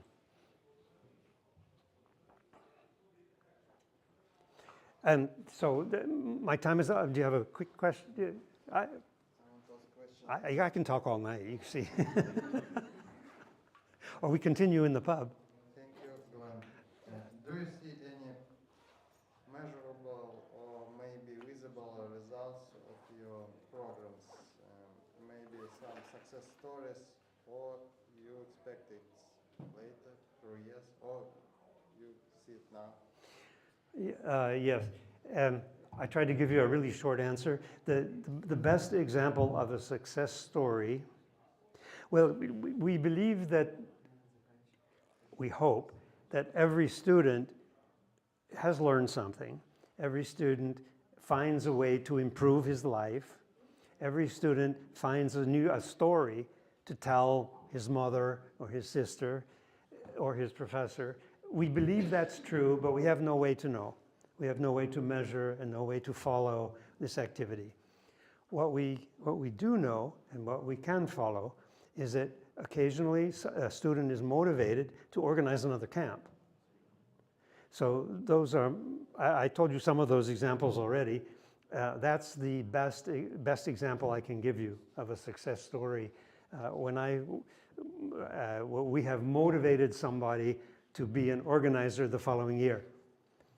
And I can name 5 or 6 people, but the best example is Nepal right now, where they have incorporated an NGO and they have formed a program, and they applied for, last year they got a grant from Atlas Network. They got $21,000. They wrote the proposal, and so I reviewed it, but I didn't write it. They wrote it. They organized the proposal for all these programs and workshops, and they got a grant from Atlas Network. They tried it again this year, and Atlas said no. So we're still looking. But yeah, these are some of the stories. And finally, I'm looking for more ways to do this, like students starting a business. I give you one example. I don't know if you know, I'm carrying a backpack. Not today, but yesterday I had a backpack. It was made in Nepal by one of our students. 2 years ago, he was motivated to start he had a dream. And so 1 year later, when I went, he set up a meeting with me in the evening in a restaurant in Kathmandu. He said, I want to show you what happened. And he showed me this backpack. He said, this is a gift for you. So that backpack is from one of my students who started a business designing and making backpacks. So that's wonderful. Is he going to be rich and successful? Who knows? But I claim victory with this. Well, thank you very much. And a free city. Soon, maybe this year, we'll motivate somebody to start a free city. Okay. You better take it. So guys, we are finished. Thanks to all the speakers. Thank you for coming. Let's stay tuned. Subscribe to our social medias. In Telegram or Montelibero, you can find sites. And let me remind one more last time about donations. So you can also buy merch. And if you want to continue after party, stick with the organizer. Thank you. See you.